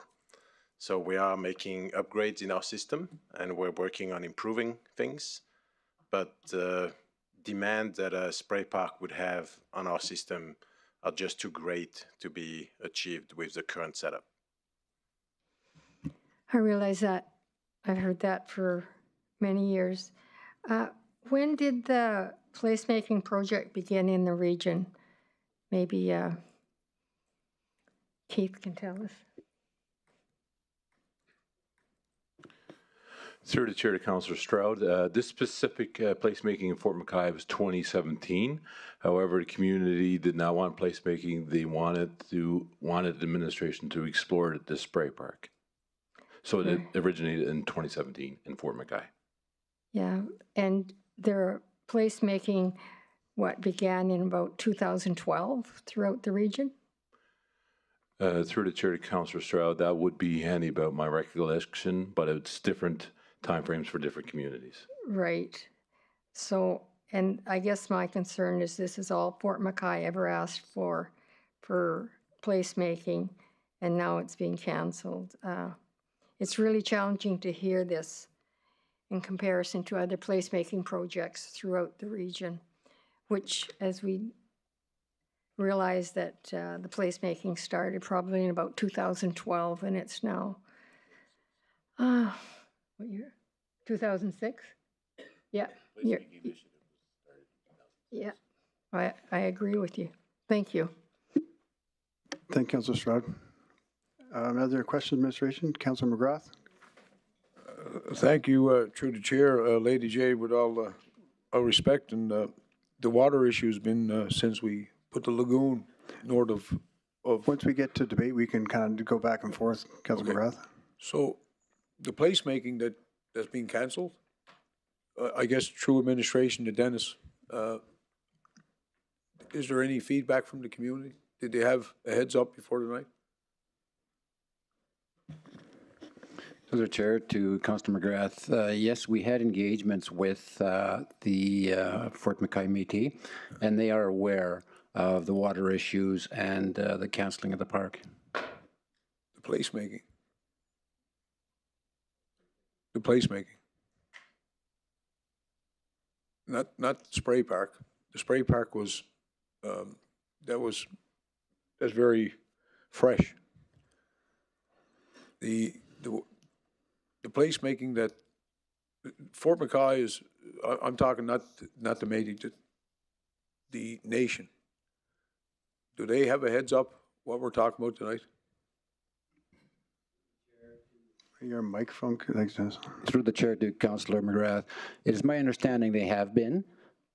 I guess through the chair, I look to you. That's your bailiwick, and I just want to know this is not going to come to surprise to Fort McKay First Nation tomorrow, because I know they had a concern with the water pressure because I go there. But the rest, I just want to make sure that we're doing what we say, and I would look to you, Dennis, through the chair. This is not a surprise to the chief and council tomorrow morning. Because I know this is a pet project. The First Nation is a big nation, and they don't come looking for much.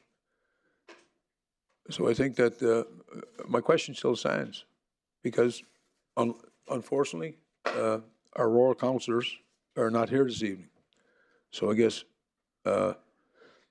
being, I guess, a guest of the community for the last 40 years, just wondering, have they been notified? So I can relate to, so Councillor McGrath, I've sat with Chief Powder and council, and and this has been a subject, and their concern was the water pressure. Okay, thank you. Thank you. You have any other questions for administration? Not seeing any. Do we have any delegates to this item? We have no registered delegates, thank you. Can I have someone make the motion? Councillor Grandison? I move that the 2024 capital budget amendment as summarized on attachment 1, bracket 2024 capital budget amendment / cancellation and amendment / net impact dated April 23rd, 2024, end bracket be approved, and that the revised cash flow of the capital project as summarized on attachment 2, bracket 2024 capital budget amendment / cancellation and amendment / cash flow summary dated April 23, 2024 be approved. Thank you, Councillor Grandison. Thank you for the second, Councillor Bussiere. Do we have any other comments, debate points, or discussion of council right now? Not seeing any, I'll call for a vote.